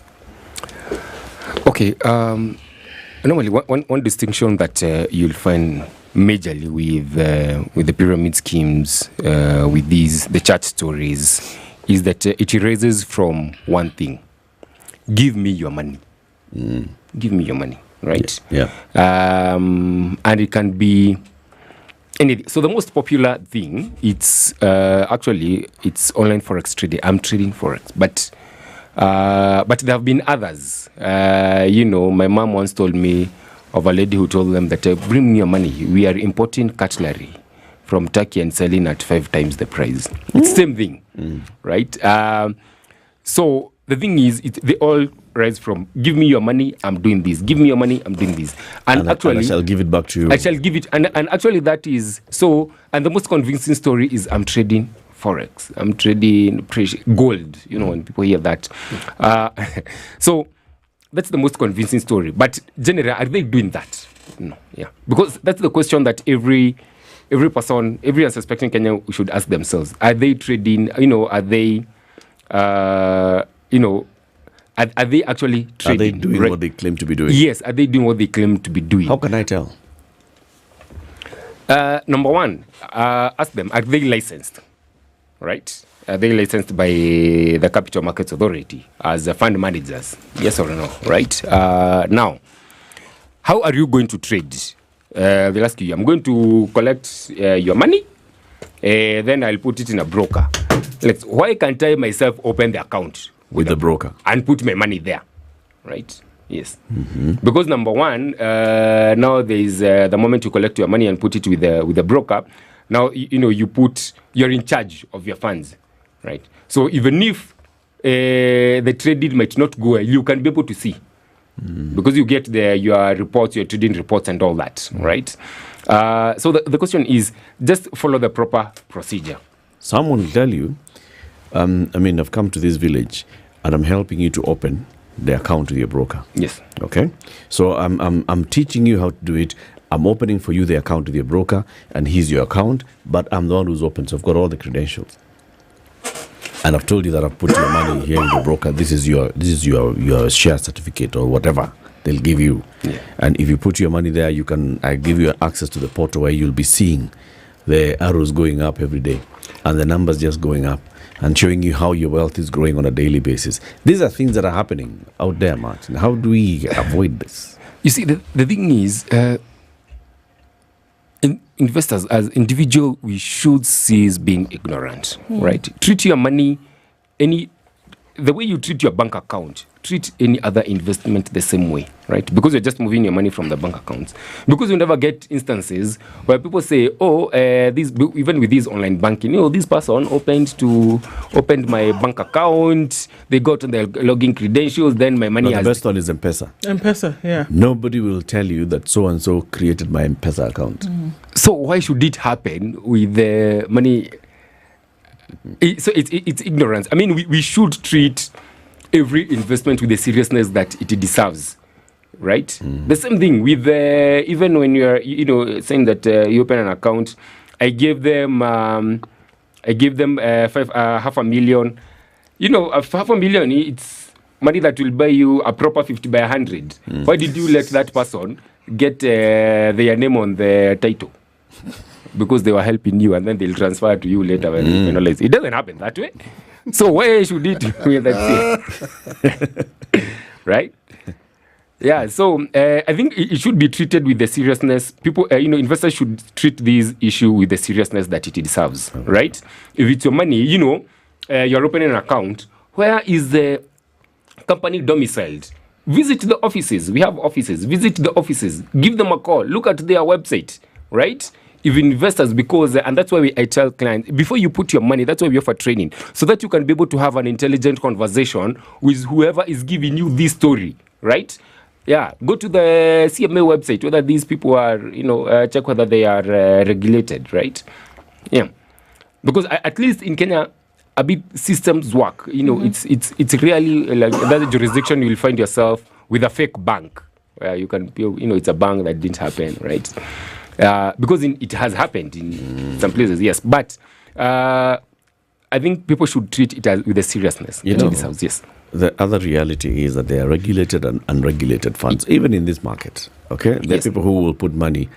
I'll come and tell you, we're taking money and we'll invest it here, and you'll get a 16% return, an 18% return.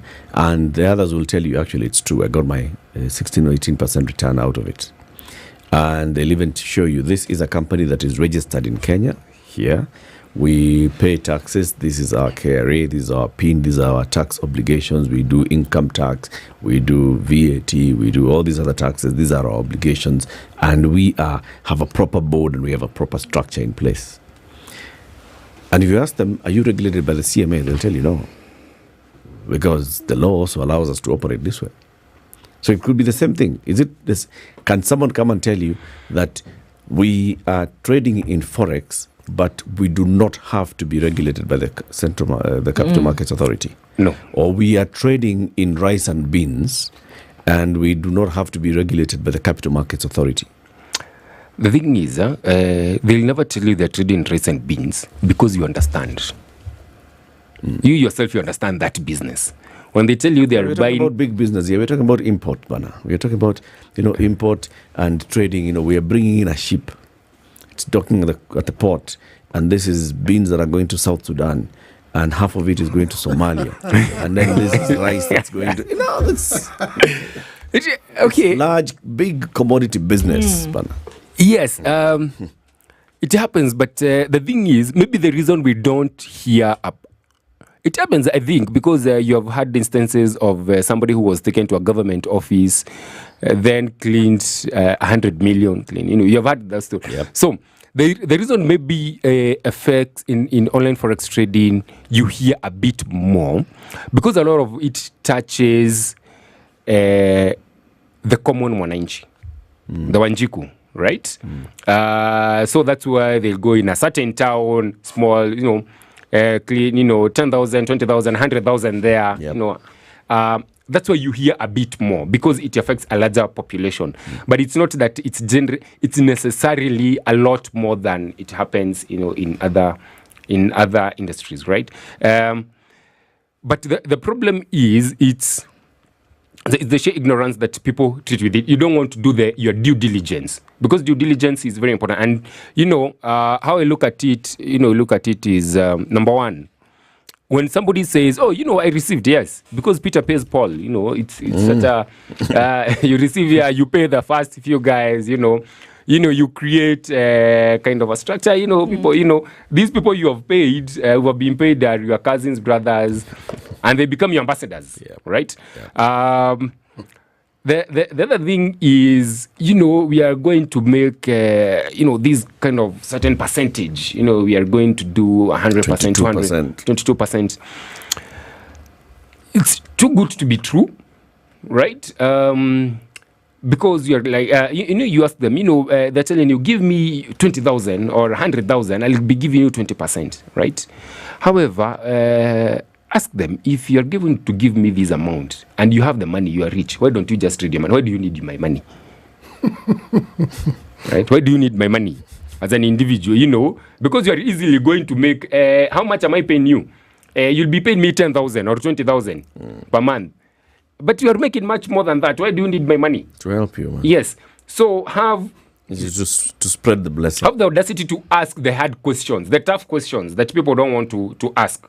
Yeah. Especially where money is involved. Have that audacity to ask the questions.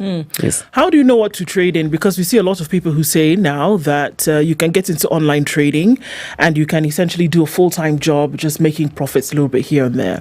How do you know what the best areas are to then be able to go in? Because essentially what we're talking about is getting in trading, making little profits here and there, and then that all comes together into something. How do you know the best way to go?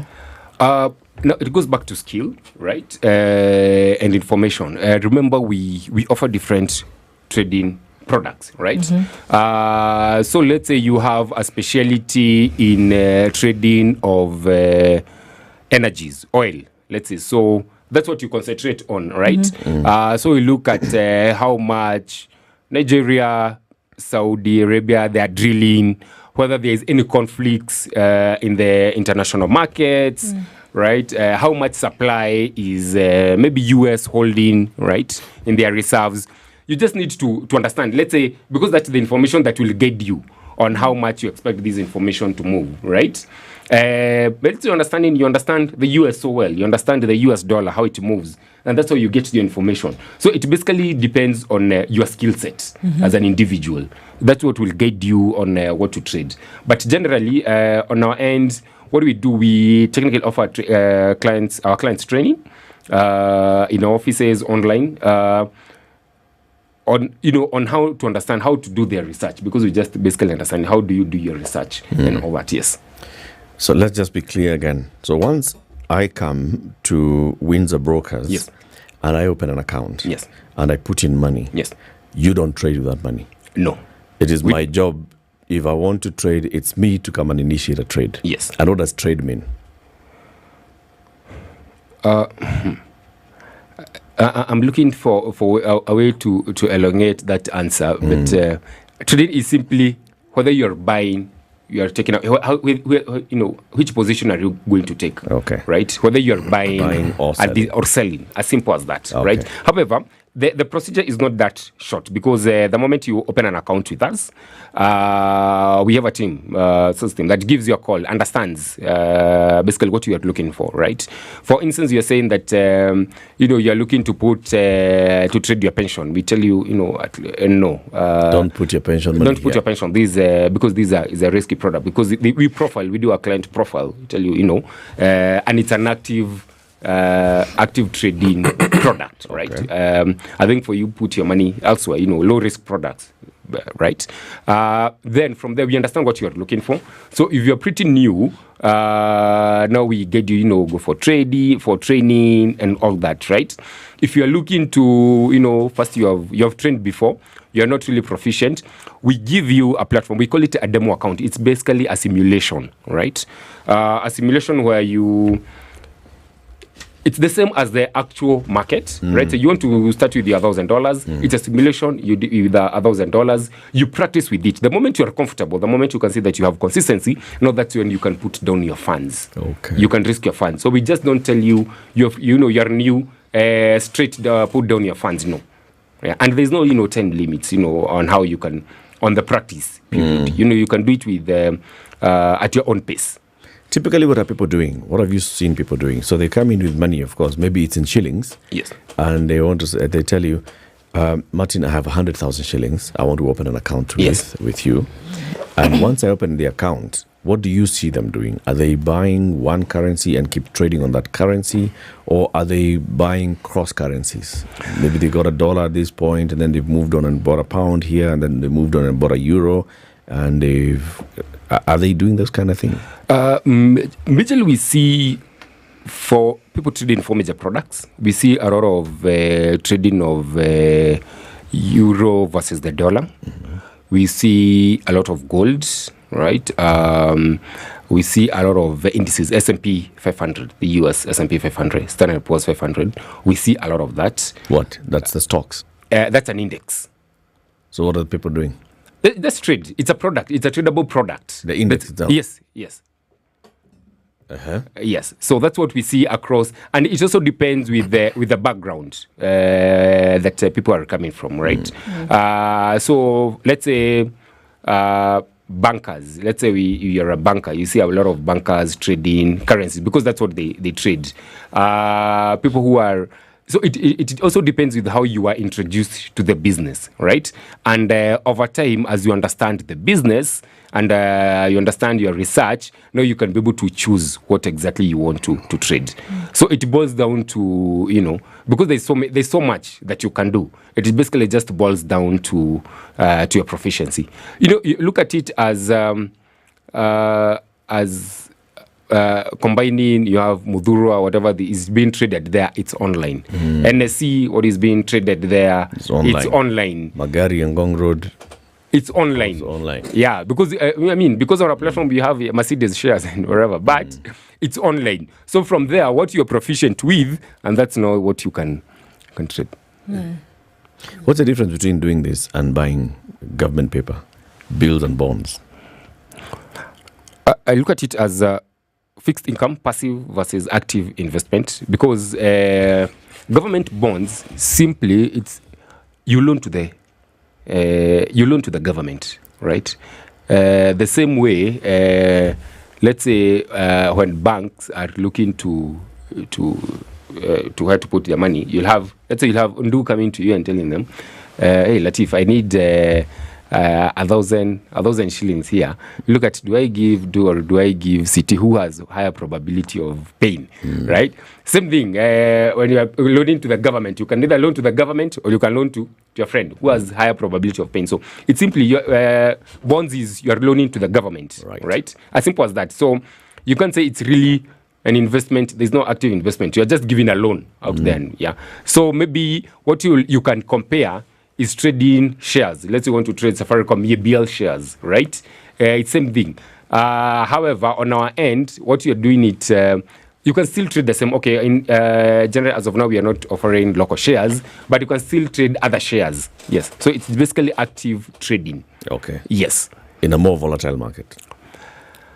Yes, you can say in a more volatile market. However, the volatility, you call it because some products are more volatile. Currencies are more volatile than shares, right? Shares are more volatile than bonds because we also offer international bonds, by the way, right? They're more volatile. So it's your risk appetite will determine what you are looking to trade. How successful can folks be with online trading?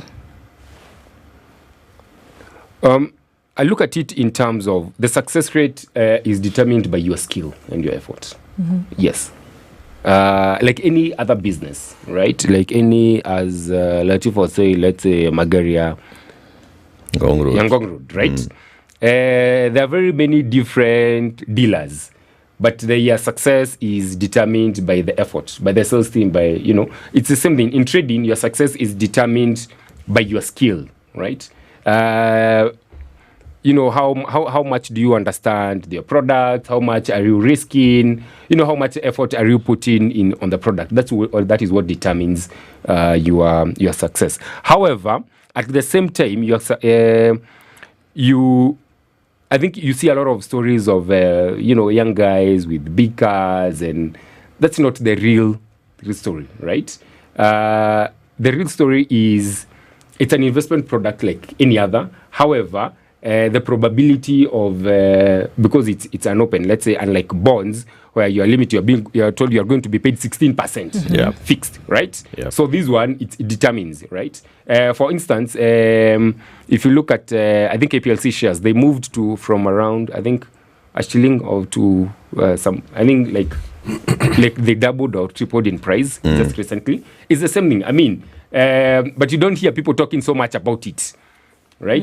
It's the same thing because, for instance, somebody who put $1,000 shillings, it moved to around 5,000 shillings, right?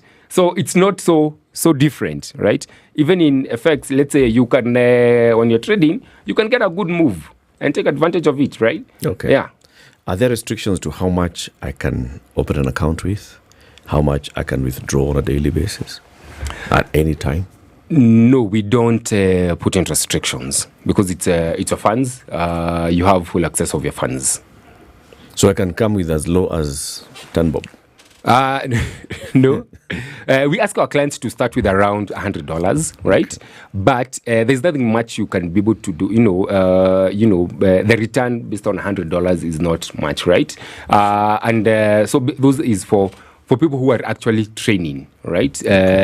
Because the moment you're trading with live money, it's different from when you are practicing with a simulator or what we call a demo account. So we basically ask our clients, to start with at least $100, and then from there they can now be able to move all the way. Okay. Yes. How much can I withdraw? You can withdraw the same amount or more, depending on what you have. I can come to my account and wipe out everything. Yes. On a day, if I want to. Yes. We don't give restrictions. Okay, so if you start and then you say, okay, look, forget it, guys, this thing is not for me. Yes. Every cent that you put in, you can say, okay, I'm done. Yes. Plus how much it has accrued. Yes. Yeah. Actually, I'm looking. I think Latiff, you're coming from where you are told that we hold your funds for a period of time. Yes. No, there's a lock-in period. No, because we are not fund managers. We are brokers, right? The same thing when you put your funds with a certain brokerage, you're trading shares. If you've sold out your shares, you want to withdraw. They'll not tell you that you cannot withdraw your funds within 3 months. Yeah. Because what are you doing with your money, my money, and you're not trading, right? Yeah. Yes. Someone is asking, and several people have actually asked about trading bots.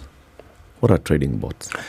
Trading bots are you go out there and research the market. You come up with your trading strategy, right? The moment you determine your trading strategy, maybe your trading strategy is every morning at 7:30 or 9:30 at the open of European market, I buy, I sell at the close of the market. Okay. It's a trading strategy you've come up with. Then you automate that. You just automate that and install that code on the platform. Then it does exactly that for you. And I can install it on your platform? Yes, you can. And it will only be restricted to my account? Yes, because it only works for your account, yes. Okay. Yes. Can I buy somebody else's bot? Yes, you Are there people who now lease their bots? Yes, actually there's a whole market for that. How does that work? From the there is they're providers, they are bot providers and all that, and developers who code different strategies and sell that. Yeah, and also actually apart from bots, even for those who are trading, they don't have time. We have another platform for copy trading. There are people who are trading, and they have put out their performance out there, their strategy. So you can see, this guy is doing this. You can copy exactly what they are doing, right? And pay them. Yes. At a fee. Yes, at a fee. But you just copy. So you're like, I can copy these. So you pay them technically for their effort. We just provide kind of a that party of platform for that. City, are you better? In terms of understanding this? Yes. In fact, as we're talking, I was thinking, you said $100 just for training. Yeah, I mean... we can get into it and get the simulator. For a couple of days. For a couple of days. Right? Just $100. Yes. No, the simulator does not matter. If you basically you tell City, you want to start with $500 now. Eventually, you want to invest $500. Work on a simulator of $500, right? Because one of the biggest challenges I also see with young traders is that you are working with a simulator with $100,000, but the moment you are coming to trade, you put in $200. It cannot work, right? Same way you cannot train to drive with a 110, Toyota 110, then you go and drive a You're trailer. looking up a tree that you cannot climb. Yes. Sawa. Again, www. WindsorBrokers.com. Okay. And Windsor is Windsor, like that one. Ilea. Windsor. Windsor. The House of Windsor. Okay. Watch out. Yes. I was thinking of golf. The CEO, Sawa. PAO. Martin Mwaura is the CEO at Windsor Brokers Kenya. He's been our guest teaching us a little bit about online trading. Please come again. All right. And when you come, we open a couple of accounts for several people, right? Our members, let them trade for a week. Let them come to us and tell us, we have actually seen this, how it works. And we can begin that journey like that. I'm open anytime. Sante. Thank you very much. Thank you for tuning in to Kenya's biggest conversation, The Situation Room. We'll be back tomorrow morning, God willing. Now, as we go, yes, I want to get in touch with Stanbic Bank. You do? Yeah. Okay. Well, so actually what you can do is you can give them a call, you can send an email. But you can actually walk into any of the branches in whatever city you are. And somebody, not a group of people, somebody will be able to attend to your needs one-on-one. It's the reason why they are Kenya's #1 private bank. And you can find out all the things that you need to do to grow your wealth, invest wisely, bank easily, and live joyfully. Do all those things all of today. We'll see you tomorrow at 10 a.m.